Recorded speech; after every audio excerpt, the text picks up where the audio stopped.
Stay inside. Lock your doors. There's a maniac on the loose.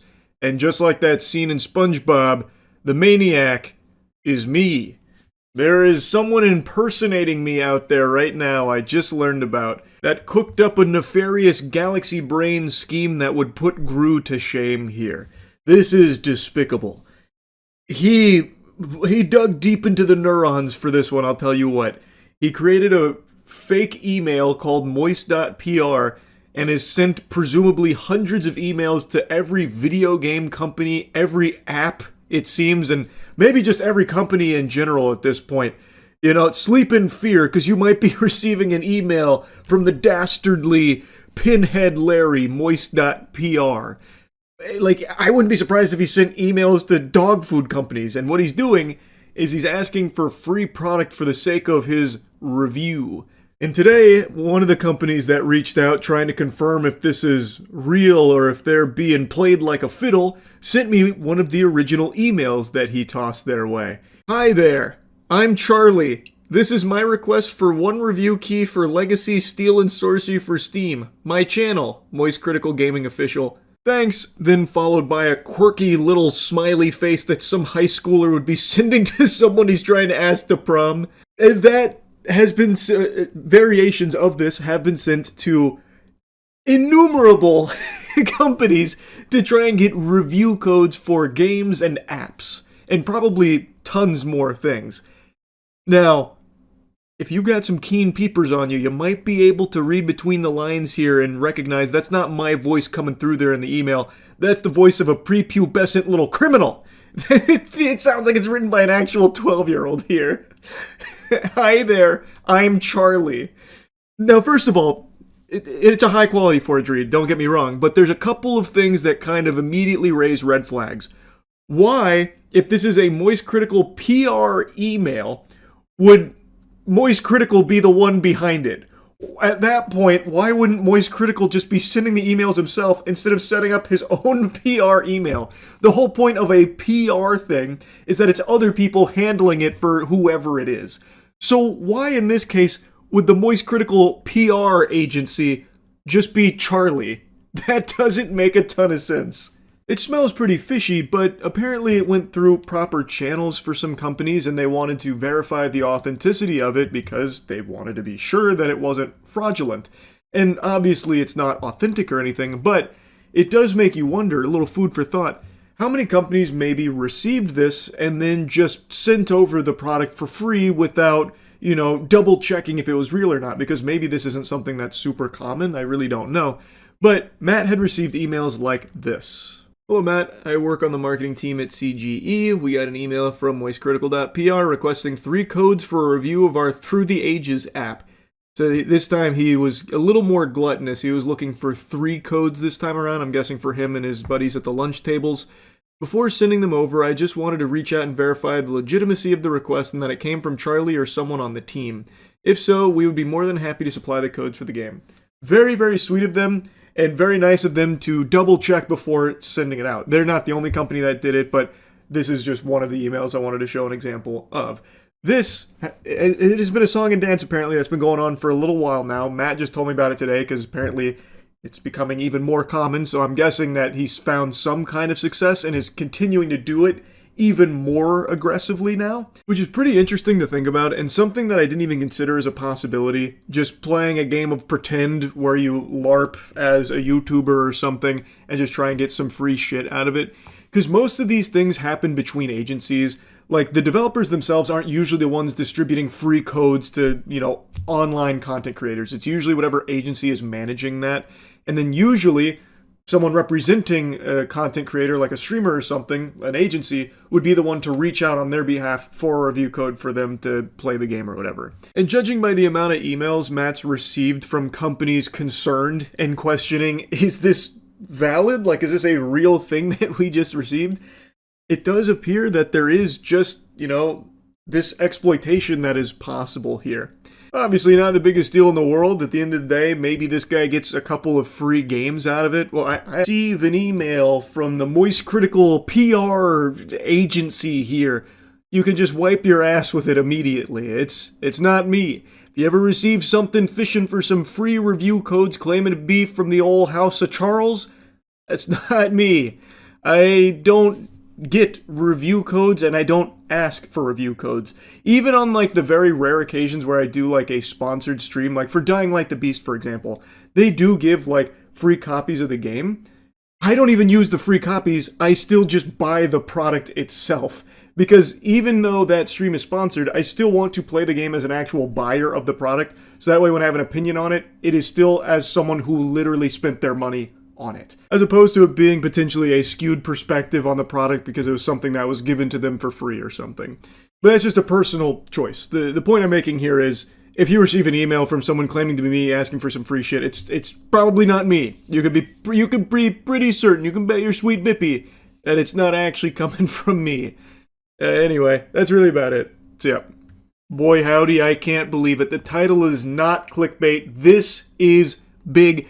Color me blue and call me a smurf. I'm looking real stupid right now because I've been quite the Scrooge bah humbugging saying that it'll never happen. They'll never release the Epstein files. And look what happens. Random Friday evening, they drop these puppies. Oh, you know, the same Epstein files that the government also tried to say aren't real are actually a huge hoax and you're an idiot if you believe in them. They're like the Tooth Fairy or something, no such thing. Oh, well, here's those Epstein files that we said not long ago weren't real, by the way. Finally, all of the information on all of these evil pedophiles right here at our fingertips. We get one sentence and then pretty much everything else redacted. And this isn't some isolated incident where I'm cherry picking shit. The bulk of these files are heavily redacted, and heavily doesn't even do it justice. It's so beyond that.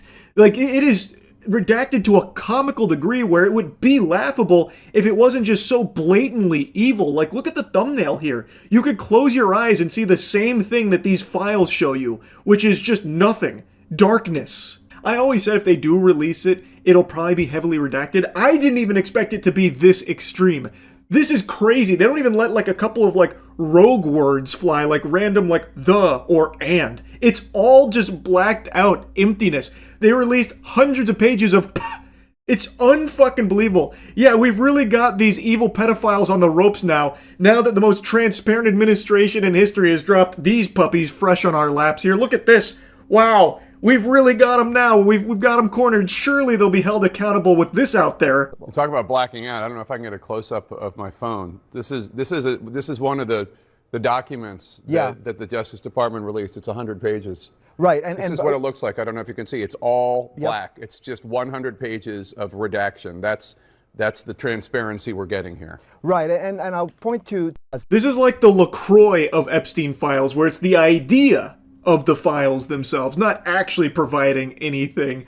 Imagine scrolling through those 100 pages of just pure void emptiness. What the fuck? That is absurd. Now, it's not just these empty files that they plopped out there in the open. They did also provide a lot of new photos that show people like Bill Clinton with Jeffrey Epstein and Maxwell, as well as like Chris Tucker, even Michael Jackson. Like, there were a large amount of photos that weren't previously public. And in those photos, there are individuals whose identity is redacted. They have like the giant black square over them. They've been censored. And I thought that was supposed to be for victims, you know? But according to what I read, this actually comes from Fox News. They said the Justice Department redacted the names and identifiers of victims. Fox News Digital has learned that the same redaction standards were applied to politically exposed individuals and government officials. What the fuck? Why would those same redaction standards be applied to politically exposed individuals? That's like the most important individual to be exposed in these Epstein files. Why would that under any circumstances be suitable for a redaction? That's fucking crazy. So, like, they can just be censored out like it's fucking Super Smash Bros. Melee when you're about to unlock a new fighter through, like, a challenge approaching you. Why? That makes no sense. That should just be reserved solely for the victims here.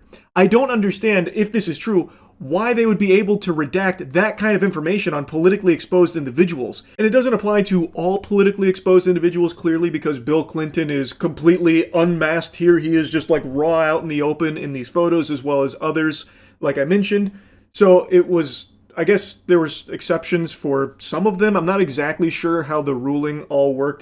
There's like a bunch of like nuance to it here. It's very confusing, but under no circumstances should there have been exceptions for these politically exposed individuals in the Epstein files and photos. That's really peculiar, and that really seems extremely corrupt because they should all be going to jail. Like, take, for example, Bill fucking Clinton here. This guy's like the Ronald McDonald to Jeffrey Epstein's empire of child sex trafficking. This guy is in so many photos with so much evidence to support how deeply involved he was as a client.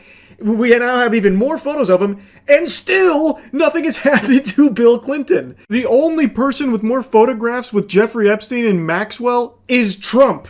And speaking of Trump, he is doing everything in his power to ensure Maxwell has the easiest time imaginable. Maxwell, the only person, by the way, who has ever faced even an iota of punishment for all of the innumerable, unthinkable, heinous crimes with Jeffrey Epstein's empire of child sex trafficking, the only person who faced even the slightest punishment, he has now ensured went from a prison to a fucking summer camp where she gets to, like, pet training service dogs now, and she lives luxuriously there. It's pretty weird. I think it's very odd that these files are so heavily redacted. I think there's also a very good chance that the photos released were probably not the entire kit and caboodle. I would bet there were probably even more photos that we don't have access to and have probably been completely burned and buried somewhere that just don't exist anymore. That would be my guess. And if you're wondering about any new photos of Trump with Jeffrey Epstein or Maxwell, there's not really anything new there, but he does appear in a few of these photos they released, like this one where there is a framed photo of him with Jeffrey Epstein and Melania in between, as well as this right here where you can see two different pictures of Trump in the drawer. So overall, no like new photos of them together, but there is a framed one and a couple in that drawer, so he did like to keep photos of Trump around of the two when they hung out.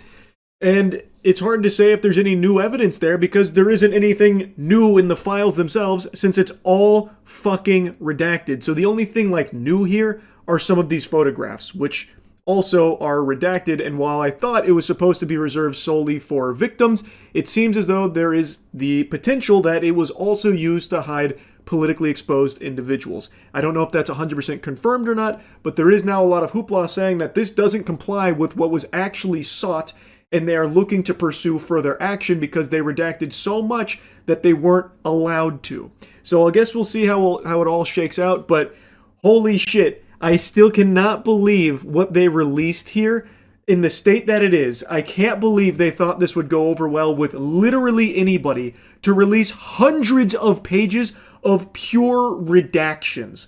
That's unbelievable. But as far as the new photos go, I don't see how that's not actionable to at least try and investigate further. In particular, someone like Bill Clinton, who's here constantly. This guy's popping up like it's Where's Waldo, but he's really easy to spot. I don't understand how, if all of this information has existed for this long, and even in this administration that was denying its existence, why don't they do anything about what they have? I feel like it should warrant, at the very least, some further poking around to see what the fuck was happening here. Like, it just makes no sense to me until you start to realize that all of these people in power, this administration, the previous administration too, who also didn't release anything of substance when it comes to the Jeffrey Epstein case, still nobody's been punished. It's very clear when you realize that there are people on both sides of the political aisle here that are implicated, and should someone like Bill Clinton fall, there's a chance that many others do too that they don't want being exposed. I think that's probably why there's been so little action being taken. It's just so fucking sickening how blatant this corruption is just out in the open. And now with these documents they released, if you can even call them that, it's even more clear as day just how deep this rot goes. It's fucking absurd. Anyway, I had to yap about this a bit. That's it. So yeah. There's been a lot going on in regards to the Epstein files and been a bunch of emails that have come out. It's been kind of a smorgasbord of new information, surprisingly. And there's even apparently going to be a full release of the Epstein files. It's been voted on, it's passed, but I'll believe it when I see it. I've talked about this on stream.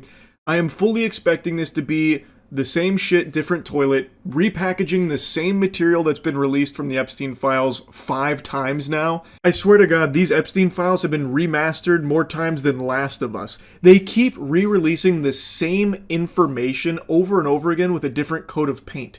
They're not actually releasing new Epstein files, but they keep pretending that they are, or that what they drop is new Epstein file information. But when you actually look at it, it's the same thing that was released years ago. That's what I'm expecting here, but I would love to be proven wrong. I would love if this is finally some real unredacted new information that implicates some horrible evil people and real punishment comes their way, actual justice for the victims. We'll see. I have my skepticism about that. But another thing that's happened in regards to everything Epstein related is those emails that the committee has released. And there's a lot of mysteries there, of course, the biggest being who is Bubba and what cock was in Trump's mouth potentially.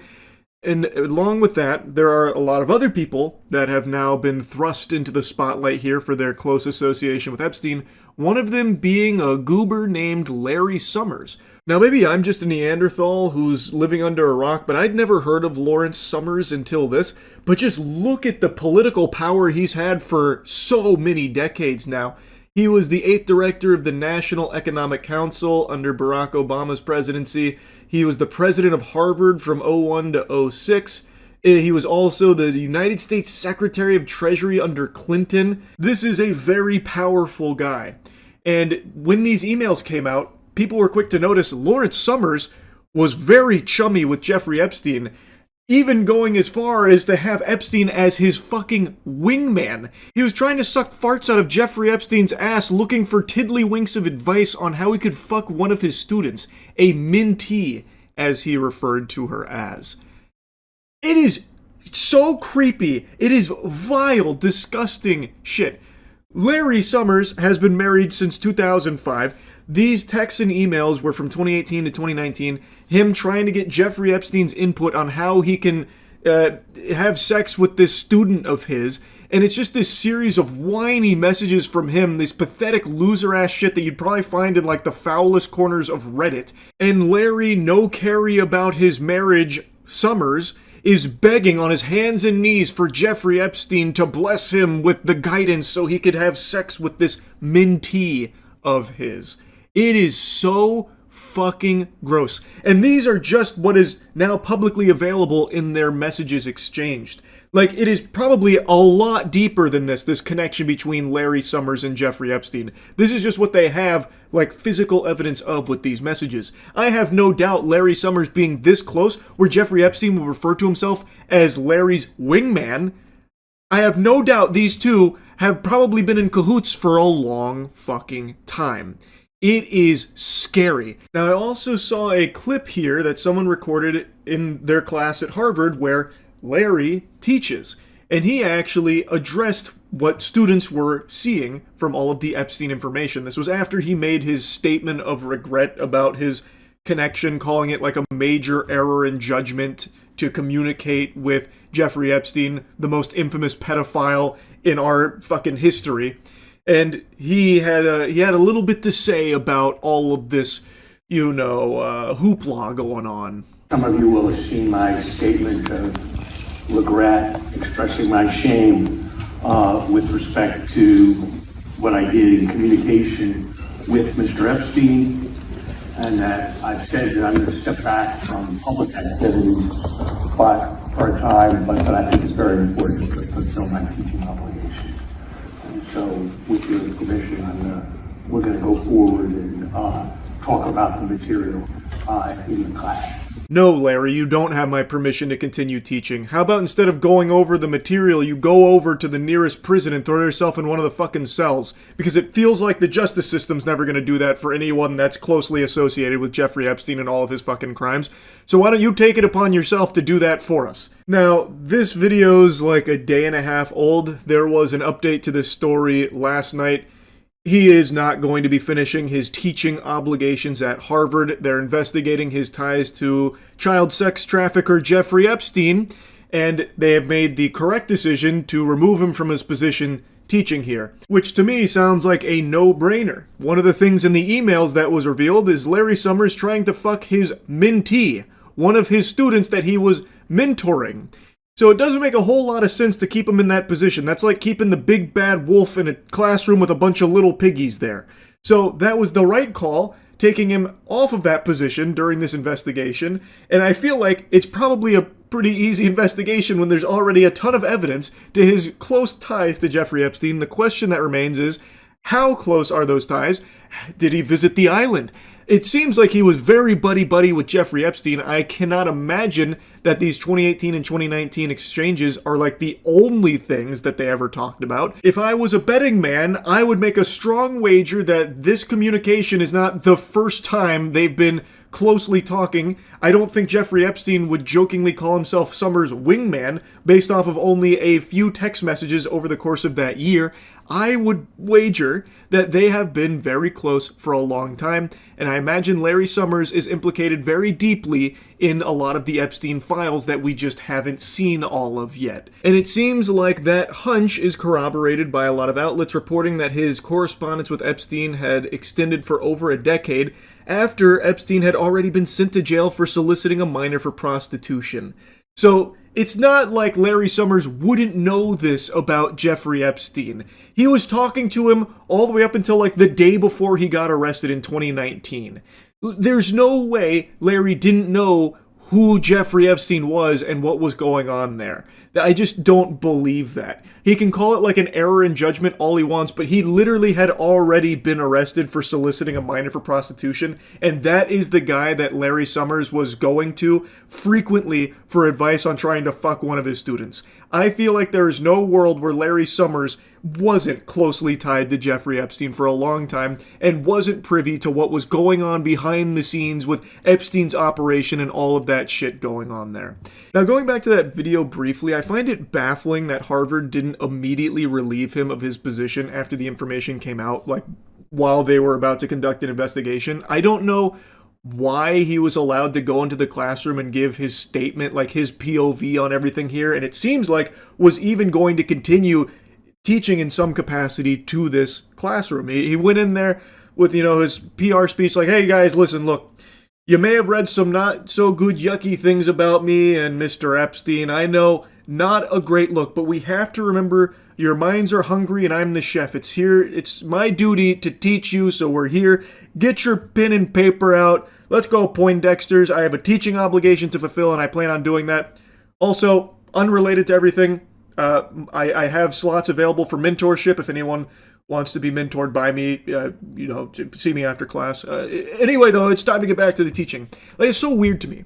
Like, I understand they need to investigate the claims, but while doing so, he shouldn't have been allowed back in the classroom in the first place to teach or say that he is going to be able to continue teaching. Like, addressing the elephant in the room is somehow enough, and now all of a sudden he's allowed to be able to still give lectures. Who the fuck is going to want to sit there and listen to this guy who is apparently close friends with Jeffrey Epstein? I'm surprised everyone didn't immediately just get out of their seats and walk out of the class.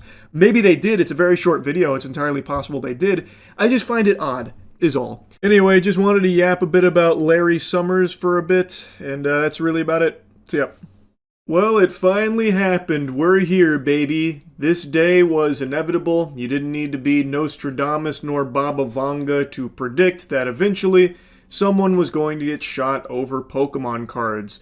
With the way the hobby has devolved and been completely destroyed, infested with greedy, insatiable worms that are seeking to just squeeze every bit of joy out of the hobby in the sake of financial gain, like tiddlywinks of financial gain in most cases, these pathetic scalpers are unhinged, unloved, unwashed losers, and it was always going to happen that one of them would snap and start shooting, and that's exactly what happened at a Kroger. Meanwhile, a dispute over Pokemon cards may have led to a shooting outside of a Kroger on the Near East Side. One person was injured. Police say both people involved are adults. The victim is in surgery. It happened in the parking lot of the grocery store on Twin Air Drive just before 7 o'clock this evening. That's near the Community Justice Campus. Again, IMPD says their preliminary investigation revealed the suspect and victim had a disagreement over Pokemon cards. which then turned violent. According to an eyewitness, it started because one of the men accused the other of cutting him in line at the Pokemon vending machine, which, I've said this a lot, Pokemon vending machines are basically PvP-enabled zones. That's where people go to just fucking scrap.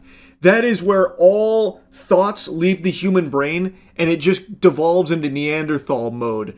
I have made so many videos clowning on and talking about the degeneracy in the TCG community, not exclusive to just Pokemon, but Pokemon is by far the biggest and scummiest of all of it. And these degenerate fucking vermin love to go to Pokemon card vending machines and just fight each other and fuck each other. It is just out of control. Like, I imagine not too far into the future, Pokemon card vending machines will just be banned, because it is constantly just a source of problems. People like glitching the machines and then starting fights with each other, causing a big ruckus and a commotion for all the normal people in the store and the staff. I bet stores will start electing not to put those in their establishment because it's dangerous. I mean, quite frankly, if it does turn out to be an argument over the Pokemon cards, yes, I think it's totally ridiculous. I'm not a collector of them. I understand that, there are some that are very expensive, but this, like I said, we were told an argument. The suspect is in custody, and IMPD says that there is no ongoing risk to the public. No one else in that parking lot was injured. I don't know. I'd say sleep with one eye open just in case. You never really know when it comes to these scalpers. They are demons. They are the lowest of the low, and there is nothing they won't do to get their grubby, unwashed paws on some Pokemon product to try and flip it for a $5 profit. Don't be like these guys. Don't be unwashed. Don't be these irredeemable losers. You need to start washing. You need to take your hygiene seriously, so go to usechigi.com and get some of the best soap in the universe. I really do mean this though, by the way. The Pokemon scalpers are genuine maniacs, literal lunatics. So this shooting, I don't think is going to be an isolated incident. The violence is only escalating over Pokemon cards, and actually, just today, just like this shooting, I learned that there is now a trend where these scalpers are going to trade shows and putting trackers on some of the vendors and some of the customers in order to follow their movements, presumably to try and like gank them later to steal their products, like rob them of their Pokemon cards. Because at these trade shows, it's very high dollar cards that are being exchanged, tens of thousands of dollars worth of cards. So now people are reporting that they found trackers on their cars. Guys, I'm just getting ready to leave the expo, and we always check under our trucks and trailer, and it's a good thing we did. Somebody put a tracking device on us tonight. So somebody's trying to track our stuff, follow us home. You get the point. It's pretty crazy. Be safe out there. That goes for customers and that you're alone any show you're at.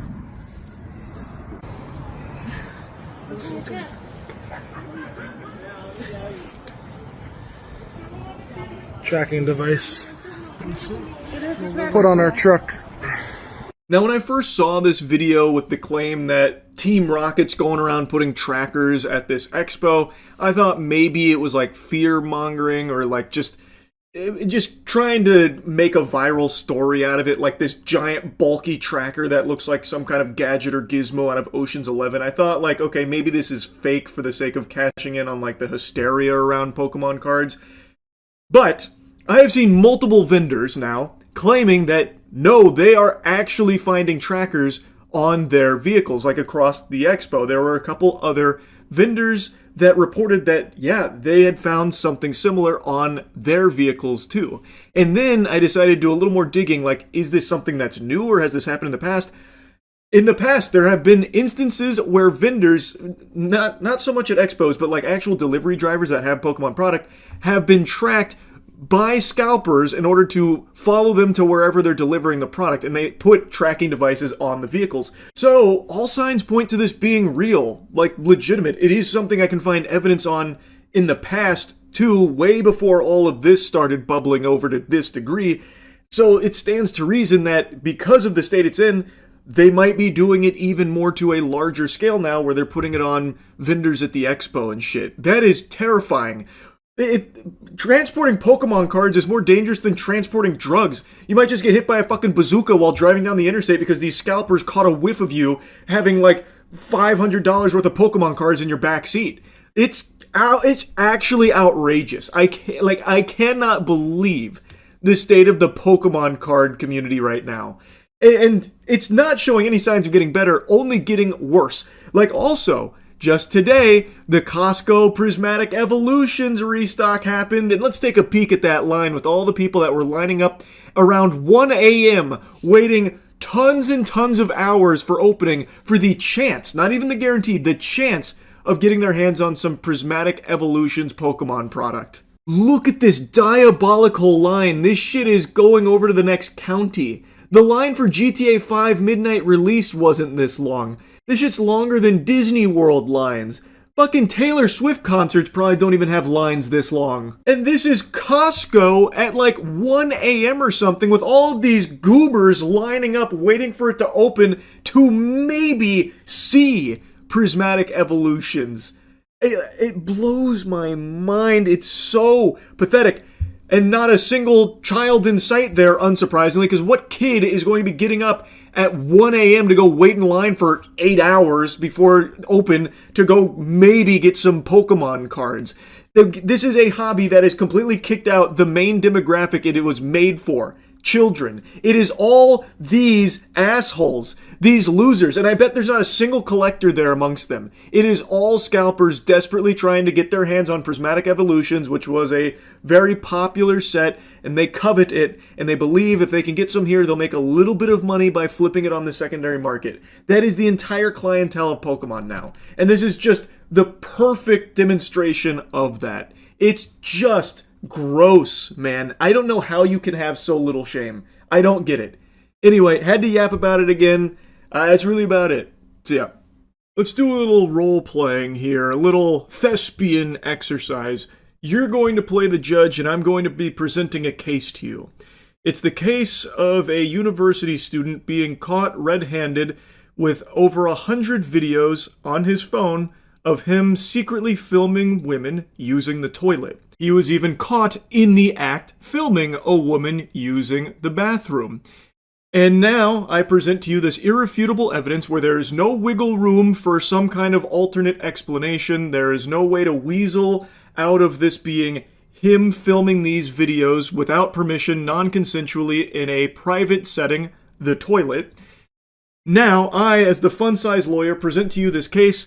What do you rule? What do you think is punishment that fits that crime? I would wager a guess that if you've got all your marbles about you, you would rightfully say that jail time is in order for a perverted, unremorseful freak like this. Now, what if I told you this drama exercise wasn't all make-believe? This is a case that just unfolded in Australian court, and the judge ruled that the punishment for this individual wasn't jail time. It was a very stern, hands-on-the-hip wiggling of the finger saying, "Now don't do that again." He secretly filmed women inside toilets and showers, but Barefoot Cow doesn't appreciate the camera being pointed at him. Mr. Cow, why did you upskirt women? The Melbourne University biomedicine student, originally from Vietnam, walking from court on a community corrections order. How peculiar that the guy who was addicted to upskirting women and taking non-consensual videos of them using the bathroom doesn't like to be filmed himself.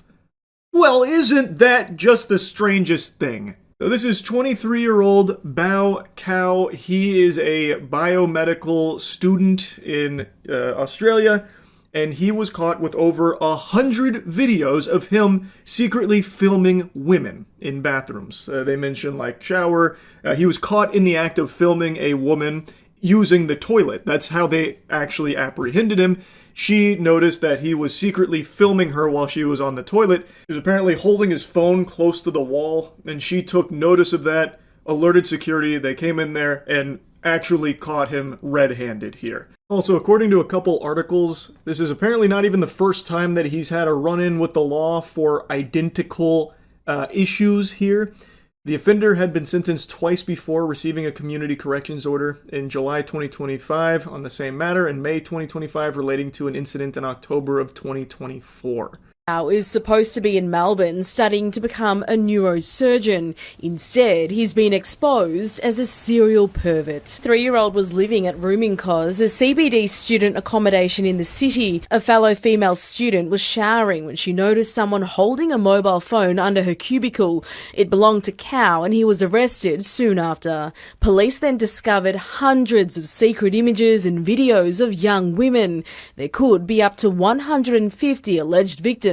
This is from a couple months ago with a previous run-in he had with authorities here. And, surprise, surprise, the strategy of doing nothing and hoping that the bad guy stops being a bad guy didn't exactly work. In this case, where again he was caught, even arrested, and even pled guilty, he still didn't receive a conviction. No punishment. He had to take like a sex offender course or something. He had to do like a tutorial on how not to be a sexual degenerate pervert scumbag loser fucking vile worm. Cow pleaded guilty. He was sentenced to a community corrections order and forced to undergo a sex offender treatment program. No conviction was recorded. It also means that if he does go on to become a doctor or a surgeon, his patients are not going to know what he's been up to and what he could potentially get up to. He should get kicked out by the campus. Not only should he be kicked out, that should have been like a day one, like snap of the fingers, like instant reaction to all of these crimes that he has literally pled guilty to, caught in the act multiple times. They should have instantly caught him, or kicked him out for the safety of the students, and then throw him in jail. These are serious offenses. And as that lady mentioned, if he goes on to become a doctor, which it seems like he is perfectly within his ability to do so, since there are no consequences for his crimes that he has committed, his patients would then be in danger too. Imagine him around an unconscious woman that he is supposed to be like operating on or something. It's a recipe for disaster. It's fucking terrifying. A few months ago, Cow was arrested again after filming a woman inside the public toilets here at the District Docklands shopping centre. He confessed and pleaded guilty. Again, no conviction was recorded. How many women have to be subjected to a perpetrator of this type of crime, and he literally gets away with it? How safe are the female students at that university right now? That's a great question. How safe are these women? How many women need to be subjected to this perpetrator who keeps getting away with it and is getting sent a very clear message from the justice system over there in Australia that he can just keep doing it to his heart's content till the cows come home? Why don't we ask the judge, Michelle, who is the one that was presiding over the case that was mentioned there about how he was caught filming in that toilet. That's the one that we've been watching prior to this older one. He is done and has been caught multiple times doing this exact same thing, and yet still not being punished. Mr. Cow, do you still plan on becoming a doctor? Mr. Cow, do you plan on apologising to your victims? Police found over 100 secretly recorded videos and images of innocent women on the 23-year-old's phone, taken inside public bathrooms at Docklands District Shopping Centre and at his student accommodation in the city. Yeah, he can still pursue being a doctor. He's not getting any actual punishment, no consequences, even though he is very clearly guilty of these crimes for which he is accused. They have overwhelming evidence, and it's not even a matter of if he did it. They know he did. They just don't care. I guess the judge that was presiding over the case just hit him with a yawn. So what? He had over 100 videos secretly recording women in bathrooms? Big whoop! I got the fucking courthouse shitter bugged right now! Sue me! What a despicable outcome to this case. To me, it reads like they don't take sexual crimes seriously. That's what it feels like. It's unbelievable that they know he did this. They just don't want to punish him. So now this disgusting freak gets away with it. Not even a slap on the wrist, still gets to be a doctor down the line, and doesn't go to jail or face any repercussions for it. He has a 12-month period where he can't reoffend. That's all. But despite his guilty pleas, the court let him off without a conviction. Explaining his actions, he told police he was in the female toilets because he wasn't sure about his gender. Are you still unsure of your gender? Now, in all the articles I've read relating to this case, I've only seen this claim from 7 News Australia. I'm not familiar with the organization, but according to them, when police were questioning Mr. Cow as to his reason for being in the women's restroom doing this, he panicked and spit out a bunch of horseradish that he's actually in there because he's unsure on his gender. However, according to a different news organization, what he said when confronted by authorities after being caught in the cubicle secretly filming that woman is that he was gay. He told the police that the reason he was in the women's restroom is because he was gay. Reaching into her cubicle, she ran and told security, and when he was confronted, Cal said he was gay. That's why he was using the female bathrooms. When police seized Bao Cal's phone, they found more than 100 different videos, but only one victim was identified. The rest remain unknown. It's not the first time Cow has been shown mercy by the courts. In May last year, he avoided conviction after he was caught upskirting a woman, and in July, he avoided conviction again for near identical offending. It actually is crazy how he continues to just get away with it with no punishments, because it's not like he and his legal team are going in there like he's got fucking Saul Goodman in his corner and they're in there outsmarting them in the legal system, giving like some kind of crazy legal smackdown proving his innocence. They literally march in there and just say, yep, he's guilty. This guy, he did it. Everything you've accused him of, he did do it. Okay, are we done here? Can we all go ahead and leave now? I'm getting kind of hungry, and he's got to go secretly film other women in other bathrooms. So, are we done here? No convictions, right? No convictions? All right, great. Really appreciate it. Big thumbs up. We're going to go ahead and leave now. He just continues to get away with it, even knowing that he is guilty. Everyone knows it. They just don't want to punish him. It's fucking crazy. Now, in the case of what he said to officers at the scene, 7 News Australia claims that he told them he was unsure of his gender, and then 9 News claims that he said he was gay. Either way, this clearly seems like a desperate, like, Hail Mary attempt to avoid going to jail, like, no, you guys have got it all twisted. I'm not in the women's bathroom because I'm a pervert. I'm here because I'm gay.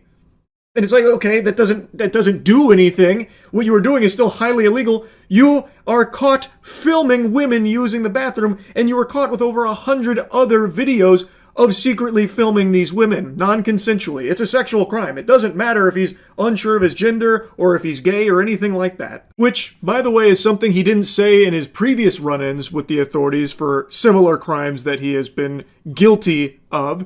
So it really seems like it's just something he pulled out of his ass desperately when confronted by the police after getting caught red-handed again. Now, from what I can see from court, this never got brought up. So to me, it seems like his defense found it to be a pretty weak position to try and argue, because him secretly filming videos of women using the toilet, upskirting, about to use the shower in a fucking intimate setting like the bathroom where he's non-consensually filming them is still illegal in every single possible context. So like I said, I haven't been able to find any information on if that was ever even brought up in court or not. It doesn't seem like it was. It sounds like he must have been like really trying to avoid getting arrested again, so then he tried saying like, I'm unsure about my gender, thus I had to be in the women's restroom filming these women non-consensually, collecting data here on my phone with these videos. Like, it sounds like that was something he just tried with the police that were about to arrest him, and not something that they actually tried as like a legal strategy, though I don't know, because not all of the information on this case is public. All we have is the judge's final verdict, where she cites things not related to that, but instead that he's young and also might be lonely. That was her reasoning for no punishment for a serial pervert who has committed numerous crimes. The court today heard one of his traumatised victims remains anxious and, unsurprisingly, hypervigilant, the incident impacting her ability to use public restrooms. In her sentencing, the magistrate said Mr. Cow has no family here and considers him to be isolated in the community. She also said the 23-year-old's youth needed to be taken into account. Bro, this judge can suck a fart out of my butthole. What are you talking about? What does that have to do with this case at all? He's 23 years old. Do you think he doesn't know the difference between consensual filming and non-consensual filming? This is a sexual crime. He is using the women's restroom for the sole purpose of filming them use the bathroom, and apparently upskirting women. And apparently, according to some of the articles, was secretly filming women who were about to use the shower. Like, this is not a matter of like, he didn't know any better. How could he have possibly known? He's alone in our community. What are you talking about? There's plenty of people in the world that are alone right now that don't do this degenerate, disgusting, criminal shit. And the message that the court is sending to the victims here is just gross. Literally giving the victims one of these right here. That's the gift from the judge in this case. Over 100 videos of victims that, again, they know the guy is guilty. They know that. They even say as much. And then they just don't do anything about it. They let him get away with it. It's not even like the like illusion of a punishment. They don't even try and pretend like they're punishing him. They're even just trying to garner sympathy for the guy, saying like, oh, well, he's alone, and well, he's only 23 years old, so we have to make sure we take that into account. So I think what makes sense here is that 12 months, just don't do it again, and we're good here. Then all is squared. The victims got no justice. So, like, they read an impact statement from one of the women who was filmed by Cow here, and she's talking about, like, how it actually really dramatized her. And I imagine many others probably would feel the same if they found out that when they were using the bathroom, there was some secret fucking evil weirdo in the stall next to them filming them the whole time in order to jerk off to it. Like, I'm sure many people would feel extremely upset and uncomfortable by something like that. And then, on top of that, after they catch the person responsible, they get away with it. And not only do they get away with it, they try and play like a sad song on the world's smallest violin for the guy, not for the victims. They don't do anything for the victims to try and get them justice or anything. It's no compassion for the victims of a sexual crime blows my mind here. And the judge, Michelle, even had the gall to say, like, the women deserve to feel safe in this kind of area, you know, an intimate spot like the bathroom. Which is why I'm ensuring that this guy does not go to jail and does not get punished. We'll have a 12-month period where we ask him to maybe just stop, pump the brakes on that filming women secretly in the restroom business. That ought to make all these victims feel better and feel safe again. It's crazy, man. It blows my mind. Judge Michelle really dropped the ball on this one. I think there needs to be a follow-up investigation here, but that's, maybe I'm on the crack pipe. I just feel like justice wasn't exactly served. No convictions, even though this is not the first time he has faced this. He continues to have a 100% win rate here, and even just, all he does is just plead guilty, and they just refuse to punish him. It's not like he's going in there and outsmarting them or something, or proving his innocence or anything like that. He just goes in there and just like, yeah, I did it. Okay, can I go now? Are we done here? Like, oh yeah, we're done. No conviction. Don't worry about any of that pesky nuisance stuff. Don't worry. Go about your day. Keep studying. Can't wait to see you as a neurologist out there and all that stuff. It's mind-boggling. It really is crazy. I had to yap about this when I learned about it. That's really about it. So yeah. Over a decade ago, I told a story that still to this day is the most unbelievable true story I have. It is a riveting, exhilarating tale of disgust, horror, and inspiration. I literally just blue screened right there, just trying to find the right words to describe this experience. And I hadn't told this story in over a decade, at least I don't remember talking about it, but a week ago for the other channel, we had Wubby and his crew down, and one of the videos we filmed was a little game where you would either tell a lie or tell the truth, and then a team would have to guess if that was make-believe, phony baloney, or a legitimate experience, and I got tasked with telling a truth. So I chose this story because it just sounds like it couldn't be possible, yet it is. It is the story of my sophomore year of college when I went up to Michigan State to party, and I met one hell of a woman up there, I'll tell you what. When I was in college, at 19 years old, I, even back then, had a big fear of flying, but I had a buddy of mine I knew on Xbox Live. His name was Kyle. He was in a frat at Michigan State, and I forgot the name of the frat, but he had invited me to their big parties. I think it was for St. Patty's Day. They were doing like a weekend of partying. And this is when I first started to be social, and I said, you know what? fucking do it live. I bought a plane ticket, accepted the invitation. I went to Michigan State University, and I went to their parties. I met a lovely woman at one of the house parties. I got her number, we chatted. Didn't hear from her for like a day. She texted me the next night, and I was violently high. Ill, very ill. I had inhaled the bong water from a gravity bong. Ooh. I was struggling. I didn't know right from left. She had texted me to come over that evening. I wasn't going to pass up an opportunity. I had a buddy of mine drive me to her apartment. When I got there, she offered some wonderful accoutrements. Excuse me? One of which was a blowjob. I didn't. I say lie. What do you guys think? I was still in a fugue state. I peed all in her mouth. and What the fuck? of course, there's only so much space in this cavity, so she popped off. I peed everywhere in that bedroom. To which she said, "I can't do this right now." So she went into the shower to clean off, and I sat there in shame and confusion. Truth? I was so quick at the start of the story to think oh yeah, this is true. I didn't even have to think twice. It's so unbelievable. That last bit, I am praying for you that is a lie. I have so many questions. Yeah. I think we get quite a few. They grilled him. Yeah. Okay. So first off, the most unbelievable thing, you flew? Yeah, I did. I flew. Yeah. It was one of only, I think, 8 or 9 times I've flown. It was a solo Why? flight. Because I was finally socializing. This was a huge opportunity. Did she gag when you pissed in her mouth? I think she thought it was cum at first. And then when it was very yellow, it became more apparent that it was not. Okay. Okay.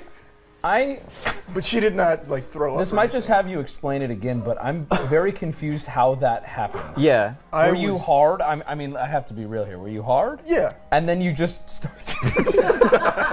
I don't think I've ever mixed that up. So you ripped a gravity bong, you said, multiple times. and you were nauseous during it? Oh, I inhaled the bong water. I thought I was begging to. Right. Yeah, I was begging. I was begging to go to the And hospital. you were very high. Very high. Which is a common theme. Was this like a homemade plastic bottle one, or is it Home like an Depot actual? bucket. I don't remember at all. It was a You weapon. would remember that. I have a question. I know I'm not the question asking team, but did you say she said she can't do this? Can't do this right now. Right now. Do this right now. We'll come back. But you Also, I like how we said one of which, out of the many offerings she gave, one of which was. How did it end? Did I miss that? She went and showered and we then. became good friends. Did you stay the night? Yeah. This is no. And that was the first time that you had met them. At the after earlier the party. Yeah. Yeah, but you met them like that. You peed in a girl's mouth and it worked out to where you could stay Some in the girls home. like that. Did she like it? No. Well, she said not right now. I think I'm on full. This is a lie. It has to be a lie. I think full that truth. I think that this is How could we bring the you to beginning lie? elements of this are probably true, but especially the end of it is there's no way. He potentially pissed into the carpet of a woman's Yes. home. Yeah. You don't stay after that. No. She don't keep you there. Was this? I don't care if you're the most suave motherfucker on Why didn't earth. If you pee didn't into know someone's where I mouth was. and on their floor the night you met them, you're not Was she staying the drunk? night. No, she was sober. This is so a lie. lie. This is so a lie. Okay, why do you think it's true? Because we should get to the bottom of this. This is our one shot here. Yeah. His reactions are He was dying laughing, and so was the genuine. crew. That's why I think that some of it's true. Like bits of it. Yeah. But not. There's just 0% chance. I can't believe that he peed in a girl's mouth and then stayed and watched TV. And hung out. Family Yeah, Guy maybe funny everything was moments. true. Check this out. Check out Spider Ham. You'll never guess what Stewie says. Yeah, okay. I can get to lie. Well, okay. Because I have a question. her reaction just being no gagging. I'm gonna go shower. No, I'm gonna go and shower being and then I come cannot back. do this right now. And then staying the night. The staying the night is What'd not you guys that do weird to me. after? some dirty deeds. You went for round 2. Yeah.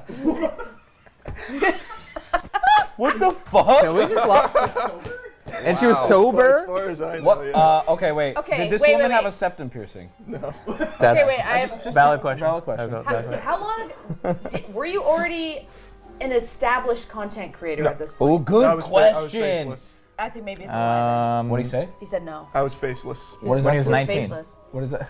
Oh, he's You're saying he 19 can't pull? Yeah. No, I'm saying if you were as large No, as I he get is it. now and you pissed in a girl's mouth, She you're would gonna come ask back. them to still Yeah, fuck them. I agree. What? Lie? I think it's a lie. And if all of that is true, hats off Yeah, to good on you. however the fuck that happened. Also, you Also, delivered now it really it's well. on the other channel forever. Yeah. Yeah. I think it's a lie, I'm gonna go lie Charlie. as I well. go lie. I'm gonna go lie. Locking it in. Locking it in. It's the truth. I've actually told this story once before, right after it happened in like 2014. I remember that. You made it into a video? Well, I was playing Five Nights at Freddy's. Like, you guys aren't gonna believe this.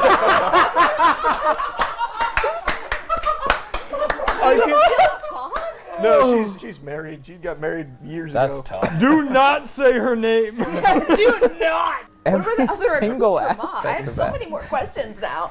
She had sex with him after he peed in her mouth. She must have been a chill lass. That's so That's one nice. way to word it, That's yeah. so That nice. is one way to word it. Yeah. She was a trooper. She really stuck it out for Yeah. you. That's awesome. I can't do this right now. I'll be right back. Just give me a second. Well, she really meant right now because she went and then came back and was like, all right, now I am. Don't pee in me I again. guess, I guess she thought that you were you going do to it. say that. She goes, oh, you know, maybe not that, but So it was a college apartment. So like it was very cramped. Yeah. It was separate rooms. But so like since it was a college apartment like room, it's very cramped. So her bookshelf was right next to the bed. Jesus fucking Christ, dude. Harry Potter going. Oh my fucking God. So I went back and checked that Five Nights at Freddy's video to see if there was any details I missed. And I don't remember keeping it so vague. So I remembered in that video when I was talking about it, it was a few days after it happened, and I was worried that if I mentioned drug usage, like about being high, it would get the video taken down or I'd be in trouble. So I do remember deliberately omitting that detail, but what I didn't recall until I went back and rewatched that video is that in its place, I made it seem as though I just stubbornly refused to pee, like cross my arms. No, I will not tinkle. I'm gonna be a big man and get a blowjob with a full bladder. Which is just an unhinged mentality. But probably the biggest revelation from rewatching that was that I've misremembered what she said. I'm going to trust my word from almost 12 years ago where I said that she verbatim stated that she can't deal with this. I remembered her saying that she just can't do this right now because she went and showered. And I can only imagine what she saw when she came back, just like dripping urine all over the place like a fucking horror movie scene with me sitting on the bed, cock and balls out, probably rocking back and forth with my eyes rolled in the back of my skull like a fucking exorcism scene, because I did just have like a demon expelled from my wiener. She done sucked the urine devil out of me there. And yeah, we did hook up that night. And as I said in the Five Nights at Freddy's video, we did see each other quite a bit after that. Came over the following day, we did it all over again, sans the pissing everywhere. And then, even when I came home, we stayed in contact. I was desperately looking through my old photos because I had remembered I had taken a photo right after I broke my pinky playing pickup basketball, and I sent it to her. And I was like mewing, and I thought it was a really cool picture. Also, my pinky never fully healed. So that's why I have this like really fucked up pinky that I can't fully extend. And I sent her that. I don't even remember why. I think it was unprompted. And she was like, oh, that's pretty cool, I guess. So like, yeah, I mean, we stayed in contact. And then I remember a buddy of mine told me she had got married at some point or something. So yeah, definitely an experience I will never forget. She was great. And it's been a long time since I've dusted off this story. So it was a lot of fun to go down memory lane again. That's really about it. So yeah. When I first heard of the conspiracy theory that there's a secret Stranger Things episode 9 airing on the 7th of January, I thought it was a joke, like a meme.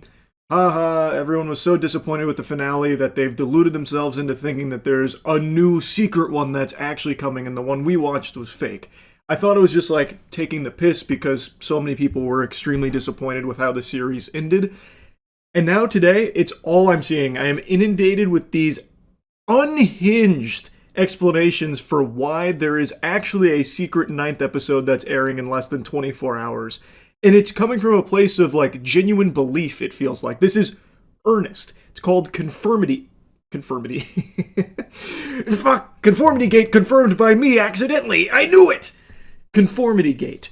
That's the name of this movement. And they're using pieces of evidence like this. This was on the Stranger Things TikTok, and you'll notice behind our character there, on the clock, it's 1:07. 1:07? That's January 7th. Coinky dink? Perhaps. But I think not. I'd be a fool to believe in coincidences when it comes to Stranger Things. Much like Joyce with the lights, the community is putting together the pieces of this puzzle, the breadcrumbs the genius Duffer Brothers have laid out. They wanted you to believe that the finale was underwhelming. They wanted to tank the reputation of one of the most powerful IPs in Netflix history in order to get you all with the bait and switch that the good episode is actually airing tomorrow, and a huge surprise. The whole concept of that is just wild to me. Why would they even have a fake episode? The idea being that Vecna, this is all part of his illusion, so the ending we got, the epilogue, all of that stuff never actually happened. This is Vecna projecting this to us, and it's not real. The real ending is on the 7th. That is a dumber idea than NFTs. That shit is poop. Because at best, with this concept, it means that the 2 hours you spent on the fake finale was 2 hours just wasted. It doesn't do anything to elevate that. If there was a secret finale that's good, all it means is that there is an episode before it, the penultimate episode, is just not good on purpose. So it's a waste of your time. It just doesn't pass the smell test. There would be no reason why they would intentionally give their community that's waited a decade for the ending something less than great on purpose for the sake of getting them with the surprise, here's the actual finale. There's nothing positive about that.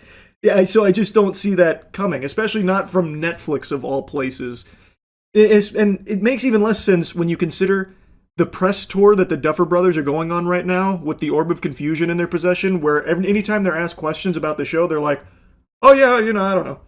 I guess. Possibly. Them trying to answer questions about their own series is like you trying to remember a fever dream you had after chugging NyQuil. Like, they're having a hard time even remembering half the shit that fans are even asking them. So I don't think that's them trying to, cover for this secret grand scheme of a episode 9 finale.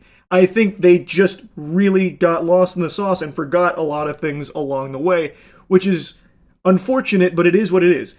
As it stands, the finale isn't the worst ending to a show in the world, but the fact that it is so disappointing to so many people, it's led to them having this mass hypnosis where they're in this trance state, Vecna is controlling them now, where they're projecting these ideas that it can't be, less than stellar.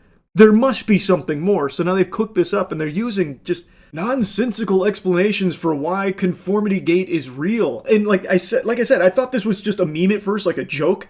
And if you're the Duffer Brothers, this has to be the ultimate insult that your series finale is so not amazing and flat to so many people that they actually cannot believe that this is the end, that they think there must be more to it. That's gotta feel like shit for them. More so than people just outright insulting it or picking apart the numerous glaring plot holes and inconsistencies. The fact that your most diehard fans and Stranger Things enthusiasts are the ones that are there must be more, this can't be actually how it ends, that has to be just the ultimate insult. If I was the Duffer Brothers, I would actually just get right back in the lab again, talking to Netflix. Brother, we're doing another season or something, or a special coming up, next November or something. We've got to do something. Holy shit, this is hurting our feelings a lot. It would actually be motivating me to be okay, I'm doing something. I'm going to try and play into this. Yep, we fooled you. The real finale is end of 2026. But anyway, though, back to Conformity Gate. The evidence they use is just grasping at straws, like a Twitter user going on Netflix, typing in Season 5, Episode 9, and Stranger Things and House pops up, using that as evidence, because when you type in Episode 10 for Season 5, Episode 10, Stranger Things and House don't pop up, but you know what does? Emily in Paris. Wow, that's awfully thought-provoking. That is an eyebrow-raising observation. If you've been hit in the head with a hammer, you can't be serious. Do you want to know why that's most likely the case? Because Netflix's search function isn't amazing. In this example here, Emily in Paris didn't show up for Season 5, Episode 9, but it did for Episode 10. There is an Episode 9 of Emily in Paris for Season 5. Why wasn't it present? Because Netflix isn't great at that kind of thing. Just because Stranger Things popped up for Season 5, Episode 9 doesn't mean there is one. There is, however, an additional Stranger Things piece of content dropping, which is the behind-the-scenes stuff. But it is not Season 5, Episode 9, the secret finale, and that's not evidence of it. And I've seen other people using the search function for, like, their strong points for conformity gate, such as typing in fake ending, having Stranger Things pop up, which it does. I tried it myself. You know what else Stranger Things pops up for? Bad ending. And also, most notably, big fart. Wow. Now we're getting somewhere. I gotta be honest with you, sports fans, the longer I spend diving in this rabbit hole, the more convinced I become that there might really be something of substance here to this conformity gate conspiracy. You can't argue with big fart. Just like you can't argue with a complete misunderstanding of Morse code. So this user looked at the cassette tapes and came up with Morse code that spells out "did not stop me." But that only works if you have no fucking clue about Morse code, which, admittedly, I'm in that camp, but you can look it up. The unlimited information is at your fingertips, should you choose to look into it. So first of all, you can't really have Morse code work without some variations in the lines. You need short and long elements, typically dots that you'll see in Morse code. And if you pull up the actual Morse code here and try and somehow stretch it to fit the fucking Twitter post here for the Stranger Things message, it doesn't even come fucking close at all. So first of all, in the cassette tapes, there's clearly no variation in size or anything, so there's no dots, there's no long lines. But even just using the long lines that they have listed here doesn't work at all, because the first one doesn't even exist. There is no 4 just long.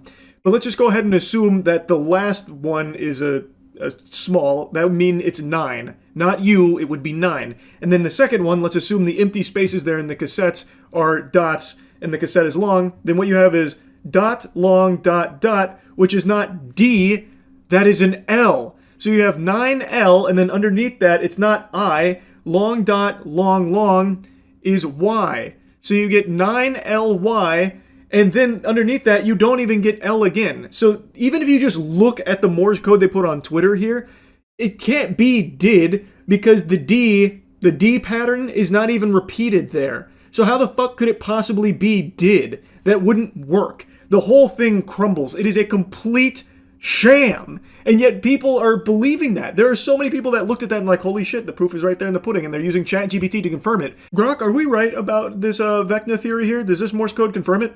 Well, darn tootin', looks like you cracked the code. You're a real smart cookie. Thanks, Grok. Can you put me in a bikini? It's just so fucking absurd. That is not even close to being anything substantial or even remotely correct, yet people are willing to run with it so they can continue to believe in conformity gate. Like, ultimately it's harmless, but it's just so ridiculous that I can't help but make fun of it and get, like, somewhat heated about it. Like, I actually cannot wrap my mind around people that are really believing in it. Like, it's shocking to me. And they're using things like the marketing material where they're saying it's going to be a dark Christmas as more proof that this is accurate. Since it wasn't a dark Christmas, fucking nobody dies in season 5 at all. Huge spoiler alert. Literally nobody but one character who you don't know anything about, can't care about because she's only there for like 4 seconds of screen time across the whole season, across the whole series really. Outside of that, there's no character death, so it wasn't a dark Christmas. They're using that to say the dark Christmas they meant was Orthodox Christmas, which is January 7th. Come on! Goodness gracious, come on! Snap back to reality, I'm begging! Again, it's ultimately harmless, but holy shit, it is crazy.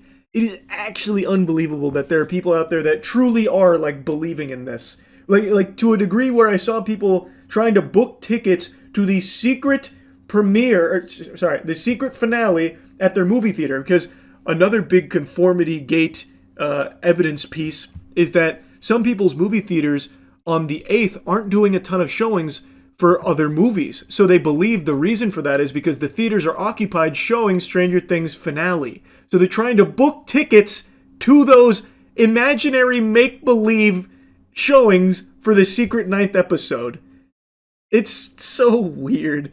Now, at the end of the day, if I'm wrong and this is all by design, that'd be something special. I think it'd be extremely fucking stupid. That'd be a terrible, terrible, terrible decision.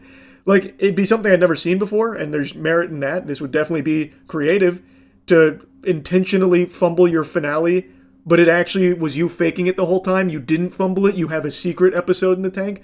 That would be interesting, but still extremely stupid. I'd love to be, like, wrong about, Conformity Gate. I'd love if it's real. That would be, like, entertainingly disastrous as a concept, but I am just 100% certain that's not the case here.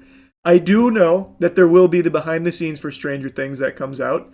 That is on its way, but it's not the secret 9th episode finale, I don't think, I'm sorry to say. Anyway, let me show you some clips from last night when I was learning more about Conformity Gate.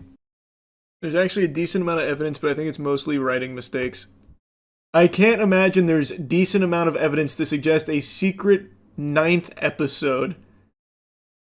That, I think what they're probably looking at is fucking plot holes that this whole season was filled to the brim with. That doesn't mean that the Duffer Bros have secretly cooked up a plan that erases those, and it was actually all part of their master scheme to make everyone think that they fumbled. That would be the stupidest idea ever. What is this? X a lie. Wow. Now that's compelling evidence. Oh god. While both Susie and Vicky were absent from the epilogue, some theorists believe Vecna left them out entirely because he didn't know who they were and therefore couldn't include them in the ending he allegedly constructed. Oh, that's so sad. It wasn't Vecna who forgot who they were, I'm sorry to tell you. According to Conformity Gate theorists, the final episode of Stranger Things could be released January 7th. Why that date? Netflix previously shared a cryptic post reading, "Your future is on the way," accompanied by a January 7th tag, leading some members of the fandom to speculate it could be connected to the theory. It also is significant in general because it marks Orthodox Christmas, which aligns with Season 5's release pattern of dropping episodes on major holidays, including Thanksgiving, Christmas, and New Year's Eve. Every Insta account of Netflix in different regions changed their bio to relating of Stranger Things. No shit, it's their flagship series that just ended. Of course everything's going to be relating to Stranger Things. They want as many people as possible to watch it. Let bro believe in the whimsical. I don't care, ultimately, it's fine. It's a harmless cope. Hey, it'd be great to eat my own words. Maybe January 7th rolls around and they're like, gotcha! It's actually... here's the real ending.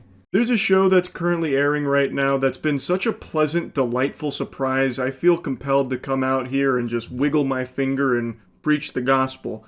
But before doing that, I believe there is a prerequisite yap that's needed to set the table here. And it is a subject that has been milked more than the Fast and Furious franchise. This is a topic that has been... it's been discussed a billion times. It's more worn out than your grandpappy's crusty socks. Game of Thrones. There has never been a show as big of... forgive the remix. Had a little Porky Pig had a little Porky Pig episode right there, and now I can't stop scatmanning. I could edit all this out, but I'm not going to. Game of Thrones. There has never been a franchise, or property really, as big as Game of Thrones that has had such a colossal fuck-up and an unfathomable fumble that it completely ruined its cultural footprint.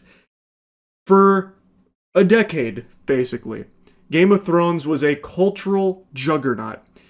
And then Season 8 rolled around, and it was so catastrophic, so abominable that it ruined the entirety of the show and its identity in societal, mainstream conversation.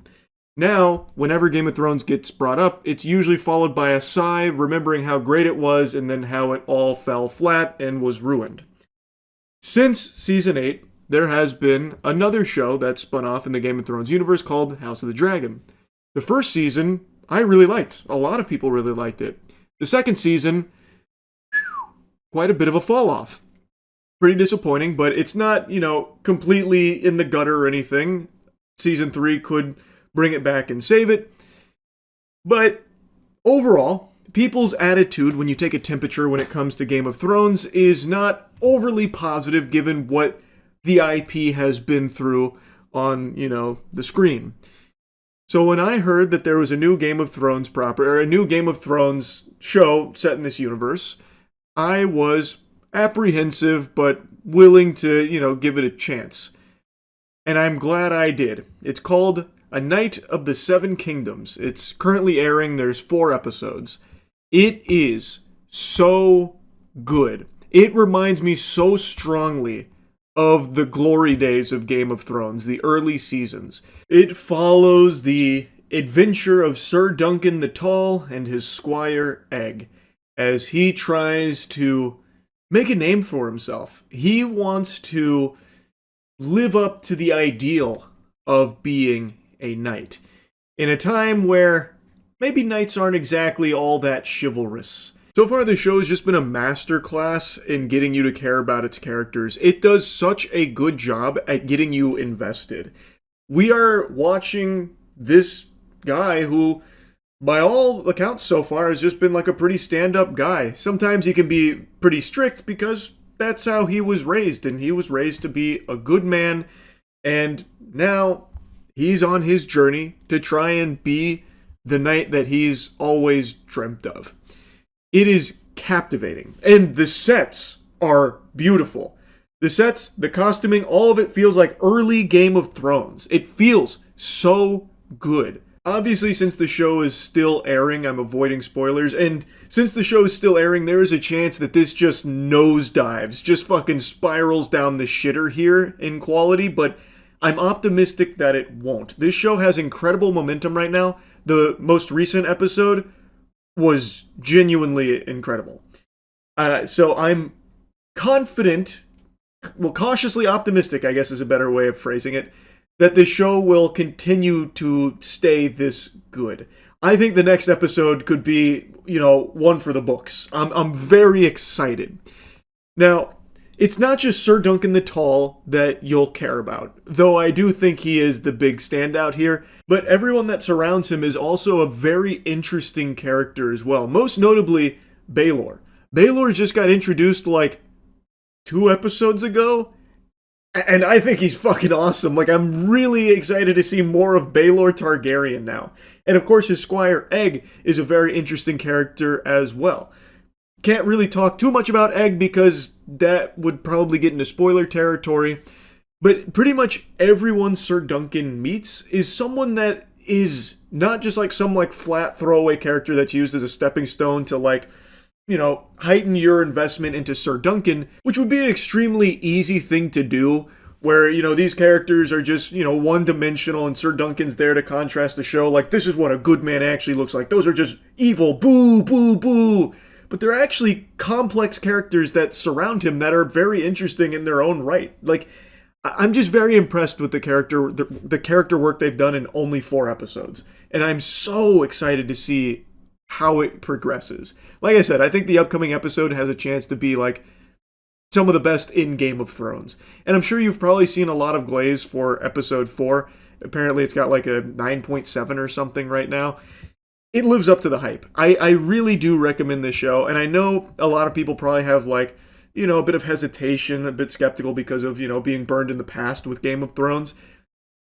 I think this one is worth giving a shot. I really do think so. I put it off for a while too. I forgot this show started airing until I was streaming and chat kept telling me Charles, this is really good. You gotta get in there watching it. And they were right. I don't read the Game of Thrones books. I am not familiar with the books that this one is based on. But from what I understand, this is a very faithful adaptation of George R.R. Martin's work here. And from the little bits and pieces that I've read about this show, they've learned some lessons from previous Game of Thrones shenanigans. And this time around, from what I've read, one of their big focuses, one of the big things they wanted to stick on, was being faithful to the source material and breathe life into that, as opposed to, trying to carve their own path outside of it where it starts to conflict with what was already being established, which is what we saw with Game of Thrones Season 8 and what we've also seen with House of the Dragon Season 2. So this one, if you're a fan of the books, is apparently very, very close to just the books here. And it's working really well. Perhaps that's the secret formula. Maybe that's the secret sauce, if you can imagine that. If you're going to adapt something, maybe be faithful to the source material, at least to some extent, right? So I wanted to throw that in there. But the main thing is I just kind of wanted to yap about this to put it on people's radars for anyone that, liked Game of Thrones until the end, which I think was most people. I think this one's definitely worth giving a try. Hopefully I don't look like a fucking fool by the time this season wraps up. Like if it does, get shitty, I don't think it will. I really think it's in such a good spot right now. It has such good momentum. So I just wanted to highly recommend it to everyone out there. Now, something else I really want to mention. This show is only 6 episodes long, and the episodes are 30 to 40 minutes each. So it's not like a ton of content. I was shocked that these weren't hour-long episodes. That's become kind of the norm, like an hour or close to an hour runtime per episode. These are on the shorter side, for sure. But they don't feel short. When you watch an episode, you feel like you get like a full tummy, like you eat a full meal. But they are 30 to 40 minutes. They just do an incredible job of utilizing every fucking second of screen time. But still, there is only 6 episodes, which feels like it's going to be really short. And it's just going to leave me and everyone else wanting more, and it's going to be a while for more to come out. So, gonna be a bit of waiting there. So I just kind of want to mention that it's not like a long show. It's only 6 episodes. So anyway, so far it's been great. That's really about it. So yeah. We recently experienced a government shutdown, and now with the 1-2 punch here, the 2-piece combo, we are experiencing something even more devastating. The r/art shutdown. Lord help us all. The mods decided to sail off into the sunset, and it looks like that subreddit is now just in shambles. With no tyrants to moderate it anymore, there is nothing left. And they couldn't even just leave without making it cringe. They made a post about it. I'll go ahead and show you that real quick. But in a nutshell, if you haven't followed the story at all, there was a mod on r/art who took down a post from an artist named Hayden Clay because he had mentioned the word print when replying to a compliment in the thread, which is against rule number 9 on the 10 commandments of r/art, where you can't promo anything. So they took down his post, and he reached out to them in DM saying, hey, you really gonna take my post down because I gave a little more information? And he said, you broke the rules. I can also delete your entire history if you'd like as well, which was very hostile, a very power-trippy response, to which Hayden Clay responded, basically saying, like, this is a little weird.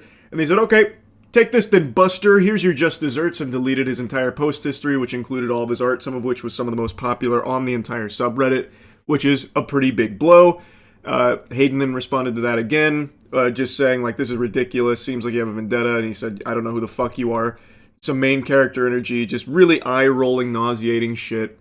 To which Hayden once again responded about, like, how ridiculous it was, and then they said, you're reported for harassment, have a good day, which ended up immediately banning Hayden from Reddit for 3 days, because apparently Reddit mods have that kind of power, where even the admins will just bend the knee to them.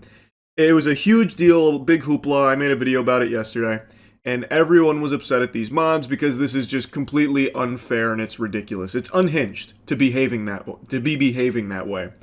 And now, in response to everyone calling it out, this is what they did. I know, apparently the r/art mods are throwing in the towel. They made this dramatic post. We out. You win. We all resign. This is them signing off, I suppose, after so many people called out what they did as being just fucking ridiculous. They can't even just leave without making it cringy. It's impressive. They still had to do some kind of little song and dance on their way out. I know, they think this shit went so hard. It's so tough. Just fucking dorks. Just complete dorks. Power-tripping dweebs. So everyone was making fun of them, shooting spitballs. Myself included. How can you not make fun of a vermin this embarrassing? And then, this afternoon, they made this post. So I guess they're resigning, which is cute, because it's not like a real position. It's not like a, you know, give me your badge and your gun. This is literally just logging out. That's it. This is one of the bigger subs, too. They'll be replaced quickly. They're probably just going to make alt accounts. They're not going to be replaced. One thing that I have learned about Reddit is that there is this upper echelon of, like, closed-door handshake mods that all moderate, like, 90% of this fucking platform. And this is such a big subreddit, there's no doubt in my mind they're just going to have them make another account to be a mod or some shit, pretending. There's no way. They're not going anywhere. That ego response by the mod. I mean, it's crazy ego just from being a fucking unpaid moderator of a subreddit. Also very possible they paid for the position to begin with. I don't know about that. I don't know how that works. If you pay to be a mod on Reddit, that should be a jailable offense. It would be so interesting if someone infiltrated the inner circle of Reddit mods. I think it'd be interesting, yeah. I think that actually would be a fascinating story. Because maybe some of them do get paid for it. It's possible. I doubt it, but it is possible. It's just so lame. They couldn't even just recognize that the problem was their behavior. There's just no level of, like, self-awareness, it seems. Like, if you're gonna resign, which again is just such a loser way of putting it, you are a fucking unpaid janitor on a Reddit subreddit. Like, come on. It's not that big of a position here where, you know, there's gonna be some kind of, like, ceremonious ordeal around it. But if you were going to, like, relinquish that position, maybe having some reflection like, here's why. I understand where you guys were coming from. I apologize for being such an insufferable douchebag asshole to this artist. You know, maybe something like that would have been in good taste. But instead, they just hit you with the, we out, you win, we all resign. It's just, oh, it's just so skin-crawlingly annoying.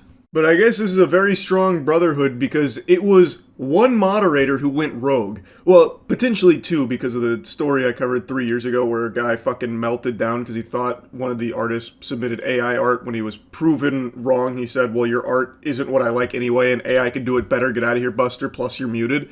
That could have been two different people, but at most, that's two people on this mod team. That's not the entire mod team. But because of these two, the entire team decided to disband together in solidarity. So it seems like they kind of rally behind that behavior, at least that's the perspective I get.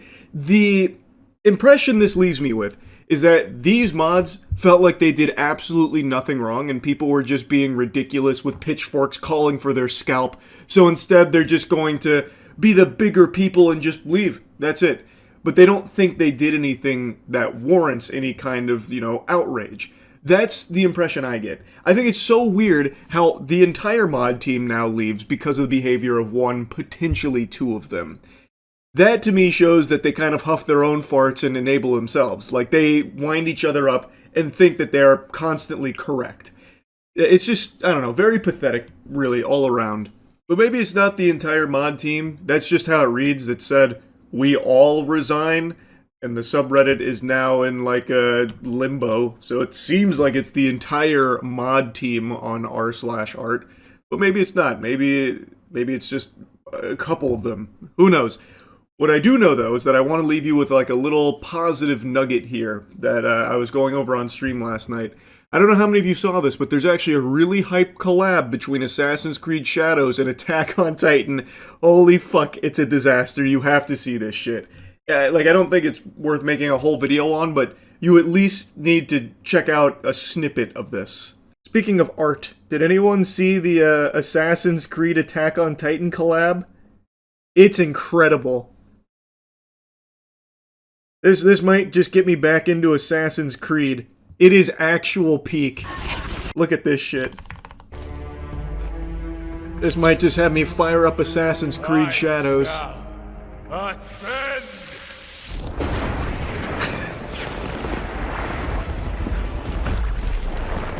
No, it can't be! No!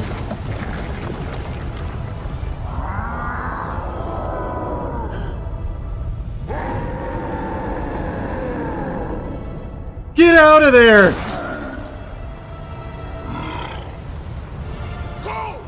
Come on! Come and get it! Why does he look like Skibbity Toilet? I don't know, that's Ubisoft polish for you right there, baby.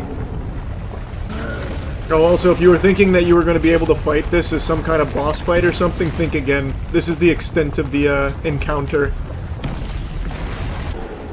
You just run away and then he gets trapped.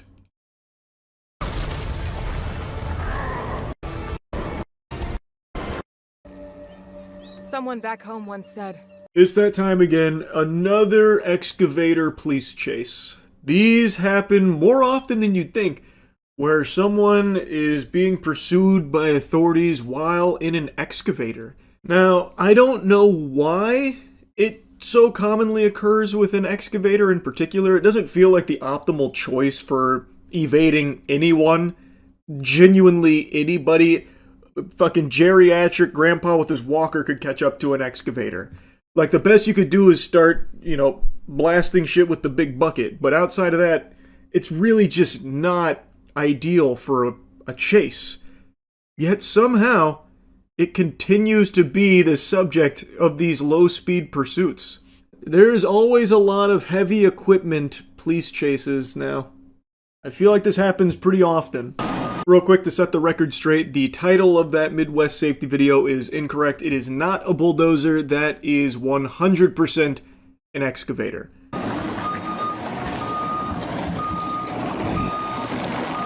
There it is. The kaiju. You can't stop it.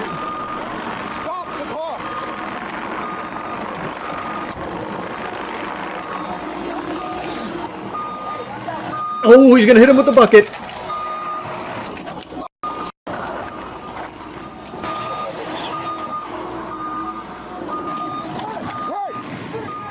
it down! Stop it! Stop it right now! You see what I mean? These puppies are built for power, not speed.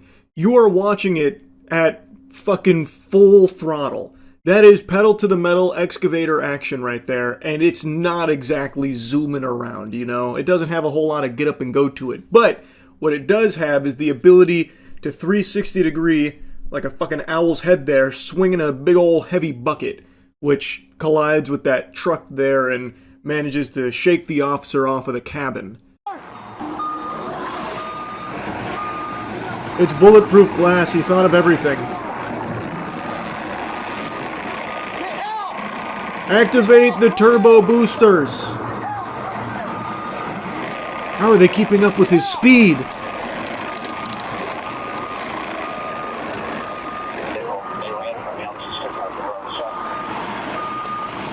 Officers, may I remind you that impeding in a construction site is indeed a crime? Clear the way, he's got a job to do.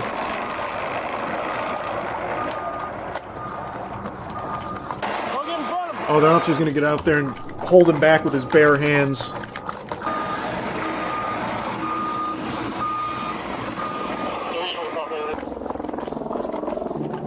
Man, how far away did the officer park?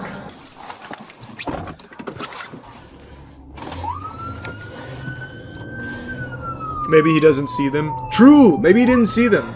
They didn't have their lights and sirens on. The cherries weren't activated. Now he probably sees them.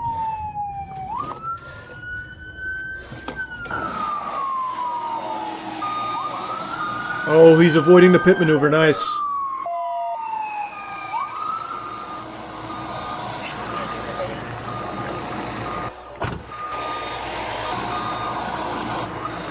Get the spike strips out. We'll try and bust the tracks.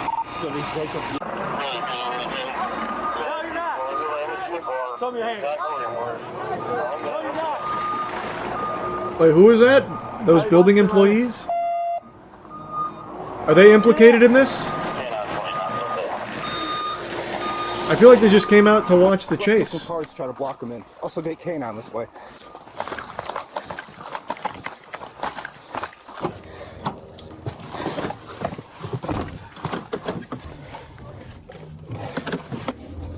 Trying to block this in. What a terrible strategy. He's gonna go right through you like a knife through butter. Look at that speed. You can't stop that. This is the one thing the officers could never plan for. They have no countermeasure.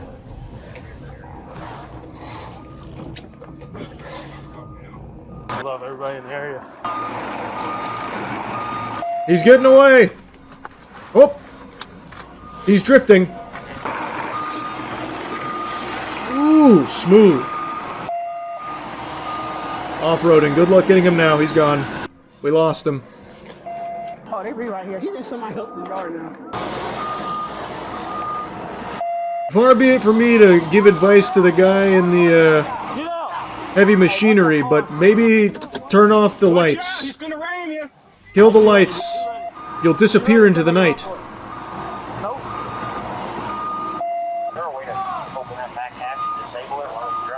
Go deeper into the wilderness. Backhoe whenever we try to get near it. And start spinning it in a circle like Garen's E. Then they can't get close.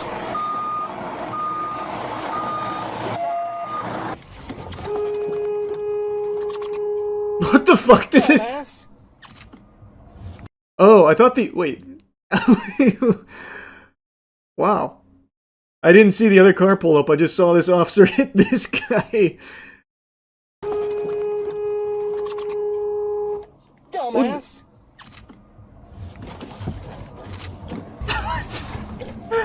Okay.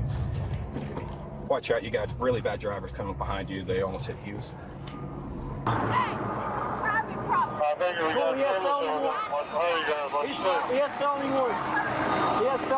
For what? What's the charge? Enjoying a drive? A succulent big bucket drive? I don't care. I'll get him. No, don't touch me. Don't touch me. You want me to stay back? You want me to stay? Oh boy. Get him out of here. It's getting crazy now. The crazy family has arrived. As advertised.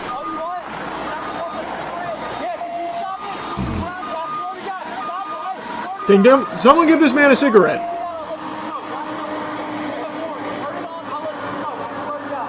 We're gonna let you get a cigarette, dude. You step out of the bulldozer. Not the Quit touching. Y'all need to stay back. Quit touching me. Let me get him. I'll get him out. I'll get him out. I promise you I'll get him out, man. Man, these two really, like, these were the actual bulldozers. These two just went right through the cops. Stay back! I won't let you through! And then they just walk right by them. Very good. I'll get him out. Hey!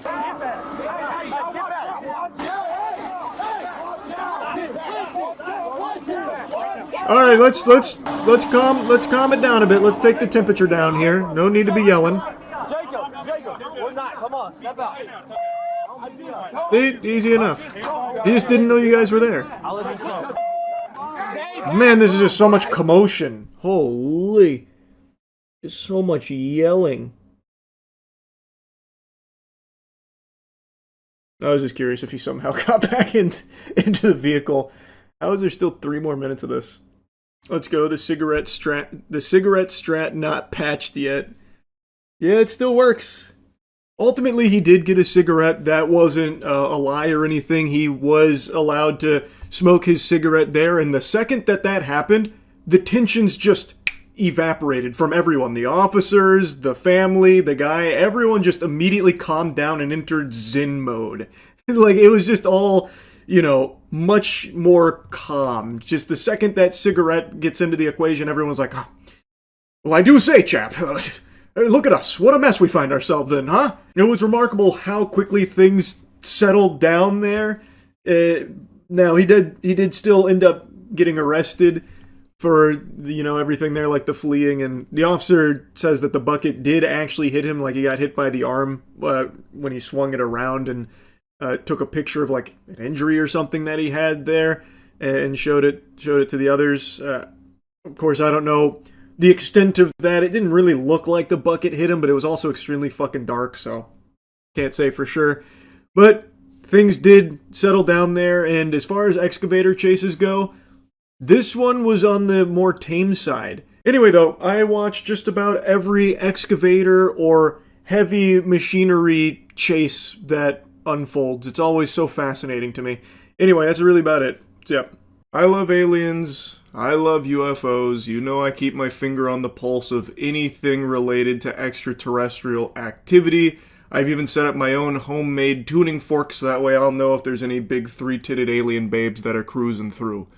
The thing is, I wasn't even going to bother talking about this latest batch of UFO files because they are just completely worthless. There was tremendous amounts of hubbub about declassifying these files. This is the truth. We're going to drag you kicking and screaming. You're not ready, but we're going to make sure you're ready.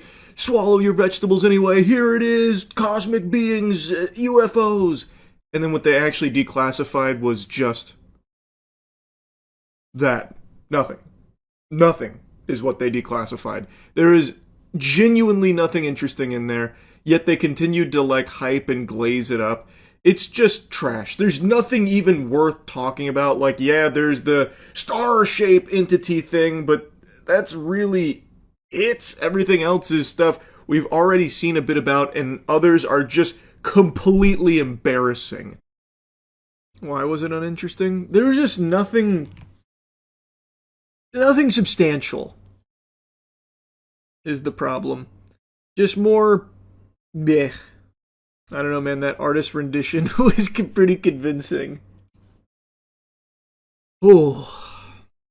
Actual site photo with FBI lab rendered graphic overlay depicting corroborating eyewitness reports from September 2023 of an apparent ellipsoid bronze metallic object materializing out of a bright light in the sky. It's pretty thought-provoking. Also, if this is what FBI lab-rendered graphics look like in 2026, that's pretty insane. You gotta give them time to catch up, man. Technology is advancing quick. They're still on that GeoCities vibe. It takes time. That shit needs DLSS 5. It's from a game in the 90s. Is it? They just grabbed an image from a game? An old 90s game? So yeah, the alien files weren't anything super cool. Still nothing. It's still no pickles. Oh, I didn't even read the statements they said about it. This is unprecedented transparency in what the US government knows about UFOs, Hegseth said, adding, these files hidden behind classifications have long fueled justified speculation, and it's time the American people see it for themselves. We can't handle this kind of truth, man. You gotta keep this under wraps. This is gonna cause a nationwide panic. He's right. Dag nabbit, he's right. From a game that was on 7 floppy disks split across them due to file size. This was probably very innovative for its time, if that's the case. Don't copy that floppy. Any day now, though, we'll get some really irrefutable, hard proof of extraterrestrial visitation. I'm telling you.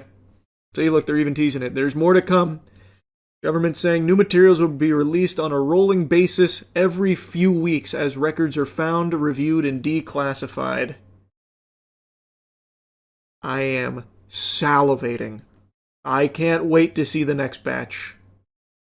Now, like I said, my dad thought that this was nothing. He texted me last night saying that it was a big nothing burger.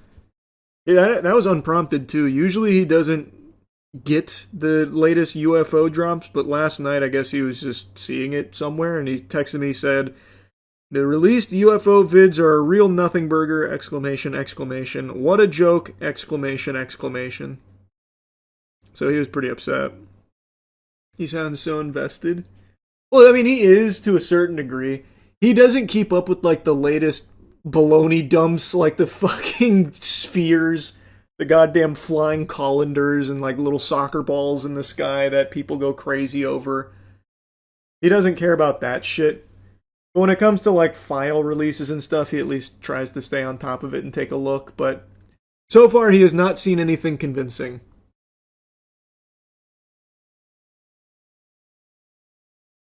So he's not active in the UFO subreddit. He is not. He certainly doesn't like that very much. They're hiding the real UFO pictures like Bubble Bass hiding the pickles under his tongue. Brother, I've got bad news. I'm going to rip the Band-Aid off. There is none. Like, I'm sure they have some, like, wacky files and stuff, because they had so many old-school weirdo projects, like the MK Ultra stuff. They also had all of these, like, astral projecting projects that they were doing, the CIA was conducting with, like, the psychics and stuff, which is why, like, a year ago you saw those articles about the declassified CIA documents confirming that there was giants on Mars. But if you actually look at it, what they were doing is they had these drug-induced maniacs go in, fucking blindfold them, and try and, like, guess cue cards that they were holding, and then they'd tell them stories about how they astral projected onto Mars and had conversations with giants. Like, you're not going to find anything, like, actually convincing when it gets declassified, because they did some fucking nut job shit in the CIA back in, like, the 60s and 70s. They were actually trying to do, like, Marvel X-Men stuff. And then they wrote about it as if it was, like, successful. So, like, ESP, mind readers, astral projectors, time travelers, they had all of these kind of wacky programs. They also killed a lot of people. Well, I mean, in the pursuit of mutants and superhumans, that's to be expected. The gay bomb, too. Oh, the gay bomb is a classic. The gay bomb actually is a classic. The thought being drop a bomb that would cause all the dudes to just start fucking each other and not fight anymore. The enemy is gay now. But they still shot at us. I do love that thinking, though, like that's going to somehow be a really effective weapon. Like, let's just assume it works. Let's assume they did create the gay bomb. They deploy it. Now all the soldiers have sex. They all blow their load. Then they go right back to what they were doing before. So you bought yourself, like, a couple of minutes where they're fucking, and then what? It was a truly baffling proposal. Might backfire on your own army. Oh, can you imagine transporting the gay bomb, but it springs a leak? Then the plane crashes because everyone's fucking themselves ferociously. No! We made the whole plane gay! No, it's gay! Shit! The one thing we couldn't plan for! No! Yeah, it was interesting stuff, man, I'm telling you. Those declassified files and the ones that we keep getting have some really wacky projects the government looked into at the very least. Some actively pursued. Oh, point I was making, to tie it back to the alien stuff, I do not think they have anything like groundbreaking in regards to aliens. Like, I don't think there's alien bodies, alien weaponry, alien craft that they've ever recovered or anything like that. Surely they have, like, unexplainable aerial phenomena, like stuff that they've already declassified, like the tic-tac, that kind of stuff, which is interesting, but I don't think it's extraterrestrial. I don't think they have anything, like, that's going to make you go, oh my god, aliens are real and they were here. Because I don't think aliens have ever been here. Because if they have, we would have never known about them. They're not going to get all the way here and fucking crash. That's not going to happen. The technology that they would need to get here, it would be unthinkable that it would somehow malfunction here. You can't even begin to understand and comprehend the technology that would be necessary for a different species to make it here. It defies our understanding of everything. But you can't debunk that tic-tac, can you? I can't. I don't know what it is, but I just don't think it's extraterrestrial. I don't think it was aliens in their cruiser. Just because I can't explain it doesn't mean that that's the default correct answer. You can't tell me whether or not there's poop in my pants right now. There's no way. You can make a guess, but you don't know. Yeah, I'm in a bucket hat. I'm enjoying it. I'm having fun. Now, a buddy of mine just sent me something that I can promise you no one's having fun with except for the people that were paid to promote it. It is called $1 Million Fan. It is a show which is pitching a $20 million prize pool for what seems to be a load of horseradish. And in case you were wondering, yes, that is an AI mansion on their front page of this contest. At least from everything I can tell, it's an AI-generated mansion. Which immediately should let you know that you're dealing with some high-quality content here. No reason not to trust that. I can't believe anybody would be pitched this and actually think it's legitimate. Like, it takes 3 seconds of looking on their website to smell the poop. It is unbelievably foul. Like, there is no world where this happens. To put in perspective that prize number, $20 million, that is significantly more than Mr. Beast's Amazon show and would make it by far the highest grand prize pool in any kind of like reality game show history, pretty much. All for a, what I believe to be terrible concept for a show as well, about streamers' fans submitting clips and then, I guess, going to a mansion or something. I'm still a little confused because the information they offer is just fucking nonsensical. Like, I feel like I have to be on Fint to even begin to process the words that I'm reading and what is supposed to be a contest. So I want to go through this. I want to really get into the weeds here, because this is mind-bogglingly stupid. This is a special kind of scam that I just can't even picture someone falling for. Yet, some streamers have publicly promoted it. I'm assuming they were paid to do so by their talent agency, who was approached by whoever's behind the $1 Million Fan show to do this. So I imagine some people buy into it, which I can't wrap my noodle around that. This is like the Fire Festival of streamer shows, but even more outrageously fucking dumb. They have a streamers section here, and I'm guessing they were all paid to endorse this, and I know in Extra Emily's case, she just had a statement on her stream after her community was letting her know that they believe she had just promoted a scam to them with hawking $1 Million Fan Club. So we'll go over her statement here towards the end of the video. Checking in on the About Us section offers more questions than answers. It's so fucking useless here. You get about as much lore here as you do for the old Urgot League of Legends write-up, where it basically just said Urgot has a dark and mysterious past. So $1 Million Fan is a high-stakes reality television competition built around one simple idea: the fans deserve a seat at the table. Created at the intersection of modern creator culture and large-scale unscripted entertainment, $1 Million Fan brings everyday fans face-to-face with the creators they support, competing together in real-world challenges for life-changing prizes. This is not a meet and greet, and it's not passive fandom. It's participation, pressure, and performance. This feels like it's an AI-generated About Us section. Each season pairs selected fans with major online creators in a fully produced, on-location competition environment. Contestants are tested physically, mentally, and strategically across a series of escalating challenges designed to reward adaptability, teamwork, and resilience. The result is a show that feels authentic, unpredictable, and genuinely earned. $1 Million Fan is produced with the same standards as top-tier television professional crews, rigorous safety protocols, transparent rules, and a clear separation between entertainment and fair competition. No purchase is required to apply or enter. Fan participation pathways are designed to be accessible, compliant, and audience-first. At its core, $1 Million Fan exists to redefine the relationship between creators and their communities. Fans are no longer just viewers, they are competitors. Creators are no longer just personalities, they are teammates. Every moment is rooted in real stakes, real people, and real outcomes. This is reality television built for the internet generation, bigger, bolder, and centered on the people who made creator culture possible in the first place. So who the fuck are you, by the way? This is the About Us section, but you've only told us, like, I guess the elevator pitch on the show. Who is putting this on? Where is the $20 million coming from? Who is the professional television crew here working on this?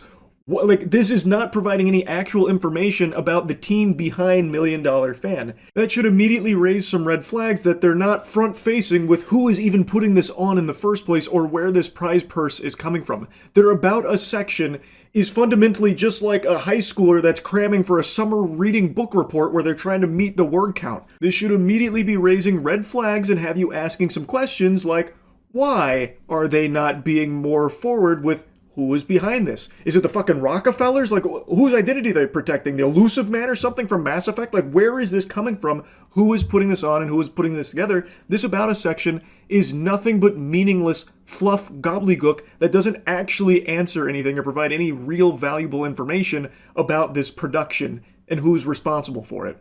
And then when you go further to their partners section, they have like a couple of brands listed here. Their 3 listed affiliates are Malwarebytes, Hide Me, and then that mystery affiliate in the middle there is StubHub. Have to click on it to find that information out. I was a little nervous that I was about to have my fucking identity stolen or something, clicking on a random image from a sketchy website that links me to something outside of it. And their Proud Partners section actually had me laugh out loud, audibly giggling, not just blowing air out of my nose. I literally laughed a hearty ho ho ho like Santa Claus when I saw Livestream Fail is listed as a proud partner of $1 Million Fan. And so I went to the Livestream Fail, and they actually even had a big post announcing this to try and get people to sign up for it. So I guess they're like an official partner of $1 Million Fan. And I was reading the comments from like one of the mods there that was talking about it, and it seems like he's completely fucking clueless on what's even going on in regards to this whole thing. So I don't exactly understand their role in this, or like who's pulling the strings there, the puppet master at LSF that's partnering with $1 Million Fan, but the mods don't even seem to be on the same page there and don't have any real answers. Then going to IRL buffs is like going to a barren wasteland. This whole website is completely empty. It's like Squidward going to that room to be all alone. This feels like it's a prototype that was thrown together in like a handful of minutes just for the sole sake of existing on the $1 Million Show site. I'm pretty sure that's an AI-generated image there as well for their products like Anti-Tilt and Aimbot. Like, this whole thing is extremely sketchy to me. There's like no actual information on this website at all. It is just trash. And then their 3rd listed partner, the VGS Robot Wars or whatever, that doesn't go anywhere. You can click the image, but nothing happens. So when it says coming soon, it literally means coming soon. One of their partners, they're still imagineering right now. They have the concept of a partner, but it doesn't actually exist. This whole thing, I truly don't know how anyone could be pitched this and just say like, oh yeah, I'll put my name on that. Now I ended up making an account, Gilman Tookus. I used 10-minute mail, I set up my account, and it seems like there's a lot of monetization here. So you can buy some emote packs, up to $5.50 worth of creator emote packs, which give you 10 entries into the competition. But they do explicitly make clear numerous times, no purchase is necessary to enter, but kind of nudging you a little bit to maybe make a couple purchases.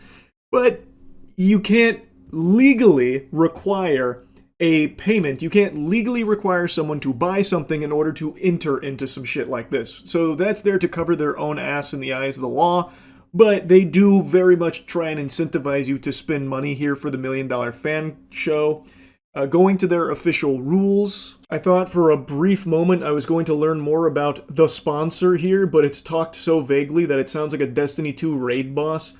The sponsor, $1 Million Fan Reality Show Inc., referred to herein as $1 Million Fan or the sponsor, is a Canadian for-profit corporation operating as a technology and media company that organizes and promotes sweepstakes events. The sponsor operates sweepstakes and skill-based contest experiences and separately provides application review and casting evaluation services. Any producer fees are charged solely for administrative and evaluation services and are not entry fees or consideration for chance. Interestingly, they say the sponsor is a Canadian organization, but the domain, when looking it up on who is registered in Iceland. I don't know, it feels a little odd. It felt peculiar. Maybe that's standard business protocol? Not really sure, but just thought it was something worth mentioning. Now I bet you're scratching at your neck wanting more details on how to enter, and don't worry, they have this section here that's nice and convoluted. So, how to enter. A. TV show spots. The TV show selection will offer 2 different methods of entry with a total of 14 show participation spots available. 1. Sweepstakes entry, random draw, 7 spots. Participants may enter sweepstakes for a chance to win 1 of 7 show participation spots. Sweepstakes entries are available through 2 methods. Paid entry, donation method. Visit the Experience webpage and follow the donation entry process. Each confirmed donation will provide entries into the sweepstakes with the number of entries determined by the amount donated as indicated on the Experience page at the time of donation. Participants may donate multiple times and there's no limit to the number of entries per person. Yippee! Yeehaw, I can keep giving my money for a better chance at being on this imaginary television show. Then there's method 2, free entry, no donation requirement. Participants may also enter sweepstakes without donating. To do so, visit the Experience webpage and follow the free entry alternative method of entry. Each valid submission will count as one free entry into sweepstakes. Free entries are unlimited. Participants will submit free entry by mail, which I'm sure people can't wait to go by mail for their free entry. Then there's also 2, the contest entry. This is judge section, so this is outside of the sweepstakes. In addition to the sweepstakes, 7 show participation spots will be awarded through a skit-based contest. Contest entrants must submit an application and/or participate in the contest process as described in the Experience rules. Winners will be selected by a judging panel based on specific criteria, originality, creativity, skill, or other merit-based factors as outlined in the Experience rules. Contest entries will be judged by a qualified panel chosen by sponsor using the following weighted criteria: creativity 40%, originality 30%, skill or ability demonstrated 20%, overall impression 10%. The 7 highest scoring entrants will be selected as contest winners. In the event of a tie, sponsor reserves the right to conduct a secondary evaluation. Judges' decisions are final and binding. Now, let's assume that you do enter into this. You waive your right to basically everything, which this is standard. I saw some people calling this out as being like really alarming, but I don't think people ever really read terms and conditions. These kind of protection clauses are always baked into contracts these days. Not that I agree with the practice, but this isn't anything super new. This is probably boilerplate shit if I had to guess. So if you read through the entry conditions and release, if you bother to go through and read that, you'll find a lot of legalese that's there to kind of just protect themselves in the event that someone tries to pursue legal action against them. And this is baked into so many terms and conditions these days where companies just throw the kitchen sink in there knowing full well a lot of it's not enforceable, like it's not going to actually stick, but they throw it in there just because why not? They know people aren't going to fucking read it in the first place. And in a lot of cases, it gets overturned. Like, you can't just knowingly scam someone and say, look at the terms and conditions in section 117, you agreed that we could scam you, and if we did, you wouldn't be mad. There'd be no tears and there'd be no legal actions. You agreed, you signed right here by signing up. That doesn't work. So in this case, they're putting these protections in here that read about like how you can't pursue them for any like punitive damages and stuff like that as a way of just trying to protect themselves if in the event that this does end up being a scam, which I do believe that this event will never actually unfold in the way in which it is presented on this website. This whole thing, I think, is just complete fucking hogwash. But this section in particular here wasn't like super surprising to me like it was for a lot of other people. I kind of expected that that would be somewhere in their website as part of the terms of signing up, especially when you consider that the paid entries are non-refundable based on the available information I can find. It seems like those are non-refundable. So this being in there is trying to stop someone, like discourage them from coming after them in the event that this doesn't actually happen. Which, again, if you do get scammed by this, I don't think these terms protect them. I'm not a fucking lawyer, but I don't think it actually would really even do much in that case. Anyway, though, let's move on to the next component of this, which was Extra Emily's response when people were calling it out. I know it's sus. I know it looks sus, okay? Mythic pitched it to me, and I was like, okay, sounds good, but I just don't want LSF to be part of it. Like, are you kidding me? Like, why is there an LSF person? Like they're like using, and they're saying like, oh, Emily is backing it up, and I'm like, I just posted it because I had to. Like, I had to be like, okay, I need to tell people about it. Pardon? What do you mean you only posted about it because you had to? You didn't have to. You could have said no to this when they approached you. She makes it sound like it was an obligation she couldn't avoid. You didn't have to accept the deal. And she even talks about how she didn't really look into it or anything, just said sounds good off rip. Why? Why wouldn't you even bother to take a single peep at it? Especially when they're approaching you about a $20 million contest that uses your fans and you as the face of it. That is inconceivable to me. And then she's really surprised that the LSF team or I guess it's just like one person maybe on the LSF mod squad that posted that statement, she's surprised that they're saying she's backing it up. She's like, why would they even think I'm backing it up? Because you are! You are! You promoted it. That is you backing it up. You are on their website.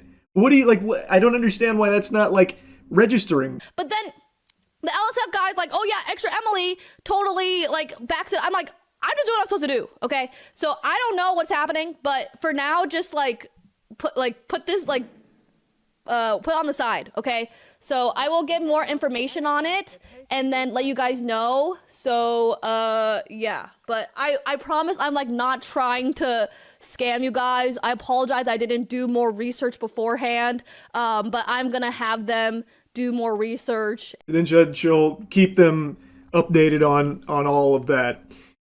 Again, they are saying you're backing it up because you did promote it. You were on their website as one of the streamers that you can go in and be part of the fan sweepstakes for.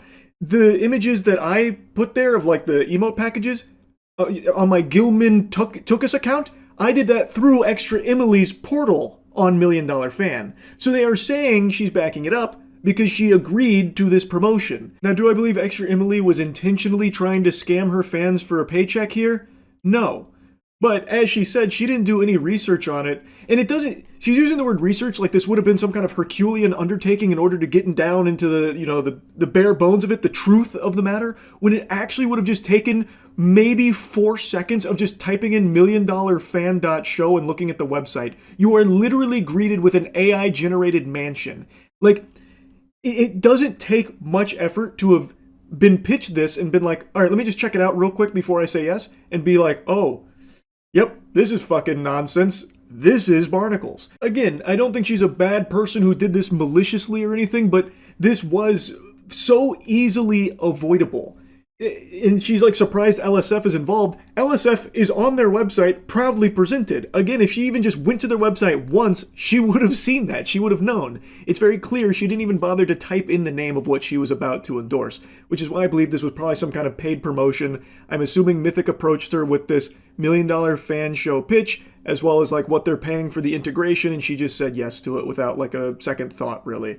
That's my guess. Now, I also want to yap about how surprised I am that her agency, like her management team, Mythic, would even bring this to her in the first place. Like, why they would even serve this up on the plate to the streamers to begin with. I feel like the agency shouldn't have even entertained this $1 Million Fan show pipe dream. There is no real information available on anyone even associated with this show that's apparently going to be on television based on their entry rules. It's going to be like a big budget reality TV show program somehow, somewhere with a professional crew, this and that. This is a multi-million-dollar production. Like, based on everything they're talking about in their About Us section, this sounds like this would be like an $80 million like produced show with a $20 million prize pool, which is unheard of.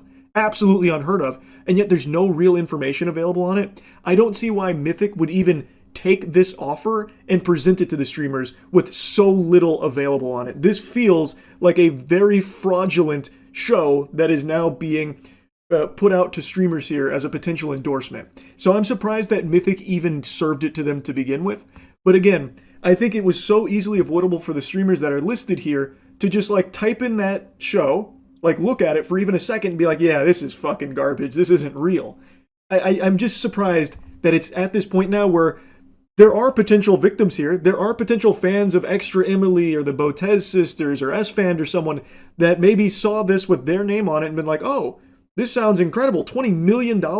I'll do a free entry. I'll do a submission here. Well, actually, maybe I'll do a paid entry, get the emote package to support the creators too, and give me some more entries for a better chance of competing in it. And like, it's sad. It's just fucking sad. Because again, I don't think this is real at all. I feel like there's very few people out there that would go to that website and walk away with a positive impression that this is something on the horizon. It doesn't seem feasible at all. Would love to be proven wrong though, I suppose. I guess we'll see. Anyway, I had to yap about this. That's really about it. See ya. Kevin O'Leary has quickly become one of my least favorite people on this planet. He is unfathomably cringe, and yet he is still extremely vocal and can't stop chirping about his 40,000 acre data center in Utah. He's doing this nationwide humiliation ritual where he's going on like every platform imaginable, just be clowning himself publicly.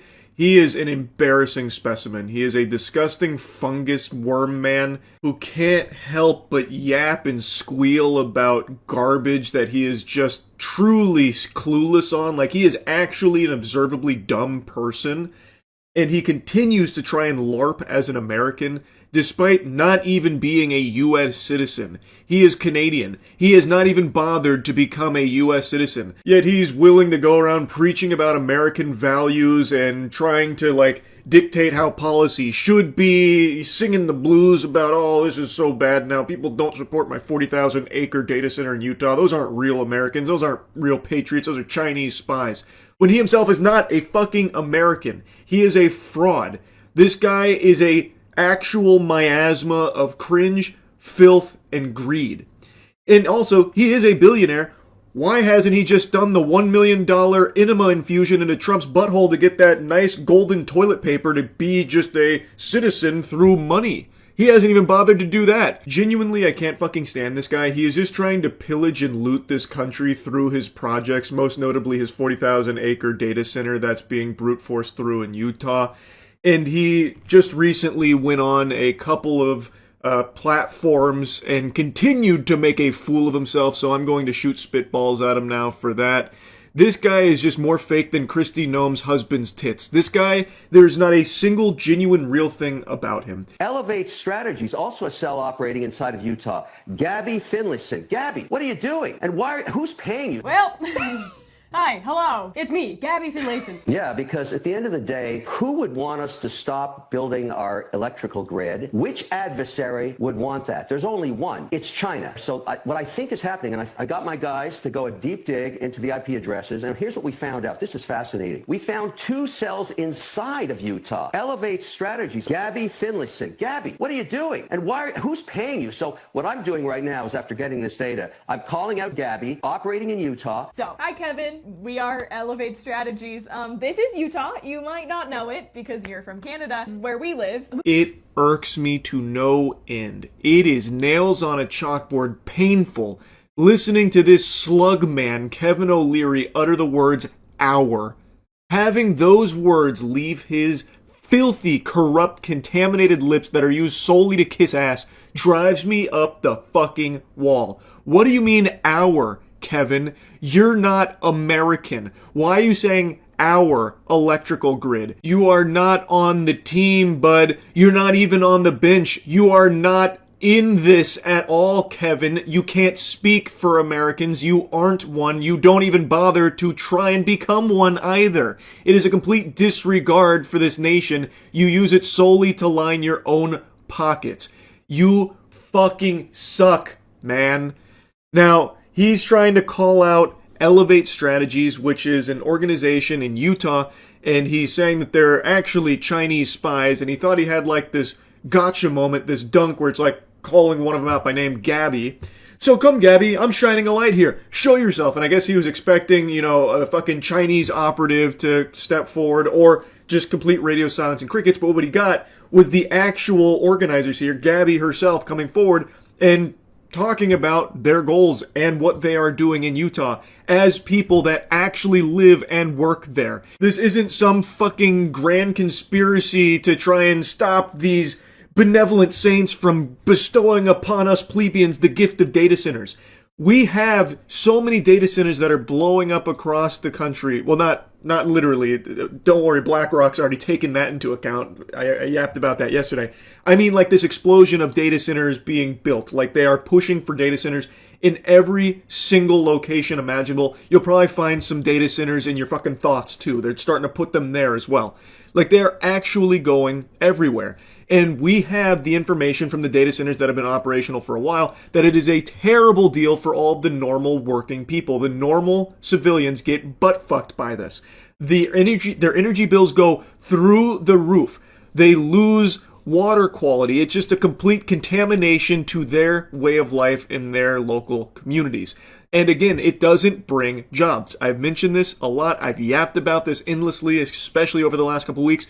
One of the biggest data centers in this country only employs roughly 150 full-time employees, and normal average-sized data centers run as lean as 20 to 25 employees. They are not giving jobs to the community, so the community sees none of the upside. It doesn't benefit them in any way, shape, or form. I know I already mentioned it, but because of the huge energy demand for these data centers, it then inevitably has the consequence that all of the local community members have their energy bills fucking skyrocket, and of course there is the impact on water and all that. But then there's also something that's starting to develop now. It happened very recently. I talked about it yesterday. NV Energy, an energy supplier to Lake Tahoe residents, let them know that they're just not going to be giving power to the people anymore. They are now going to solely focus on delivering power to their local data centers. So now 50,000 residents in Lake Tahoe are now at a risk of not even having power because NV Energy just decided it's more lucrative to just solely work with AI and basically fuck you to all of the actual human beings that rely on them for the energy to live. So now they have to try and scramble by 2027, only a year, to find a new power supplier to these 50,000 residents. It's actual insanity. Normal people do not want data centers, and they are doing all they can to fight back, albeit unsuccessfully because of the intense corruption, especially in like Utah, where 3 people, one of them even fighting for hell, saying for hell's sakes, grow up. People that are literally just going against the will of the people, deciding to brute force it through because they get some doubloons out of that deal most likely. However, I would like to highlight a successful one that has recently unfolded, where recently in Missouri, the council that pushed through a data center initiative, all of them got voted out in a landslide defeat, and now they're setting their sights on the mayor who allowed this to happen as well. This is exactly how it should be. If you are not going to actually represent the people in your community, if you are going to go against their interest in order for your own greed and exploitation, you lose your job. You lose that position. That's exactly how it should be. That's exactly what's happening in this Missouri community. So hats off to them, and I hope to see more of this shit continue. Anyway, back to clowning on Kevin O'Leary. Before we get into anything too serious, this is the very scary, very intimidating man that is threatening us. We are not taking the criticism of anyone who is wearing flip-flops and a suit on national television. You know, it's not every day you get called out by first and last name on Fox News by a Canadian billionaire trying to ruin my state, but here we are. Kevin is such a quirk chungus Reddit loser. He's wearing pink flip-flops with his suit and a Utah national security hat, because he's cosplaying as this big, rough and tough guy. It's like if you went into a character creator in a video game and intentionally tried to make the most insufferable looking asshole you could think of. And he also has a life-size cardboard cutout of him in the same room. I want a forensic audit of who's funding their platforms. Who is it? So these are proxies for the Chinese government's my argument. And if they're not, because I want them to be able to defend their name to Gabby, come out, wherever you are. Okay, Kevin, go ahead. Mr. Wonderful's Nancy Drew little detective agency, have at it, brother, because if we were Chinese operatives, we would be the worst operatives in the entire world. Someone alert Beijing that the payment portal to Jackie and I's Amex bills is somehow broken. As a reminder, we run Democratic campaigns in the state of Utah. If we were in this to be making money, we would be doing literally anything else. And you should know that because your job is to give small business owners an aid. But if we're talking about audits, we should be auditing the Stratos Project. We should be auditing all of the politicians that, I don't know, do you have property surrounding the Stratos Project? Or maybe do you have interests that you were changing the laws before this was created? Hypothetically. We're just saying we should maybe look into people that stand to make hundreds of millions of dollars off this project. Audit is a word that should be treated like Voldemort in Kevin's vocabulary. He should fear the word audit. Because if anyone actually gave a fuck about Kevin's business dealings, they would uncover some extremely shady shit, I imagine. The last thing he would want is any kind of auditing for his projects like the 40,000 acre data center, the Stratos project. He's trying so hard to use the worn out method of everyone who disagrees with my business practices is a spy or a terrorist. They're not real Americans. But it doesn't work, Kevin, because data centers are so unanimously hated by real people that actually live in these communities that you are infesting that this just doesn't fly. Because, again, average, ordinary people are directly impacted by this in a wildly negative fashion, and they do actually go out and try and fight against it. So when you, a foreign billionaire, come over and start stepping all over them, insulting them and saying that they're not real Americans, they're being paid by China or being bussed in and aren't actually representative of the real enthusiasm true Americans have around data centers, it just doesn't work. People see right through the lie. He also just can't help himself but to go on this humiliation ritual where he makes it abundantly clear that he is just actually a stupid imbecile, like a bumbling moron. There's always this perception that if you have as much money as Kevin, you must be smart, but Kevin is doing everything he can to show that that's just not the case. To stop advancement of technology with the uncertainty it brings has always been a dilemma in capitalism and in America, and it's a fair comment. But how is this capitalism? If taxpayers are paying for some of it, how is that capitalism? That seems... Oh, I think that's no different than building an apartment building downtown in Austin. You can get incentives for that too, and that's just part of how it works. You can debate How is that capitalism? How is that free market? If politicians are handing you other people's money to do it, how is that capitalism? Well, capitalism is built into the Constitution, which I think was genius. As I said, he's been going on like every platform imaginable, and every time he finds a way to look dumber and dumber. So throughout this interview, he continues to like flounder. He was also then asked about like, well, what jobs is it going to bring? Because Kevin keeps talking about the millions of jobs that this is going to bring. People just don't see the vision. And he couldn't actually name any jobs or actually explain that thought process of his. And also, it looks like he's fucking zooted out of his mind. Why does he keep zoning out? Is he blue screening in the brain? Is he seeing a ghost or like a big floating pair of titties? Like, what does Kevin keep looking off into? Is he that shy, maybe? I don't know. This guy just super sucks. And it's not just the AI data centers that he's doing his best to go to bat for and defend tooth and nail. He also just loves to go on and talk about, like, American policies and stuff, and his view on how that should be. The problem with that sentiment is that you were born in 1954. Yeah. Okay. You're Very 70. popular You're that 71. Yeah. Right. In 1954. By the way, I'm a vampire. I'm never gonna die, during your lifetime, we've actually had Brown v. Board of Education. I remember. Yeah, Brown v. Board of Education. I don't know how you remember it. I think you were like 2 months old. But I'm not finished yet. Kevin can't help but perpetually interrupt when he's backed into a corner, which is always... This guy, if he didn't have money, would have just been the kind of douchebag, the kind of dweeb that just gets shoved into lockers. So... he tried to pretend he knew what Brown v. Board of Education was. He's like, oh, yes, I actually remember that. Very, very vividly, in fact. And the guy there's like, no, you definitely don't. You would have been 2 months old. And also, you're not American. Kevin, you're not American. You wouldn't know anything about what he's describing here or what he's going over. I know you've never opened up a fucking American history book. You don't have a clue what he's talking about, but he likes to pretend. He's a LARPer. He is a full-blown red alert LARPer. It's all he fucking does. Well, to be fair, I guess it's not all he does. He also can't help but constantly remind people that he was in Marty Supreme.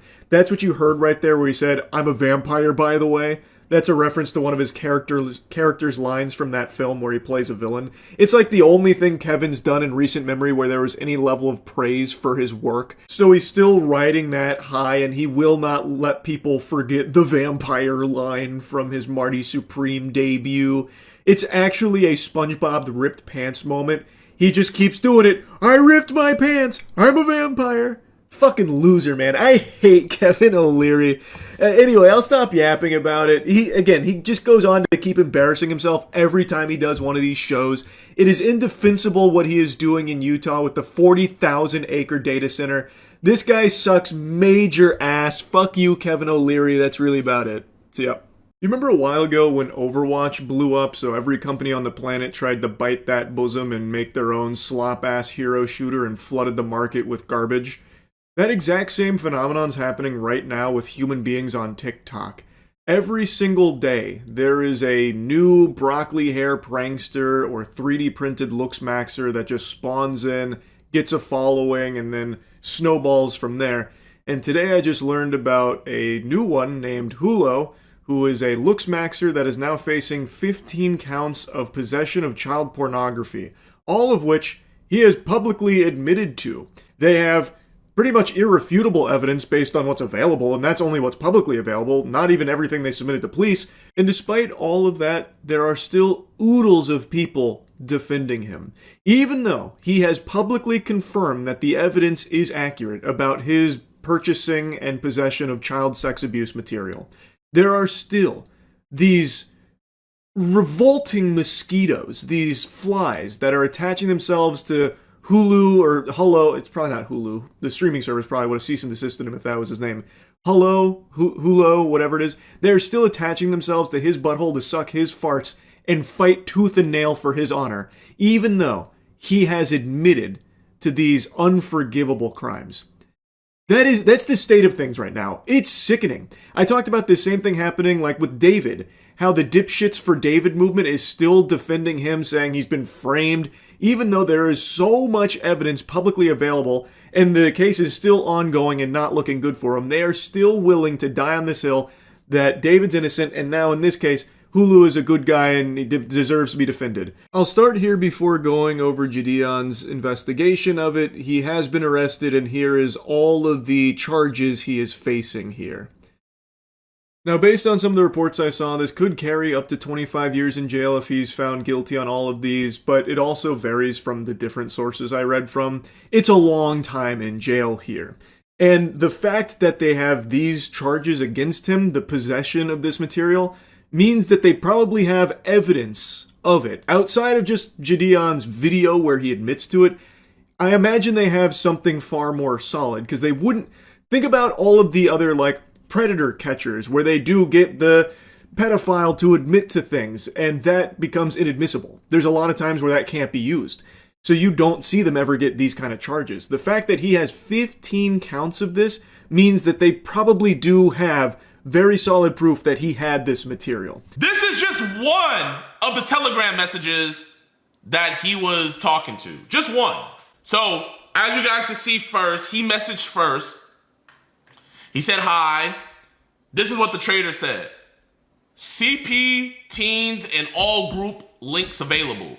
Which package are you interested in and what's your budget?" He said CP, $25 max. So, to give you a bit of context here, like the lore, his ex found out what he was purchasing, the CP that he was purchasing, and then Gideon found out about that because of her blowing the whistle on it. Then they teamed up as well as predator poachers. They went to the police, they submitted the evidence, and then also publicly started to out some of the evidence so that way people could see it and stay away from him. And I've talked about this a lot. I think when it comes to shit like this, putting it out in the public is extremely important. Making sure that it doesn't compromise the authorities' investigation on it, but also alerting the community so they can stay safe as well and avoid these kind of fucking monsters. So I totally understand that approach. And what you were seeing there is some Telegram messages. Gideon goes through a lot of them.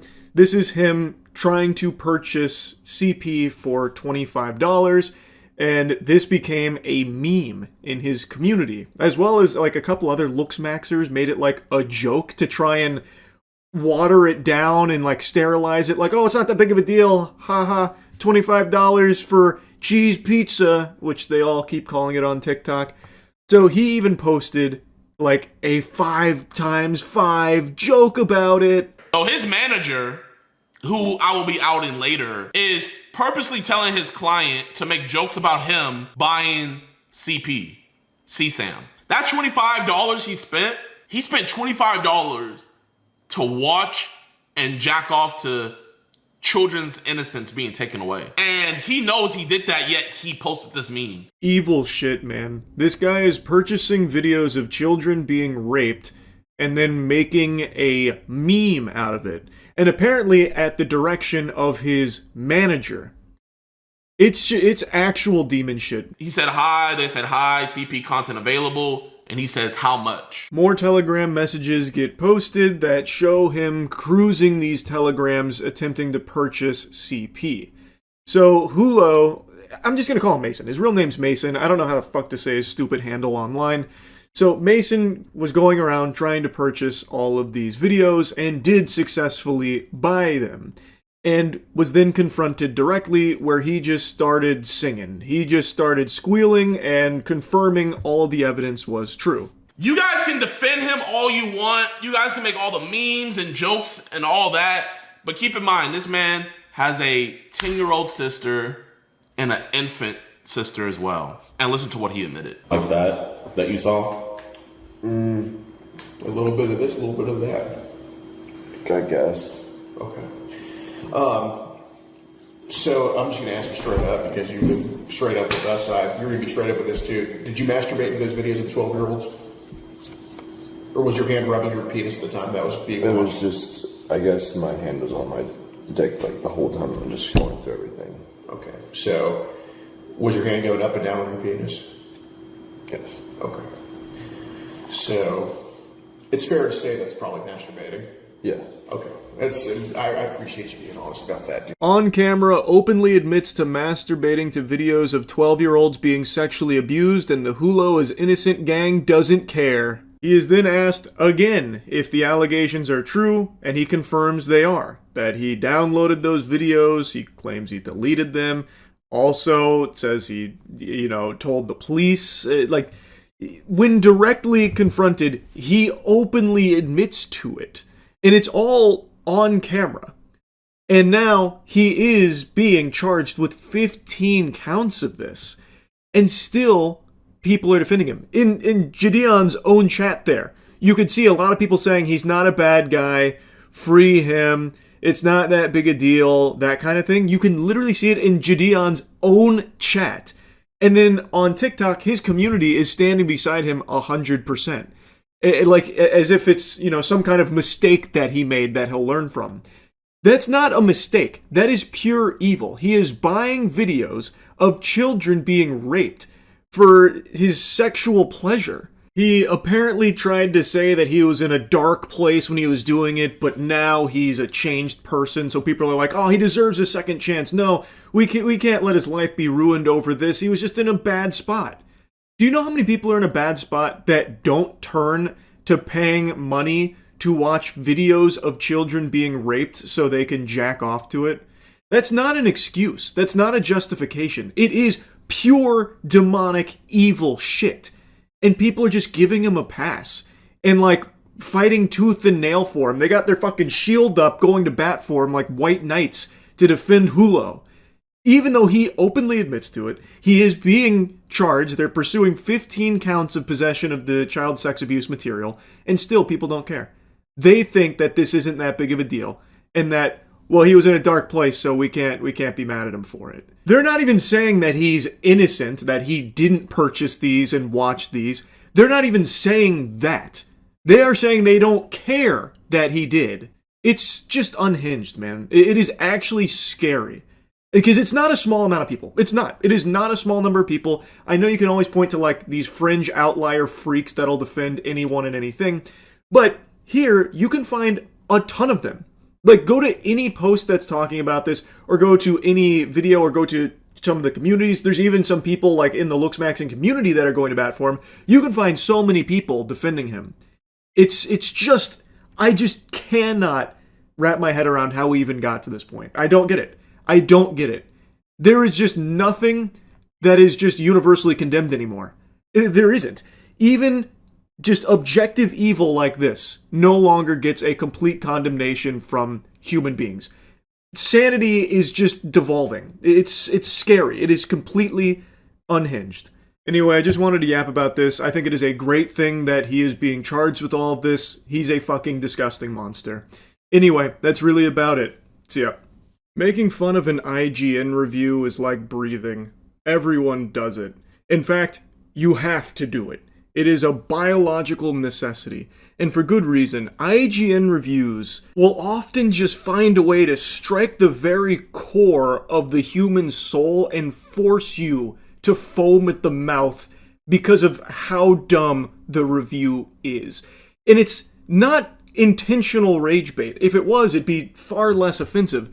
It's accidental rage bait from reviewers that You have to question what the fuck they're on to reach the conclusions they do on certain things. And it's a topic that's been explored a million times for a million different movies, games, TV shows, what have you. And they get clowned on till the cows come home. I know I've shot spitballs at them a ton, but I cannot resist the urge to do it again because this review for Mouse PI for Hire. And it's not the score that's so irksome. The IGN grading scale is so fucking cattywampus it defies conventional wisdom and is an affront to God in and of itself. So it's not even the score that's bothersome.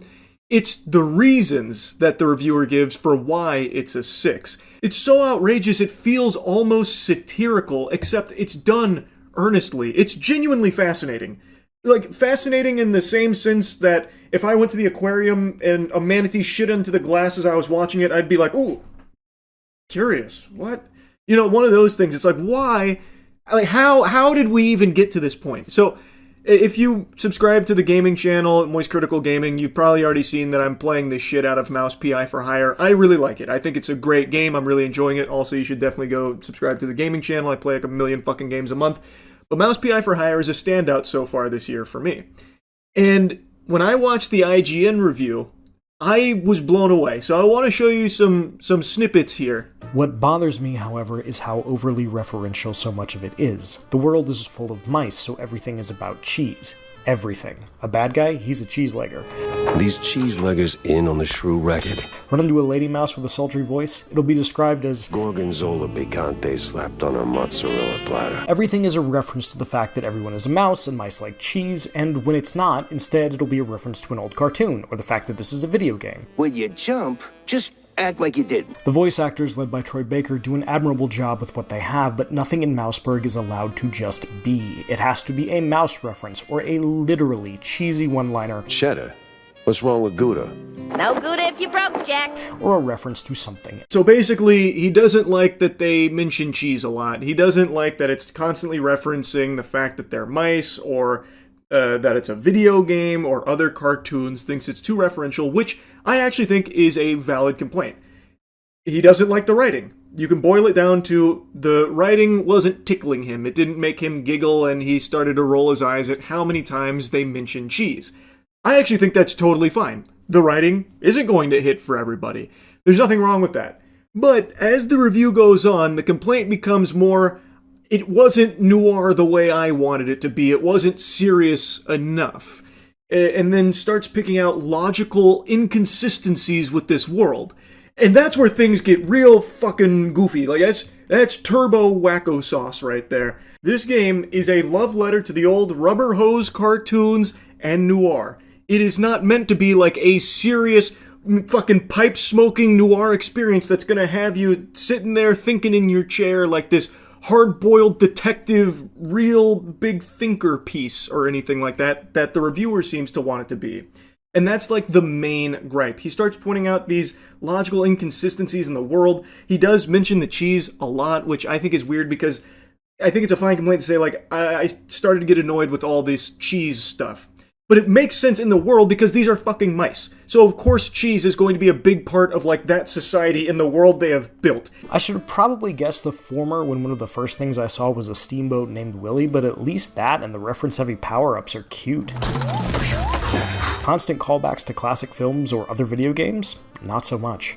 And it doesn't end there. A boss fight in the sewers? It's a literal alligator because of course it is. If you're looking for the cheese-liking foreman, Jack will quip that he doesn't look like much of a boss. More like a mini-boss. And then laugh at his own joke. Just listen to the way he talks about it. He fucking hated this. I think he wanted to go lower than a 6, but then felt like the response would be too ferocious if he did. It seems like he actually loathed it, just by the way he's talking about it. I don't even understand the complaint about the alligator boss fight. Did he have the same complaint for Resident Evil 2 when you fought a sewer gator there? It actually feels like it's doing the IGN meme of too much water. If you remember that one, this one is too much cheese.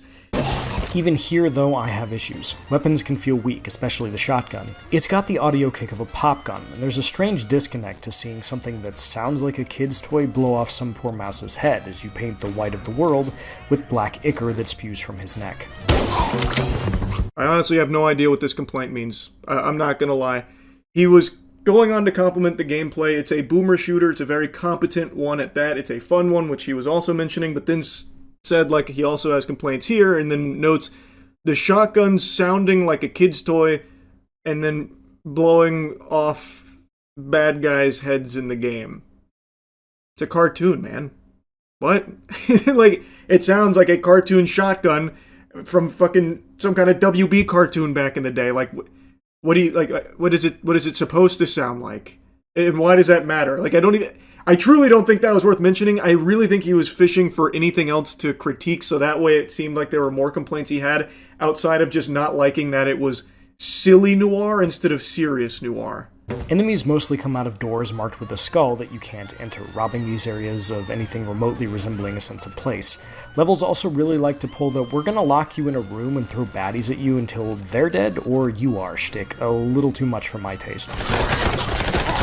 None of this is game-breaking. The combat is fundamentally good enough to carry you to the end of the roughly 12-hour campaign, but sometimes it feels like being at a show that's never quite bad enough to leave. Here's another complaint that I think is truly pulled out of his ass just for the sake of trying to find anything else to be negative about to justify a 6.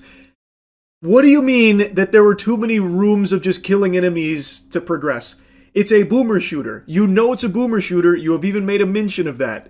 That is the core gameplay loop of a boomer shooter. You go into a corridor and you fucking blast ass until there's no one left, and then you move forward. Did he have the same complaint for Doom? I doubt it, like, because that is what boomer shooters are. So I don't know why he's saying there was too much of that here for his taste, as he never played a boomer shooter. I don't know. It seems like he has, because he made a mention. So how could that ever be a complaint? If the complaint was the gameplay's not good enough to make me excited for each of these rooms, that would be understandable. But he made a strong mention that the gameplay is good and is very fun enough to carry you through it.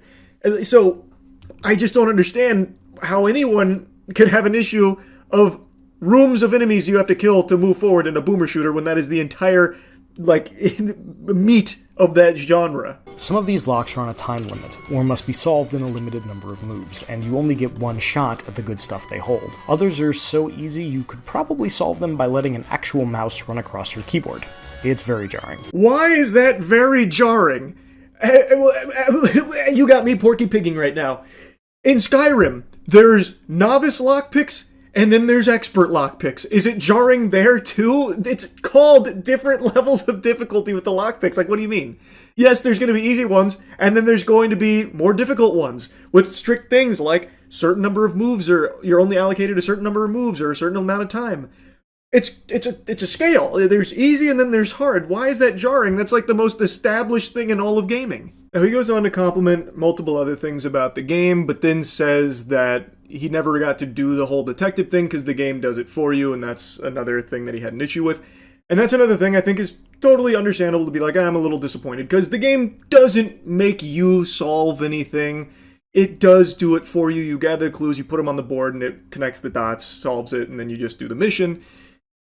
But I think that's totally fine. The game is a boomer shooter. It is not really a detective game. It is a noir aesthetic, a love letter to noir. It is not putting you as like a detective needing to do like an LA Noire style investigation to figure things out. It is a boomer shooter at its core, so it doesn't bother me, but I think maybe he's not alone. Maybe some other people also wanted to have more like detective elements to it. So that's okay to be a little let down there. I think that's somewhat reasonable. I don't think that's a huge, weird complaint to have there. But then we get to the section here that made me really want to yap about this because it kind of just blew my mind listening to it. That brings me to one of my major problems with Mouse PI for Hire. Look, I hate to be that guy who brings up ludonarrative dissonance in a video game review in the year of our Lord 2026, and if you're rolling your eyes right now, I can't blame you, but it's an actual issue here. Jack Pepper is a PI who kills more people in a single mission than Philip Marlowe has in every book Raymond Chandler ever wrote combined. I don't care how corrupt the cops are. A private detective can't break into a police station and slaughter them en masse and then go about his day. It's actually not a problem here at all. Because it's a cartoon. This is supposed to be a cartoon, and one that doesn't take itself seriously, very obviously doesn't take itself seriously, because everything that happens in there is used as a joke or a means of, like, entertaining you as a cartoon would. Does he have the same complaint with Ed, Edd n Eddy? Well, surely they would have broken bones in that scuffle there with that last scam from Ed. This doesn't make any sense. How could they possibly have survived something like that? Like, it's silly. That is a silly complaint. It's not a narrative disconnect because it is a cartoon. And it is very clearly, unapologetically leaning into that. So no, it's not actually a problem here, Scrooge. You, the detective, Jack, going around massacring 1,000 bad guys and then cooling off at John's with a tall fucking glass of fondue and then playing cards at the table is totally understandable in this setting because it's a cartoon. In one particularly nonsensical scenario, Jack inadvertently burns down an opera house to save a guy running for mayor, and he ends up fighting an opera singer and shoots her? Is she dead? Did I just kill an actress for being angry I burned down her workplace? If I didn't, have I left her alive and unconscious inside a burning building? Well, Billy Stone did get blown to Kingdom Come. Mouse PI for Hire doesn't tell me, and it doesn't seem to care either way. This is to say that noir cannot or should not be violent, but the violence usually has a purpose. Much of Elliot Chase's seminal novel Black Wings Has My Angel is about robbing an armored car, but the book builds to that. It's a big deal when it finally happens, and the characters have to reckon with the fallout once it does. Jack Pepper, on the other hand, is a walking catastrophe, and nobody in Mouseburg seems to care. Because it is a cartoon. Why didn't Wile E. Coyote end up in jail for life for being a fucking terrorist blowing up everything? Why did Elmer Fudd not die a million times with everything Bugs Bunny did to him? Why does every cartoon character that have an anvil or grand piano fall on their head like Pepe Le Pew not die right there? Why do they come back? Because it's a cartoon, man. And this is not supposed to be a serious noir comparable to the actual noir properties that he's referencing. This is more a cartoon than a noir, and it's using that aesthetic, blending both of them together, and I think it does it extremely well. It's such a weird complaint. Like, I really think this is just so odd. Again, the score isn't even that bothersome to me, because I'm sure people have played this and they're like, it's not really for me. The writing, doesn't make me laugh, and I don't love the shooting, and, it's the same enemies are repeated tons of times. It's not like there's a ton of enemy variety, and it doesn't really challenge you to be switching weapons constantly like other boomer shooters, so, maybe I'd give it a 6. I could understand that, and I'm sure there are people that have that take. That's not the issue. The reason why this review is getting dunked on by a lot of people, and now I'm yapping about it so much, is because the reason that he's giving for it being a 6 is solely because, it seems, he just really wanted to be a serious noir, and the fact that it's silly and plays by cartoon rules instead of noir rules bothered him so much that it knocks it all the way to a 6 despite everything else being good, like all of the actual gameplay which he makes a mention of. It's just odd. It's so weird. He largely gets to go about his business and is portrayed as a down-on-his-luck everyman PI, like the characters who inspired him, when he is, at best, a mass murderer. Does that make for a more fun video game? Maybe. But it's bad noir and a worse detective tale. There's no maybe there. It does make for a better game when the game is supposed to be entirely revolving around boomer shooter action. That is the main meat here. And no, it doesn't make it a bad detective game because very few people are going to be looking at it through this lens of ruined my immersion in the mouse world here because Jack killed so many bad guys and he didn't go to jail and no one even really seemed to care about all the bad guys that were dying. And then when he was talking to that brain in the jar, it's like brains can't even speak. Like, how does that make sense? It's dumb to even have that complaint, man. It doesn't make it a bad detective story. It is fully sensible in this cartoon world. But Will, you might say, this is a goofy Looney Tunes FPS. Why should I care about any of that? And the answer is because Mouse wants you to. It wants you to believe that this is important. You spend a lot of time talking about these characters, about putting together the clues you need to get to the bottom of what's going on, about Jack's motivation for doing the work. He allegedly needs the money, which both leads him to taking cases and doesn't track when I'm super rich from all the killing. Oh my god, it's like it's the first video game he's ever played.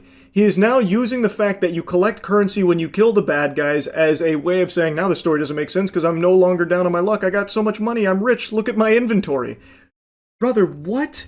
And he's dreadfully misunderstood the game if he thinks that it's taking itself seriously. At no point throughout the 10 hours I've spent with it so far have I even had a whiff, the slightest huff of something that's supposed to be taken seriously as like an emotional beat. Because at every step of the way, even during like a big reveal and like a big betrayal of someone that we looked up to, It is used as slapstick comedy when you actually get there and confront them. It is always being silly, because that's what cartoons do. Well, at least the cartoons that this is paying homage to.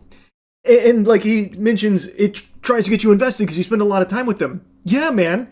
That's because that's called a good game that has a lot to do. You get to interact with the characters, you get to talk to them, you get to learn about them, and that's fun. And it's always entertaining camaraderie between them. But that doesn't mean that it needs to be taken to the utmost level of seriousness, like in the noir properties that you're referencing, because that's not what it goes for. And I don't know how he could possibly get that impression when he was playing it. I really don't know. I don't get it.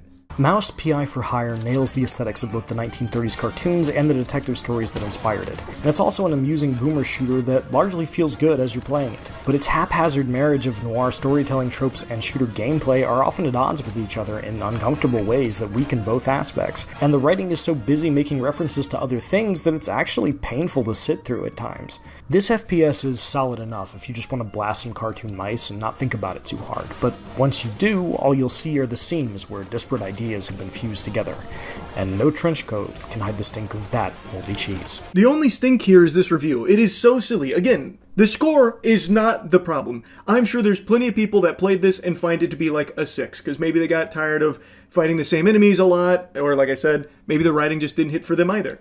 And his complaint of like, too much cheese, not enough substance, I didn't like the writing, I wasn't laughing, I think is fine. But that's like the only actual complaint here. The rest I just think is baloney. Too many rooms where you have to kill all the enemies to progress. It's a fucking boomer shooter. How could that possibly be a complaint? You could just say like you don't like boomer shooters then in that case, but that's not even the impression I got from his review. It seems like he likes boomer shooters. So how would you ever have this complaint in that case? And then like the other things are, it's not logical. How could Jack be a hero detective when he's killed all of these people and no one takes that seriously, all this death? It doesn't make sense. It's like it's a cartoon or something. It's ridiculous. Anyway, I'll stop blabbering about it. This review was just wild. I had to talk about it a bit more. I was talking about it a bit last night on stream when I was going through the IGN review before playing some more Mouse P.I. for Hire. And it was something, man. It really was. So anyway, that's really about it. See ya. Uh-oh, it's knocking on our door. The trick-or-treaters from Hollywood have arrived with their AI productions now. Darren Aronofsky, a world-renowned director whom I'm sure you're familiar with at least some of his work, like Requiem for a Dream, Black Swan, The Whale, most recently Caught Stealing, which I'm not sure if it did like super well in the box office or not, but he is a director with some real meat behind him.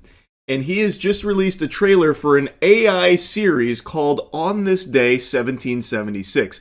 It is a fully AI-generated production that uses some real voice actors to do the voice acting, so it didn't just steal people's voices for it. Wow. What a saint. But that's the only thing it didn't steal. Not even Gollum's appearance was safe. Look at the way Benjamin Franklin looks in this fucking trailer. He looks like Gollum if he went to a boarding school, or like one of those manners courses, those etiquette classes. Oh my god, it is revolting. It is a complete disaster of a trailer and a terrible idea to just fully AI generate a movie or a show. It's something that we've all known is coming because they haven't exactly been shy about wanting to replace everything in the creative space like art, video games and shit, like this entire pipeline with AI in order to save money.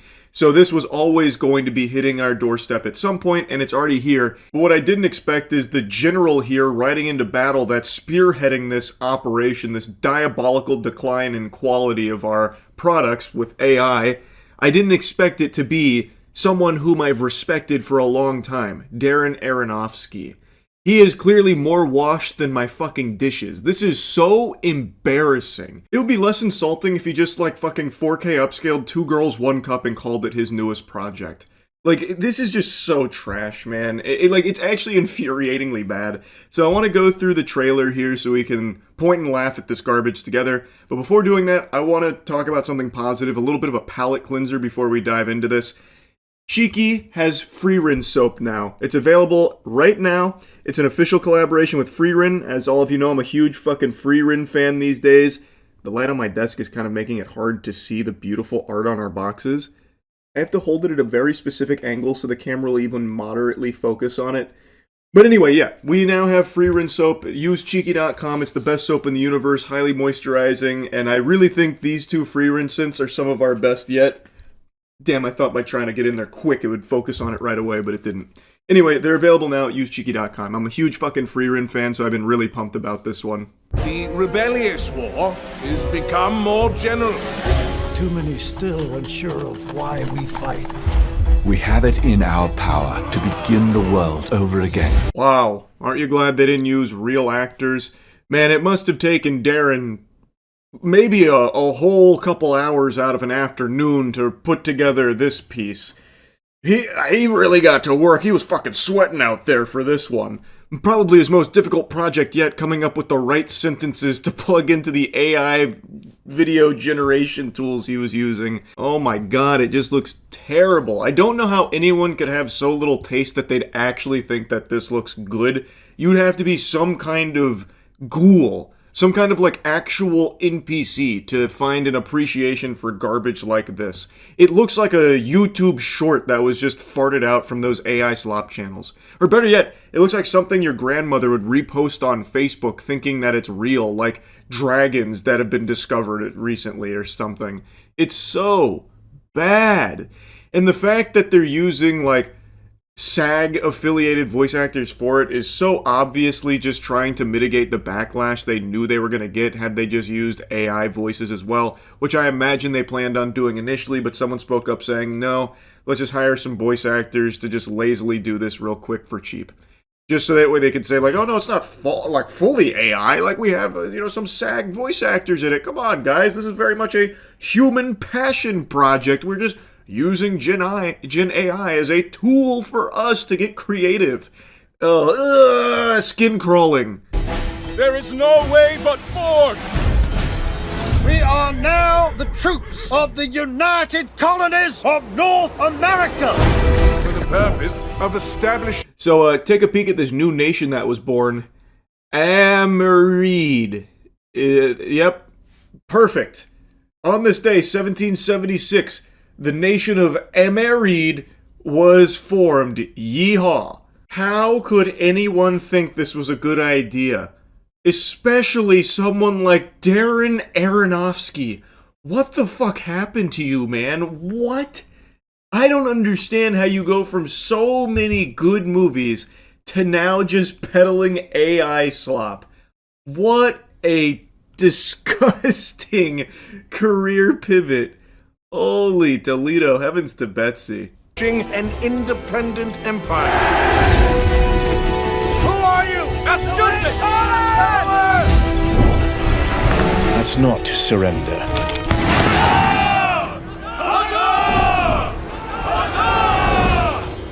I really don't understand why they keep stressing, experience it like you've never seen before. And then it's the most just generic garbage ever. It is AI. You are using Gen AI here. By its very existence, it means that we have seen it millions of times before because the AI has been trained on it millions of times before. So you are only seeing regurgitated garbage in the first place that is stealing from previous works to do this. This is exactly what we have seen before. The only difference is now there's no human beings involved in it at all, aside from like Darren Aronofsky just chopping away at his keyboard for a couple of minutes here, typing in some prompts. Like, what the fuck are you talking about? This is nothing exciting. It's nothing new. It's the laziest, cheapest form of movie making or, I guess shorts producing possible. It doesn't get worse than this. I then saw this statement from Time Studios president Ben Bitanti. This project is a glimpse at what thoughtful, creative, artist-led use of AI can look like, not replacing craft, but expanding what's possible and allowing storytellers to go places they simply couldn't before. What is Ben Titty talking about? Going places they haven't been able to go before? Where's that? In a place with snow and houses? That's all that's in the trailer. Or they're inside of the building signing the birth of the new nation, Amerid. If you're standing up, you need to sit down for this blast of cold water. You can make the inside of a building right now. It's a set that's been done millions of times. What the fuck are you talking about? Where in this trailer did they venture into the unknown that was previously inaccessible to human beings? I am stunned. I'm confused. What are you talking about, Ben? AI didn't go anywhere new or creative here in this trailer. It's the same path that's been walked millions of times before with very similar locations that have been used by real people in real places, but now it just looks like shit with Gen AI. This is just blatantly lying. The only thing this technology does is allow people like Ben in studios and people like Darren now, I guess, to produce trash like this for extremely cheap. So they're able to just pump these out lickety-split for basically pennies. And he's calling it artist-led AI usage, using AI as a tool and whatever, but that's just baloney. They had like some SAG voice actors come in to record some really, quick lines, and then apparently they had like human post-production on this, which I'll take their word for it. They did a terrible job, but I guess they used humans to, color grade it and shit. But overall, this is not artist-led AI usage. This is a proof of concept that they can just squeak out the cheapest generated AI garbage imaginable and people will still sit down to watch it if they attach a beloved director's name to it. I hope this flops. I hope this fails so fucking hard Aronofsky struggles to land any directorial roles in the future. This is actually just that catastrophic. Him putting his name on this, and this whole production here is truly awful. Actually terrible, and sets a horrible precedent for the future of filmmaking or TV show producing. It sucks. It is here to replace the craft, so that way it's cheaper for the bottom line of the vampires at the top of the food chain that control these industries. That is the whole purpose of it. There is nothing creatively new in this trailer. It's only cheap. That's it.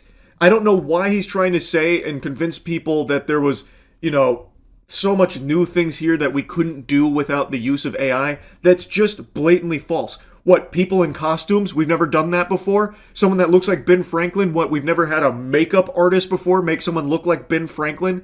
And the locations are very much easily accessible locations or sets that could be built and have been built numerous times.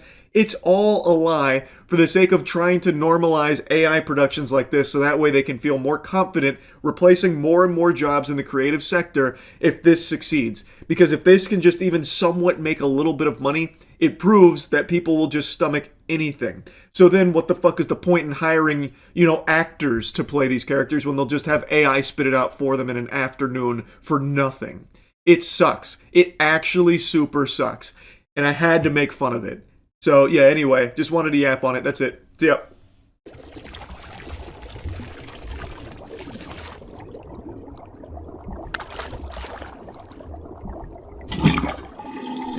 Just water. This is more expensive, but you get more out of that, is what I was saying. Oh. Co-founder and CEO John Gluck. That can't be real. Wait, Kia. This is $250. This is $250. I will tell you, the box stinks. This water is dollars. Oh my god. Alright, we're gonna talk about all the problems with Stranger Things 5. We are revisiting an old tier list. Probably close to like 5 to 6 years ago now, right? We did a water bottle tier list. Yeah, we did that. Was that in the green screen room? No, that was at my fucking dinner table. That's crazy. Yeah. Wow. So, yeah. Nope. This predates even Chelsea. This I think. predates women. Yeah, we did this before girls existed. Crazy. Before the Lord took one of our ribs and made a woman out of it. Mm-hmm. You're welcome. And yeah, you're welcome, ladies. So now, back then, we did only gas station water bottles that we could find in 15 minutes. This time, we prepped and found every water bottle ever made. This is all of them. Yeah, this is all of them out there. This one also is focusing on a little bit on price because we got a really expensive one, which you got to watch till the end to see how many thousands of dollars it costs. Mm-hmm. So, yeah, we're going to see if price plays an impact, and we're just going to try a bunch of waters. It's not every water because we're missing our favorite Zephyr Hills. What? This is more of a price tier list than a water bottle tier list. We are looking at the rarest water on Earth based on price and seeing which is the best. Yeah. This one's super rare now because Ashton Hall You can barely find Saratoga anymore. We're going to start with Zin water. Save our oceans. How expensive is that one? Yep. So we're looking at Gotta figure out how it opens. $1.50 to $2 a bottle. So $2 for a bottle of water. That's kind of expensive for water, right? It is. I don't know a normal price. Go ahead, take a sip. Alright, Zin water. It's got a nipple top. Mm-hmm. It's like a sports. It's fine. It's just normal water. You know what I find with all the fancy waters is it all talks about the pH. So this one's alkaline. It's 9.5 pH. Yep. All of these, for the most part, say something about their pH levels, which I don't know what's. See, that's 10 pH. This is 9.5. I think the lower pH, the happier your tummy. This one's 8.4. No, wait, no, I don't think so. I think the lower pH, the more acidic it is, right? Isn't that how that works? Is lower acidic or basic? I'm pretty sure lower is acidic, because if that's a 10, that's basically acid, is it not? No. 10 is the top of the scale. Is it not? No, I think it goes to like 14 or something like that. I think 7 is perfectly. Yeah, 7 is neutral. 7 neutral. is neutral. I'm pretty sure low is acid. I can't remember. It's been too long. But if you ask me to do electron orbitals for the periodic table, I'll nail that. A higher pH number is less acidic. Yeah, it's more basic. What number do you start hitting ouchie levels of acid? Like, I would say like 4? What pH hurts me? Yeah. Very acidic is below 4 to 5, and very alkaline is above 9 to 10. So this is very alkaline. I'm feeling it. That's like drinking a Tums. This says, generally speaking, it starts to get dangerous with strong acids, pH below 2, and some strong bases, pH above 12. So, seems like we're okay. I think this is a... How many of these are Nestle, do you think? Yeah, like... Probably all of them. Maybe all of them, yeah. Alright. This was fine. Give it like a B. Alright. Just normal water. I got no strong Yeah, feelings. I feel like if B is our 7, it's a B. It's just water. Yeah, that's just normal water. And the rest are probably not just going to be I'm normal. seeing our future. This is eternal, naturally alkaline spring water. That's a very cool bottle. That is a cool bottle. How much is eternal? This looks fancy. I know the lore on this one. Do you? Yeah. And I know What's the lore. lore? This one's the Dollar Tree bottle. Oh! Right? Whoa! And look at all the other bottles. Dude, Yeah. sitting down Friday night with the boys, bottle of Eternal and a Mama Celeste pizza. You kidding me? Oh man, That's heaven right there. That's boys' night if I've ever heard. Taking a one. peek at the new Stranger Things season. Speaking of our future, it's like how Vecna saw the future and did nothing with it. Ain't that the truth? Are you holding the water in your mouth to like really get a good taste? It's like wine. Oh, not really. I was just talking with the water in my mouth. This is good. It's good. That's good water. Dollar Tree water is good. I think if we call it now, we can say lower price, better water. Yeah. I like that more than Zin. That's science. I give that a B+. I'm gonna go A. Oh, going A, huh? Mm-hmm. Going A. I guess very bold. we should have had Zephyr Hills as our gold standard. Well, but you know what that's We like. do know. I picture it. remember. Yeah. Fiji. I only buy Fiji and Smart Water when I'm at the airport, and it's like $14.95 every time. I only buy Smart Water when I'm at the movie theaters, and it's like $8. You don't buy it at the airport? Not at all. Not often. I think I like Fiji. I think Fiji's good. I think Fiji was one of our top 2 on the tier Yeah, list. it is good. That is good water. You get what you pay for. Fiji is so just nothing. Like Yeah. Fiji is water. Yeah.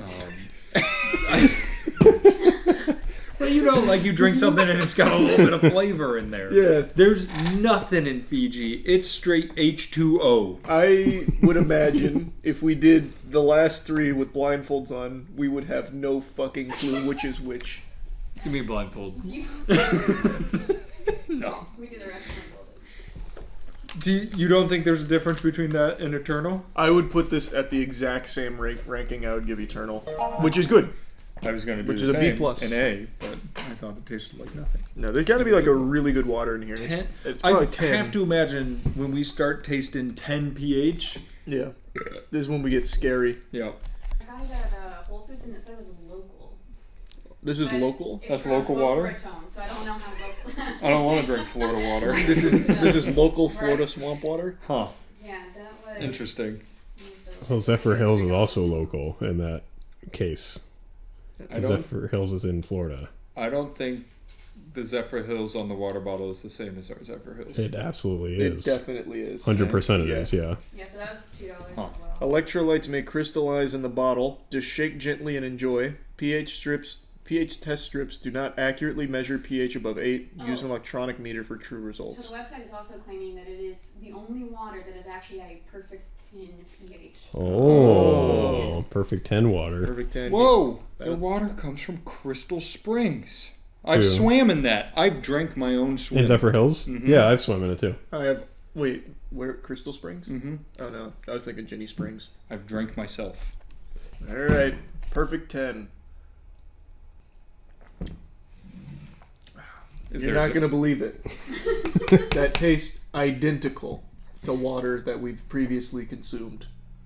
It feels, I guess, different in my mouth. It doesn't taste any different. Yeah, I mean, I guess you could go for mouthfeel. Let me see. I would say the mouth feels 5% different. I think, to your point, if I was blindfolded, I might not be able to tell you that. I don't know where these electrolytes are hiding, but I'm not finding them. It was fine. Yep, that's fine. That was okay. I don't know if I care about it being a perfect 10 pH, to be honest with you. Didn't do much for me. All right, here's an expensive one. Yeah, that's This Voss water. Voss. Oh, it's not glass Voss, though. It's No. not glass. But even the glass ones weren't too expensive. The plastic ones, I think I ordered them, so that's why they came out. That's fair. But All right. that's still $2.50 for the bottle. We're getting up there. $2.50 for a bottle of Voss. That's a big mouth. That's like liquid gold right This there. I'm not going to say anything.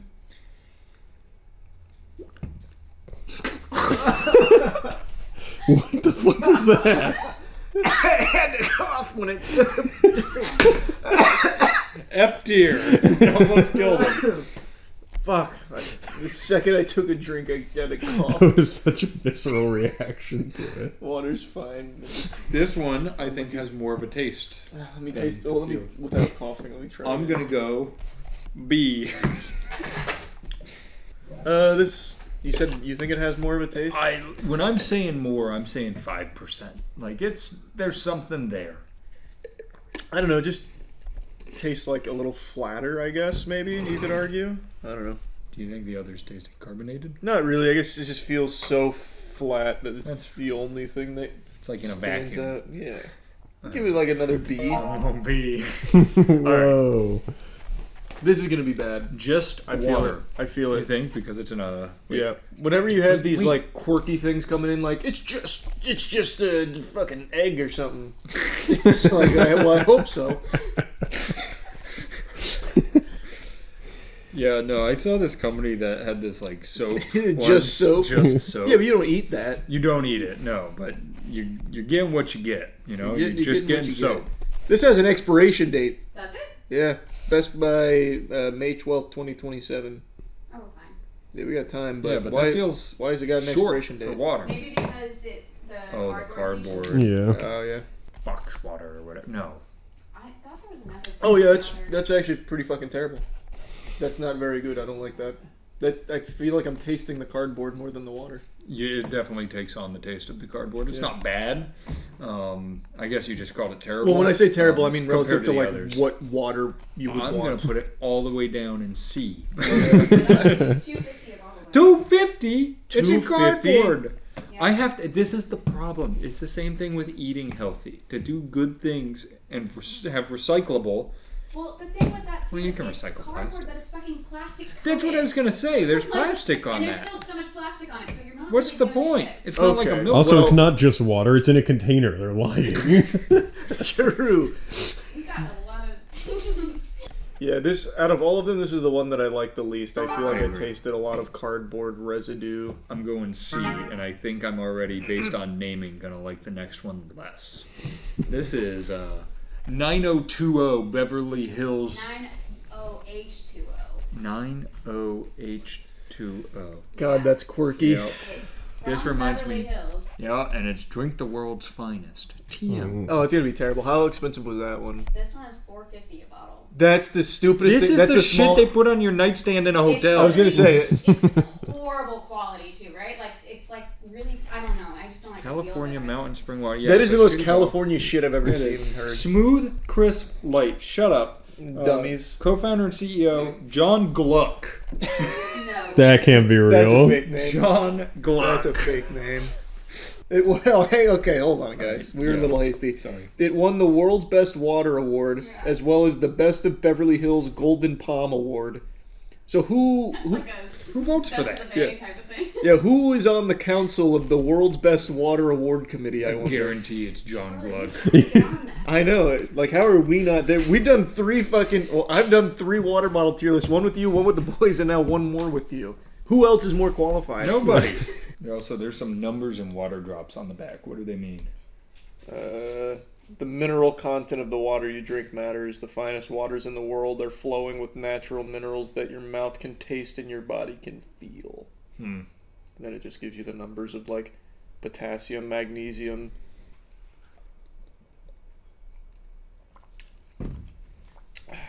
Yeah. Good? Nope. Was I it mean, worth- it's just water. Was it worth the Golden Palm Award? No, it's just normal water. It does gluck when it's coming It out, does. though. to his credit. Can you hear that gluck on camera? Yeah, really. Get in there. you're- Can you gluck me a couple times? Here. I'll gluck you a little bit. Oh yeah, that's some good gluckage. I would put that in the Fiji where there's no taste. Yeah, this is very normal water. I'm getting something of an aftertaste. Are you? I'm not. I don't get any sense of minerals that my mouth and body can feel. Probably just engorged myself on water. Yeah, I'll go B. I'll give it a C just because I hate their branding and their price. I didn't You're paying more for what is fundamentally the same quality water as all the now other I'm ones. understanding what this video is, and I'm going to change my ranking to a C.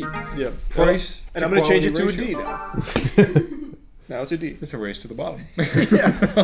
All right, this one has to be expensive. That one is about $3.50 a bottle. Okay, this is pH 8.4 Icelandic glacial, and it says. Let me see the label. Let me see the label. Whoa. And it says this one is bottled at the source, Ulfus Spring, Iceland. I think we liked it, if I remember right. I don't remember. I hope so. There's going to be nothing nasty in this one. One of the better waters. I don't know if it's worth $3.50. I mean, it's kind of what it boils down to. I don't. Matt just had the realization that it was just water again, and he was trying to think of anything new to say. It's all water. The thing to be mindful of. Did have Molly in it. You should. The thing to be mindful of is why would you pay the extra amount of money for When it this tastes the water same. when it tastes the same as the cheaper waters like Eternal? Because the marketing makes you think that it's not just the normal Exactly. water. I will say one thing I especially disliked about this before we turn the cameras on is this here. This is how the bottle's supposed to be. It's like a glacier, but this side specifically keeps making me think it's dented, and I keep trying to pop the dent out. It's one of the better waters based on just being up there with like a Fiji and shit, but Yep. I wouldn't pay the Well, extra an money. Eternals bottle is really cool looking, but it doesn't It make you is. think it's dented, It's right? like Yeah, boobs. and it's huge. It is a massive You bottle. get a lot How much more. was it? $1? $1.25. For that? $1.25. Pull Eternal back out. Yeah, Now get I him off understand the what bench. we're talking Eternal's coming back out. about. That size, that's Why Kia? This is $2.50. This is $2.50. This was $1.25. $2.50. This one doubles as a wrist rest for your computer. It's true. All right, let's try IKEA. Waikika from the Hawaiian volcanic from was the Hawaiian insensitive. volcanic waters. All right, $2.50 for a shot of water. Yeah, those are tiny. This is another thing they'd put on your fucking nightstand in a hotel room. This is like a flight water, like a little travel It's water. never It would be enough. $9 there. Yeah, true. Again, that's just that's normal water. But why would you pay $2.50 for so little of it? What are you feeling over there? It's water. Yeah, it's just water, huh? It's filtered through porous volcanic rock. Just don't do whatever they do in Dollar We should Tree try and make our own filtered water. from a volcano. No, filter it through like. Yeah, we should find like a really interesting looking place that has water and just hype it up as like the coolest shit in Tampa. Like naturally harvested from fucking local Tampa spring. I'm trying to think of a park. Looks like a park. From Gaslight Park's fountain. Yeah, from Hyde Park. Yeah. The Mountain Valley Spring. Hot take, have always hated these aluminum cans. I'm not a fan. So like, don't do you like not like Liquid Death? I do not. Yeah, I'm not a huge fan I don't either. hate their product. I just don't like these cans. I don't want. I'm fine with them if they have the screw tops. I don't like how Liquid Death had the actual like tab. Yeah. I want to drink out of plastic.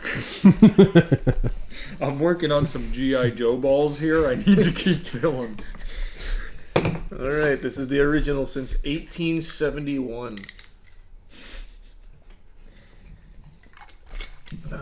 The original can too. Yeah, you're not gonna believe what's in there.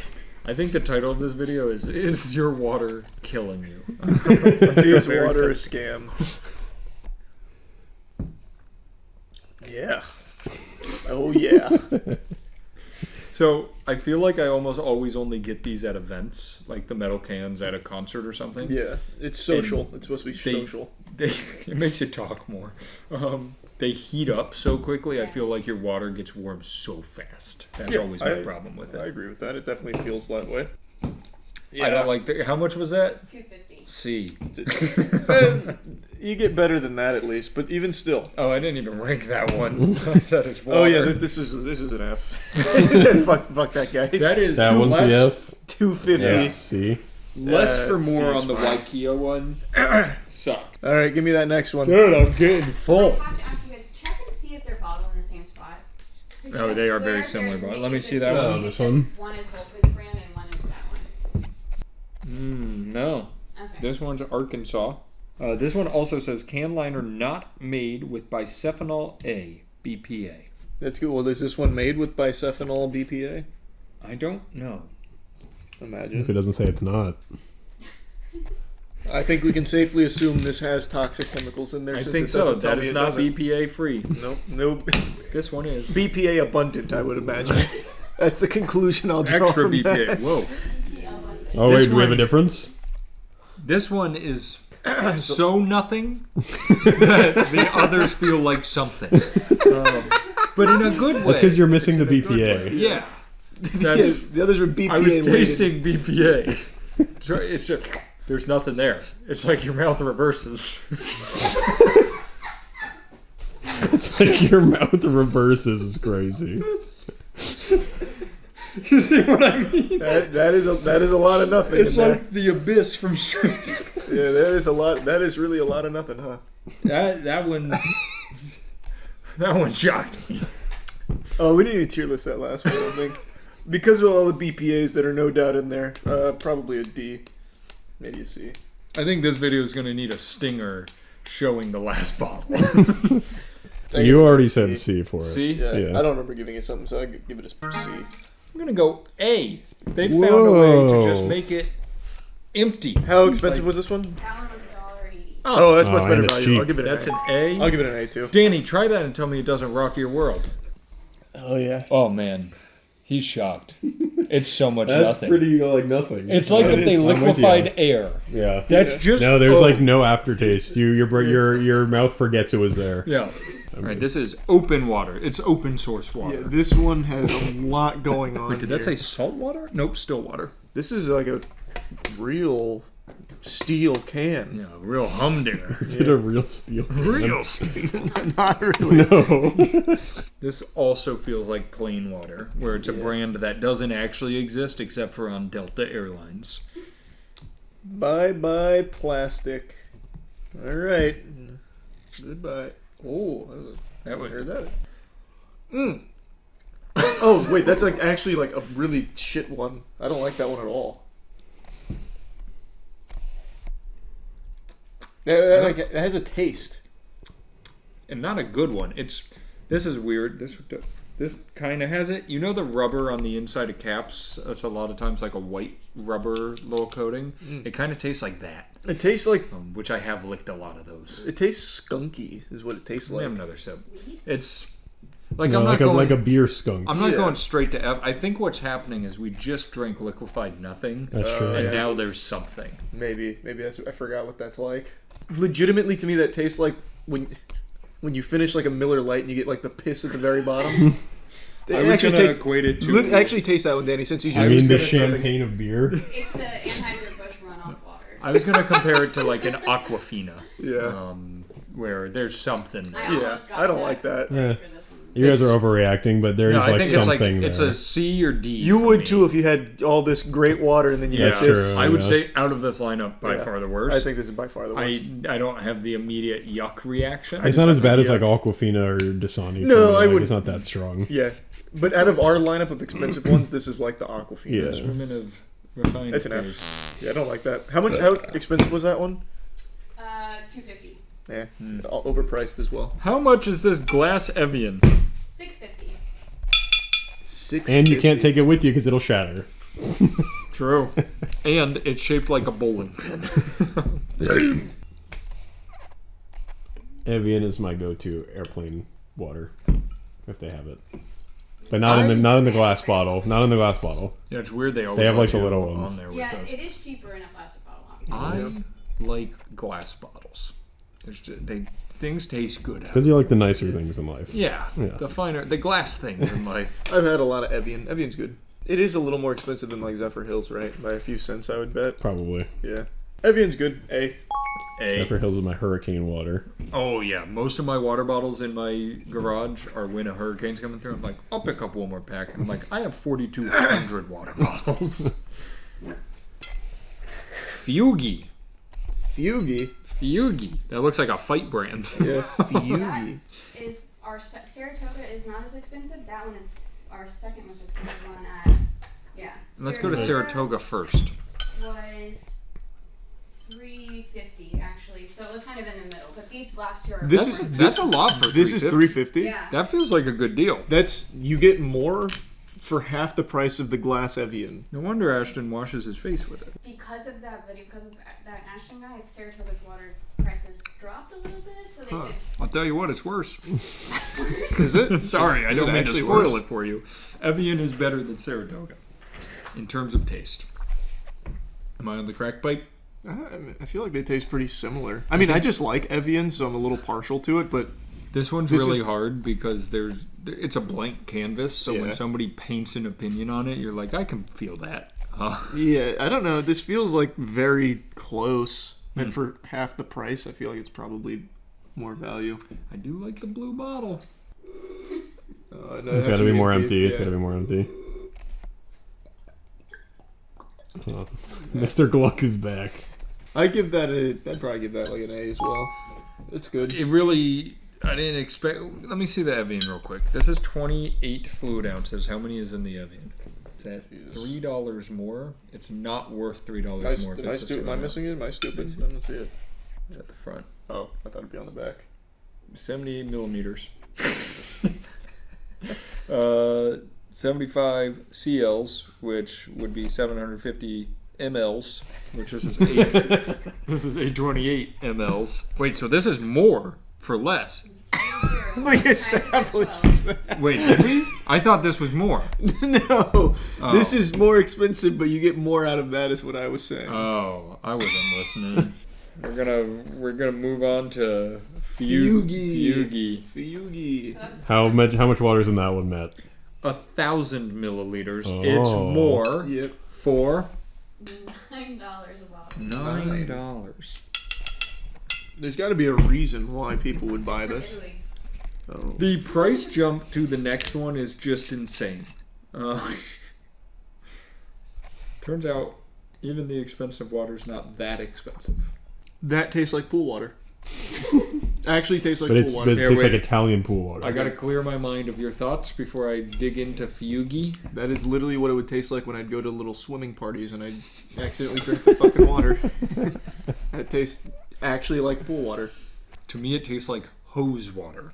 Oh, interesting. I have very distinct memories as a kid of do you remember those black plastic skate ramps I would flip them over, I'd sit in it, fill it with some water from a hose, and I'd sit there with the hose and just fucking chill and drink out of it. I used to drink out of That the hose a explains lot. so much. They were like, please stop doing that. I'm like, nah. That's very interesting. Yeah, I used to drink out of the hose a lot when I was a kid too. Not I in a don't skate know. ramp though? No, not in a skate ramp. Shit.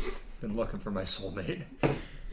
But yeah, I really get hose water from that. I don't know. I think I'm just still too stuck on pool water. But this is like maybe the pool you swam in was filled with a hose. I mean, it was, but like, yeah. Try that, Danny. That like actually does taste like actual something, and I don't hate it. Movie magic was crazy there. I do get it immediately. It's got like the untreated, like I probably shouldn't really be drinking this kind of taste to it. Yeah. I don't want it to get misconstrued, Fugi. Like, I'm not trying to say you guys are like chlorinating it or anything. Like, it doesn't taste chemically. It just reminds me of that sensation of drinking pool water because it has like a stronger taste to it. Hose is probably more like accurate, I would say. Yeah, this one, like, I don't even know. It does feel like dirty. Yeah, I think I'm gonna go F because it's expensive and tastes like it's out of a hose. Yeah. That's very nice, Fugi, to be giving us hose water, though. All right, I just saw the price of this water. That shit's crazy. Yeah. This water is $2,700. Oh my god! The next closest was $950. Okay, but I want to this is supposed to be a custom water bottle. Their customer service is fucking god awful, and I requested a little thing like certain colors. They ignored my phone calls, left me weird ass voicemails, ignored my emails, and then like 2 days before they shipped it, they're like, we didn't hear from you, so we just went with whatever color, like blue color. That's great for $2,700. I'm like, okay, what's actually in this box? It could be a separate head. I don't know. It could have gotten scammed. I will tell you, the box stinks. Imagine. The box is stinky. The 10,000, is that the name of this water? It's the name of the bottle. Okay. And I don't know the story of the water or where the water comes from. Probably comes from one of these Oh, water bottles. also, by the way, in this receipt, it even says special instructions. I'd like the colors to be blue and black. Do you all do logos too? Yeah, They ignored it. In another email, I gave them the specific text codes, everything. I think we could get our money back for this because they ignored you and sent us proof that they ignored you. How fucking stupid can you be? 2,700 clams. Nuts. That's... I can't even imagine how you could get away with that. Also, this is oddly how you would wrap a dinosaur egg. Yeah. I was thinking the same thing, like a body part. Thank you.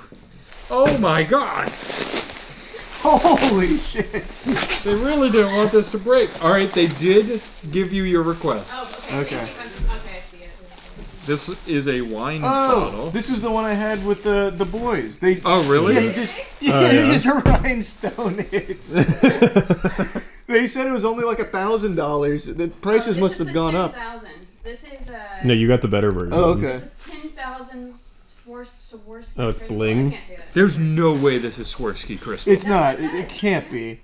That's fucking infomercial bedazzled. Is that a Saratoga water bottle? Oh, yeah, slightly different. Little slightly different.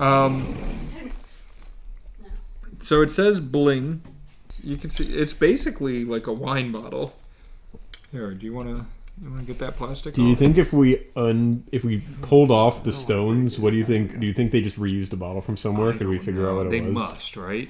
Oh, they did the top in black. They listened to you. Good. Thanks, guys.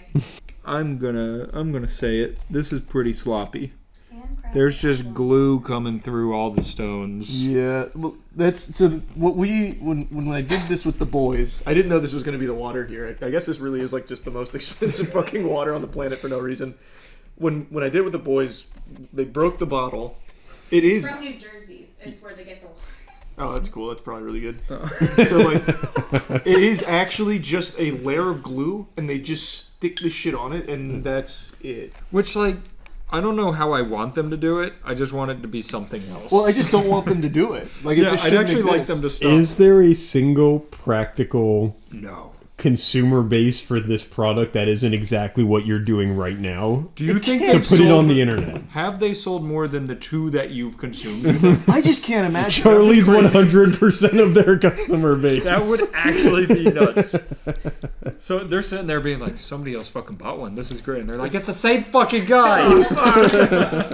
I can't even imagine like a Hollywood celebrity being like, I'm going to get 10 of these for my party. Because why? Why would you buy fancy wine? You said there's different levels? No, it's like, so that's the 10,000, and then they have their... Right now, their website changed a little bit. So And I'm assuming the 10,000 is because they're claiming there's 10,000 of these. Is what they're claiming. So they have that, or they have their limited edition. The 5. You can get 5 crystals. And it's a mixed flavor 6-pack for $17.98. $17.98. They have a $17 item and a $2,700. For 6 of them. All right, do we dig in? Yeah, you gotta see if it changes your life. Oh, it's a cork. Okay, you get that. I'm gonna hurt myself. Oh. Here, smell your selection, sir. Ah, yum. That's so silly.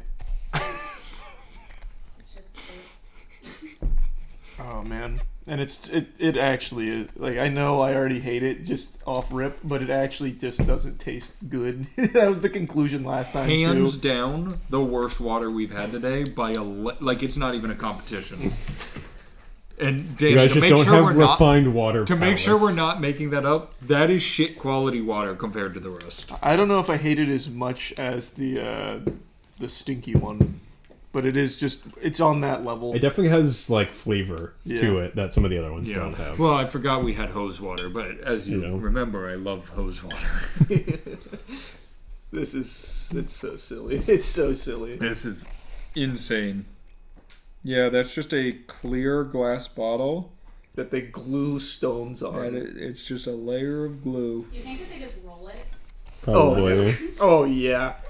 Like, are they all Well, fake? they're in really good lines, so I do believe them that it's hand. You think so? I just can't imagine you get those lines on there by just rolling. Maybe. You're probably right. Like, they're pretty tucked in. That's well, you get what you pay for. Yep, 2,700. Somebody just spent well a day spent. bedazzling for $2,700. That's a good return. Well, and they had to buy the glass bottle and fill it up with the water that they found out of their hose in New Jersey. Yeah, I mean that is just not good tasting water. Do you guys want to come take a swig before it evaporates? I don't know. Yeah, we'll save this. I'm sure we can get another video out of a $2,700. Yeah, it seems it's really cool and important. That tastes like water. It's kind of sticky on my mouth a little bit. Yeah, that's the extra glue. Extra minerals. Remnants getting on me. Wow.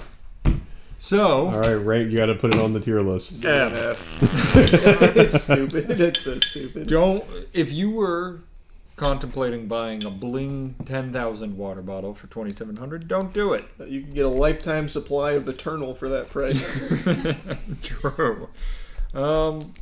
There's so many things you could do with that amount of money. Like really a lot of things. Yeah, there's quite a lot. Like you could go see the world. It's true. Or you could buy that water bottle. You could go see the world. You could go see where they make this in New Jersey. I'm gonna look up reviews on that. I mean, I am curious what customer buys this that's not just there to shit on it. These are some cool reviews. So Chomp B, verified reviewer in 2018, says exquisite, 5 stars. I have love water that in bottle. Drink yum, come back, buy more. XO. Yeah. That made sense. Yeah. On their website, it's a verified reviewer. Like they're like, yep, this guy's good. This guy's real. Yeah, none of this Well, there's also Joseph F in 2018, 5 stars. Quintessential. This bottle of water was perfect for my private yacht excursion in the Mediterranean. The price is almost too minimal for water that tastes this magnificent. That's gotta be a joke. It's gotta be, right? Yeah, that's gotta All be a of these joke. have to be jokes. It grinds your fingers. It does. It doesn't feel good. It's not pragmatic. It tastes like faucet water. Yeah, it does just taste like tap water. You can still, like, the glue is all It's over all this. of it. It's not good. This is an Etsy shop that took off. It is very This Etsy. is an Etsy shop that hit the big time. Damn. It tastes like pool water. If they took the chlorine out, they were like, "Oh, now it's safe to drink." Oh, if you want that sensation, Aaron, you've got to try this water actually. Yeah. That's Oh, the it's a actual glass? hose water. Yeah. Well, it's got to be good. It's from Italy. It's Italian hose water. That's the second most expensive bottle. Yeah, those eyes shot open. Whoa, that's crazy. Yeah, isn't that nuts? It is just hose water. It's like they emptied out an onsen and just put the water in a bottle.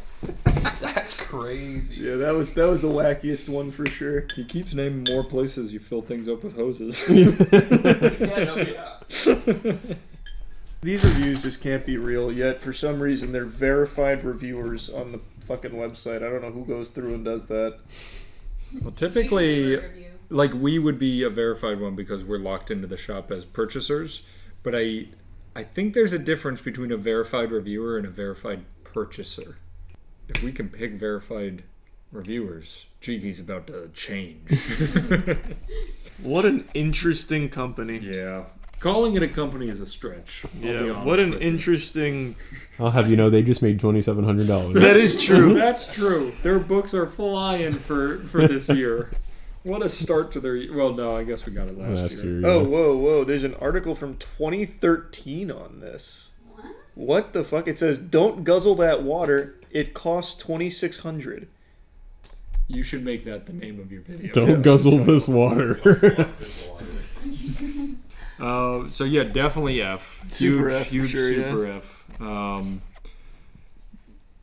Cool. That was cool. Thanks, Chelsea, for finding that. Yeah, appreciate it. And next time we're gonna eat a bunch of Oreos. The most expensive Oreos in the world. Oh, I bet you they'd bedazzle an Oreo. They'd for bedazzle us. an Oreo. Swarovski edible crystals. Delicious.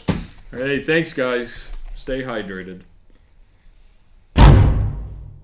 Boy, howdy, do I have a wacky update for you. If you're standing up, you're gonna want to take a seat. This is big. This will wake your grandma up.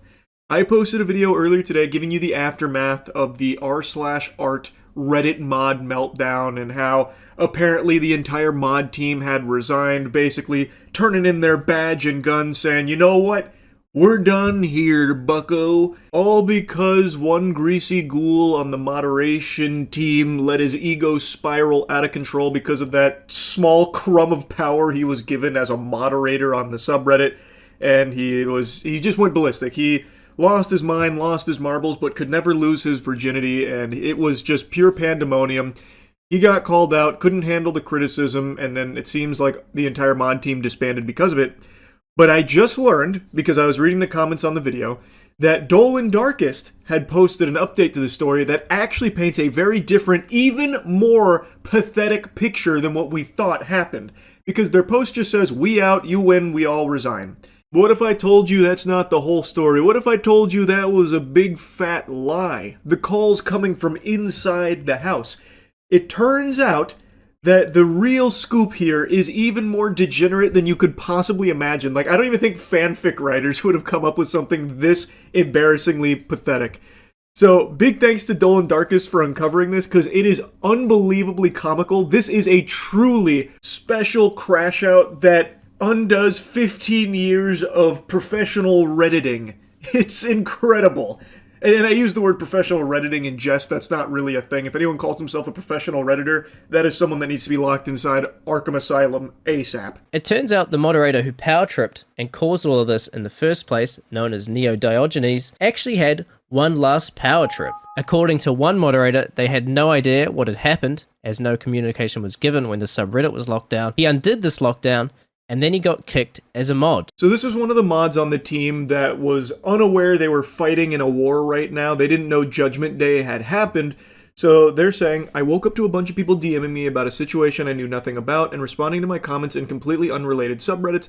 I contacted admins, tried to contact the mod who had locked the subreddit through various channels, attempted to undo the lock, got my actions undone, then got booted as a mod. Now I see posts from meme subreddits I frequent and give my side. I haven't chosen anything lol. He then went on to explain that there can be unlimited mods, so he wasn't like taking somebody's space by being there and only did what he could to help out with some of the tools and things like that. And it was not like, you know, constant updates what was happening there, which is why he was out of the loop. So Scooby-Doo and the crew pulled up here, and Dolan unmasked the mustache-twirling evil villain, and it turns out it was someone named Neo Diogenes, which, according to a lot of people on Reddit, is someone that has somewhat of a toxic history. I'm not overly familiar with Neo Diogenes and his reign of tyranny and terror. I have no clue. But according to Dolan, that was the mod that was going on this wacky power trip. And this mod here is saying that they actually tried to lift the lockdown, which, you know, trying to get them out of DEF CON, ended up putting their own asshole in the crosshairs of superstar sniper Neo Diogenes, and he enacted revenge. He reinstated lockdown protocol and then booted this mod. The only other active moderator I could find also posted that they didn't leave voluntarily, calling the mod that kicked them stupid, and providing proof they were randomly kicked, saying it was definitely just one mod crashing out. This is another r/art moderator echoing the same sentiment as the previous one about getting kicked randomly. So basically, Neo Diogenes was purging. He was on a fucking crazy crash out, leaving bodies in his wake. I don't have access to any logs anymore, but I can post this as proof that I didn't leave voluntarily. You don't get these messages when you leave a subreddit on your own. I'm not sure which mod did it, but they're fucking stupid in any case. And then they posted the screenshot. The other message Dolan highlights from this mod is about how they believe it is one mod crashing out, which I think is the correct theory here. I think that's pinning the tail on the donkey. And keep in mind, all of this started because the person whose post they removed messaged him asking, "Are you really going to do this because I provided information?" That's what started all of this.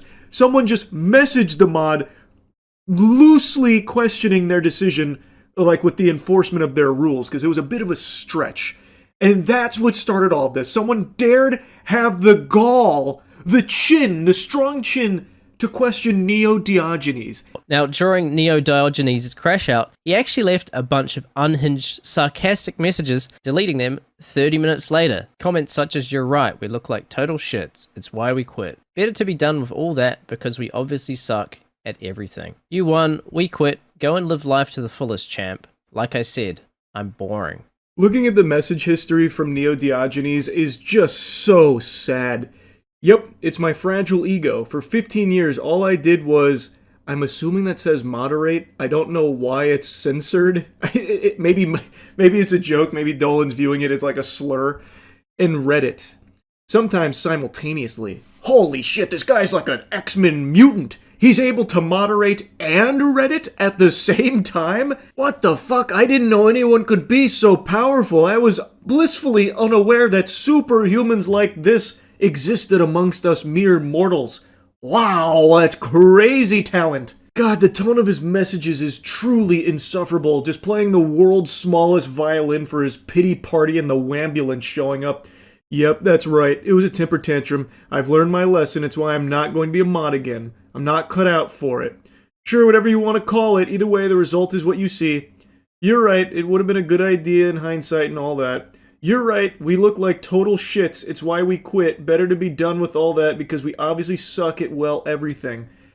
Actually disgusting that he's roping in anyone else on the mod team to his temper tantrum. This was a solo project here from this guy. It was entirely just him alone on the front lines of this battle. The mod team was not backing him from everything I've seen. And now, it looks like he has completely nuked his Reddit account. I actually caught this in action when I checked out his account earlier today. All of his posts being deleted and replaced with random words using a plugin, and now his Reddit account has absolutely no posts left on it, nuking 15 years of moderation that he did for free, by the way, nuking an entire subreddit because you couldn't deal with criticism, and then kicking every other mod while you're at it, making it their problem as well. And then deleting every single comment you've ever made on Reddit. That's some major main character energy there. That was a beautiful callback from Dolan there. That shit had me giggling when he brought out the major main character energy. That was what Neo Diogenes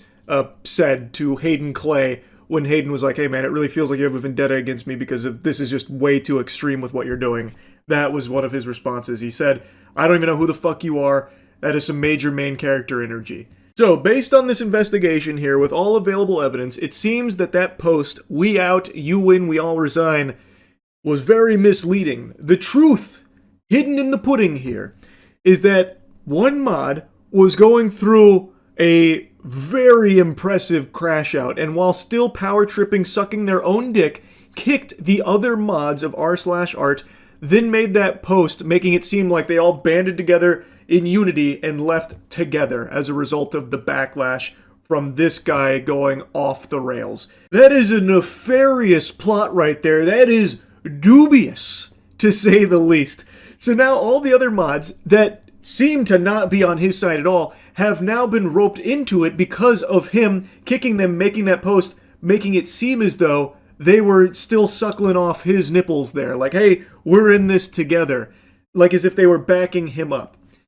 But that's just not the case, it doesn't seem. That's crazy to go this far. So he kicks all the other mods and then deletes his entire 15-year Reddit history, and it seems like Reddit is the most important thing to this guy's life. So that is a big fucking deal. All because the guy whose post you removed dared ask for more clarification and if there was any wiggle room to maybe, like, instead of delete everything, just remove that comment that he believed was violative. Because someone dared ask him a question and try and, like, expand and question him, it started this crash out. That's unhinged. And I'm not exaggerating either. It was one message that set this guy off. They hadn't talked previously from what I can see. When that poster was moved, he just asked, hey, are you really going to remove it because I gave a little extra information? And immediately he goes into, like, combat stance. He's like, all right, it's time to get pugilistic. You ready for fisticuffs? I'm gonna maybe delete your entire post history. Would you like that? I could do that if you want. And the guy's like, okay, bud, calm down here. And he's like, okay, it's gone. Like, that's it. He took the smallest, most trivial nothing burger and blew it up into this. I just can't, like, it is a very special crash out. And also, my apologies to the mod team. I had no idea that he was using you like puppets in his game here. He was the chess master and you were pawns on his board. I didn't know, and I apologize for, I guess, making the assumption that you were all, you know, fighting together here based on his posts saying that you were, or implying that you were. And I'm going to be super honest with you here, sports fans. It's hard for me to even be mad at this mod anymore. It has become, it's so fucking cartoonish at this point, this level of pettiness. I didn't even know somebody could be so petty. I didn't know that was possible. And from what I can tell, Hayden Clay, as a result of all of this, has gotten a ton of support. So that's really good to see. And it has just been a pretty incredible series of events to watch unfold here over the last 24 hours. Anyway, I had to give you the follow-up here once I watched Dolan Darkest video on it.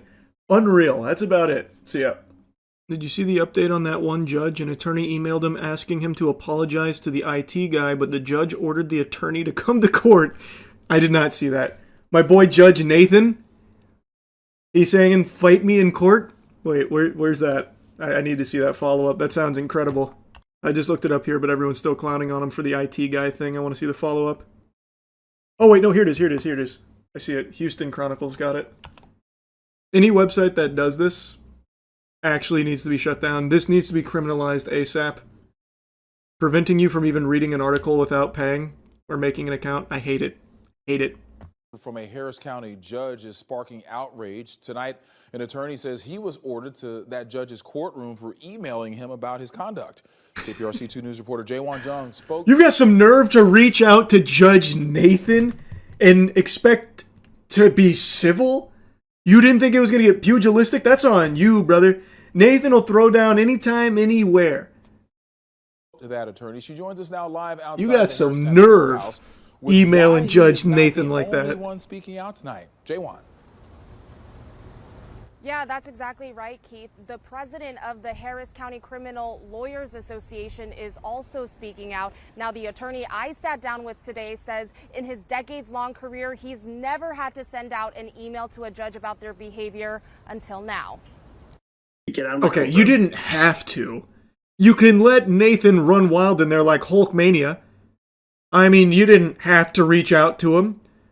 You could continue to let fucking Big Bang Theory here go ballistic. And now you've awakened his wrath. Only yourself to blame. By now, you've likely seen this viral video. It shows a tense exchange between Harris County Civil Court Judge Nathan Milliron and an IT worker. This hearing is done. She's asking for a sanction. Deputy, remove her from my bench now. Tonight, another video You're showing about to be in Milliron cuffs, speaking to an is what he attorney. says next. In his 52 years in law, attorney James Stafford says he's never seen a judge act this way. His conduct was way out of hand. Stafford tells me after watching this. Okay. Now, let's just call a spade here. We have even covered another judge who went even a step further than Nathan when he actually threw down with one of the other attorneys and actually threw hands in the hallway. It's been done before. We've seen behavior like this from judges, and even more so. Clip, he was so offended, he emailed Judge Milliron directly, telling him, quote, "I hope you issued him an apology for the way you treated him." So the judge wrote, "You probably shouldn't be communicating with the judge ex parte on his judicial email address." Have you ever heard of something like that before? I was not ex parte because I do not have any cases in his court. Judge Milliron ordered Stafford to court on April 9th. Oh, he tried to ex parte on him? Oh, shit. He said, all right, you want to partay? I'm about to fucking chartay on you. Meet me in court, Buster. Bro, that's my boy Nathan, I'm telling you. He's got it, man. He's got it. The dog is in him. Telling him he shouldn't be emailing a judge on his judicial email address. Do you plan to show up in his court on April 9th? Yes. The email is not a valid order. Has no legal enforcement. Our organization... Come on! Just fucking meet him in the Thunderdome. That'd be so good. I love this, though. As an officer of the court, you are ordered to appear before this court on April 10th. Nathan, what the fuck, man? You're not Judge Dredd. What a loser. It's unbelievable. It's unbelievable. Even tried to get him with the goddamn parlay, like it's Pirates of the Caribbean up there. Oh my. What an interesting specimen. His judicial email address. Do you plan to show up? What was it actually? What was underneath that? I thought I saw something else underneath it. It was just the signature. Address. Do you plan to show up in his court on April 9th? The email is not a valid order. Has no legal enforcement. Our organization stands up for good judges who do the right thing and bad judges who don't. Stafford isn't the only attorney speaking out. Brent Mayer, the president of the Harris County Criminal Lawyers Association, posted this video on social media. The judge's behavior is appalling. Mayer tells me Judge Milliron's order to Stafford was not only illegitimate, but sets a danger. Man, you guys got to be careful dogpiling on Nathan here. That last name, Milliron's, about to be Big Iron in a second, bro. He's going to bring you into court and duel your ass. All these lawyers piping up, trying to chime in on Nathan's swag, like it's actually kind of outrageous. They won't appear in front of his court. The guy just said as much. He said it's not a valid order, so he's not going. Nathan's got him running scared. Dangerous precedent. Anytime anyone is going to criticize this judge for his behavior, are they going to get called in front of that judge and be subject to some sort of punishment or contempt because the judge doesn't like what they say? That violates our First Amendment rights. And we went down Nathan's rabbit hole like a week or so ago. It's something he does often. Like, he is not afraid to do that. Just purely out of spite, he will refuse to look at or engage with things that are presented to him for people's cases if he just doesn't like them. If he doesn't like the cut of their jib, he'll just say, I'm not reading that, or I'm not looking at this, or nope, I won't do that, or you can't use that PowerPoint, I don't want to watch it, and just shut it down. So yes, that is exactly what he's going to do. It's the Uwe Boll method of arguing. Uwe Boll, famous director for farting dog shit out there. People used to criticize him. He used to make all those old video game adaptation movies that were terrible. And what he would do is he would challenge his critics to a boxing match. Nathan is Uwe Boll in a uniform. I did also reach out to the State Commission on Judicial Conduct to ask for complaints against Judge Milliron, but the agency told me that information is not public. I also reached out to Judge Milliron to ask for comment, but he did not get back. We're live. Oh, he's going to get back, though. I hope you're ready for your court date, by the way. In downtown Houston tonight, Jaewon Jung, KPRC 2 News. Jaewon. Thank you for the report, J1. I hope you're ready for handcuffs. You dare question Nathan. You trying to get a statement from Nathan? Huh. Must be a joke. Must be a joke. This ain't enough to impeach a judge for sure. Yeah, I don't know what that process looks like. I feel like, honestly though, I genuinely do feel like based on the way he conducts his court, he is unfit to be a judge. Even outside of the IT guy thing, even outside of that. Like I said, there are multiple instances where he just outright refused to even look at things that were presented to him from people in court over cases. He refused to look at it and would even say, nope. Like, one of them was about a PowerPoint. He said, we're not doing a PowerPoint. Just come up here without it. We're not doing it. I don't want to watch it. That kind of thing. Like, that, you can't be a judge like that. You just can't. Or shouldn't, rather. I guess I can't say can't because I don't know the law around the judge, but it is completely unfit for his position. Get ready for your court date now, Charlie. I fucking dare you, Nathan! I'll see you there. I wouldn't go all the way up to Texas for that shit. Since I don't fly, that's a 22-hour road trip. They're gonna get your ass on Zoom. No, actually, Judge Nathan hates Zoom. Don't you remember when the translator was there and she was like a little like slow to translate things? He immediately kicked her out and insulted her. He doesn't like Zoom. He wouldn't use Zoom. This whole thing was about how they need to come in person. True, just fake a buffer. Can you imagine? He does actually challenge me to Zoom court and I just show up and I hit him with the Black Beetle challenge. And then he just blows a fucking gasket. I mentioned that judge and the fight, the honorable pugilistic throwdown between the judge and another attorney in court. It's something we went over on stream a few days ago. I figured I'll go ahead and drop that segment here for you as well since I mentioned it. It is incredible, and I think Nathan's not far away from doing something very similar himself. You remember that time a Florida judge got into a fist fight with a lawyer? Judge Murphy versus Andrew Weinstock? I vaguely remember that. We watched it on stream, if I remember correctly. All right. If you want to set for docket sounding, set for docket sounding. I'm not waiving in any case. This is an emergency if I created had by a the rock, state. I would throw it at you right now. You know, this is Stop pissing me off. Just sit down. I'll take care of it. I don't need your help. No, sit you know down. what? I'm the public defender. I have a right to be here, and I have a right to I stand said and represent sit my down. clients. If you want to fight, let's go out back, and I'll just beat. Let's settle it right now. Come on, bitch. Let's ride.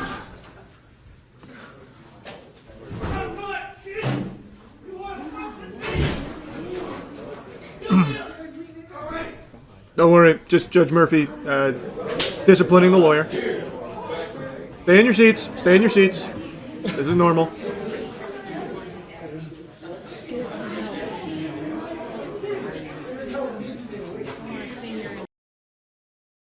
Is there another angle? I wish you could see the actual scrap.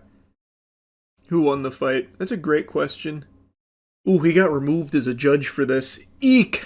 Called it a total lack of self-control and an embarrassment to Florida's judicial system. Ew. The two men left the courtroom, met in the hallway. No video shows what transpired in the hallway, but the courtroom audio captured Judge Murphy saying, "Alright, you want to fuck with me," followed by sounds of the scuffle, which we heard. Andrew later requested the judge be arrested for hitting him twice in the face. Okay, judge definitely won. Andrew had to start whining about getting hit in the face. That was mutual combat, brother. You guys both agreed to the fight. Come on now. Judge Murphy got the W there in the fight, it seems. A woman seated in the back of the courtroom said, when the judge and lawyer entered the hallway, she saw Murphy grab Weinstock's collar with his left hand and raise his right arm as if he was going to throw a punch. Door closed before she could see any punches land, but heard a bunch of punches punch. Yeah. That's a hockey fight. Oh, nice. On this day, Weinstock said Murphy was clearly angry, but he did not think the judge would follow through on his threat to beat his ass. From the man who got his ass beat, it sounds like. Judge Murphy pinned him against a wall with his left arm and punched him twice with his right. Before the judge could hit him a third time, Weinstock said two deputies pulled Murphy on him. Oh, he got brutalized. Man, Judge Murphy rocked him. In his defense, Judge Murphy said Weinstock was rude to his clients and disrespectful to the judge, and that Weinstock was the aggressor who first hit him in the chest, saying he only took defensive actions. Well, I don't know about that. Bro said Angie. Whatever, man. It was an accident. Keep watching it. There's some more action. Is there? I thought I remembered this being it.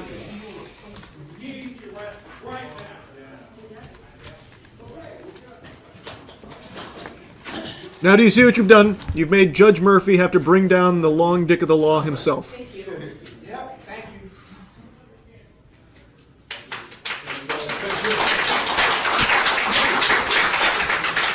Thank you. There will be order in this court. Man, I'm an old man. We're going to have to beat it out of you. All right. Your choices, considering there's probably going to be a changeover in personnel, are setting it for trial, which would be June 9th. Yeah, that makes sense. Sorry, son, I beat the piss out of your lawyer, so he probably won't be handling your case any longer. I suggest you find someone else with a stronger chin, perhaps, if they want to challenge me again.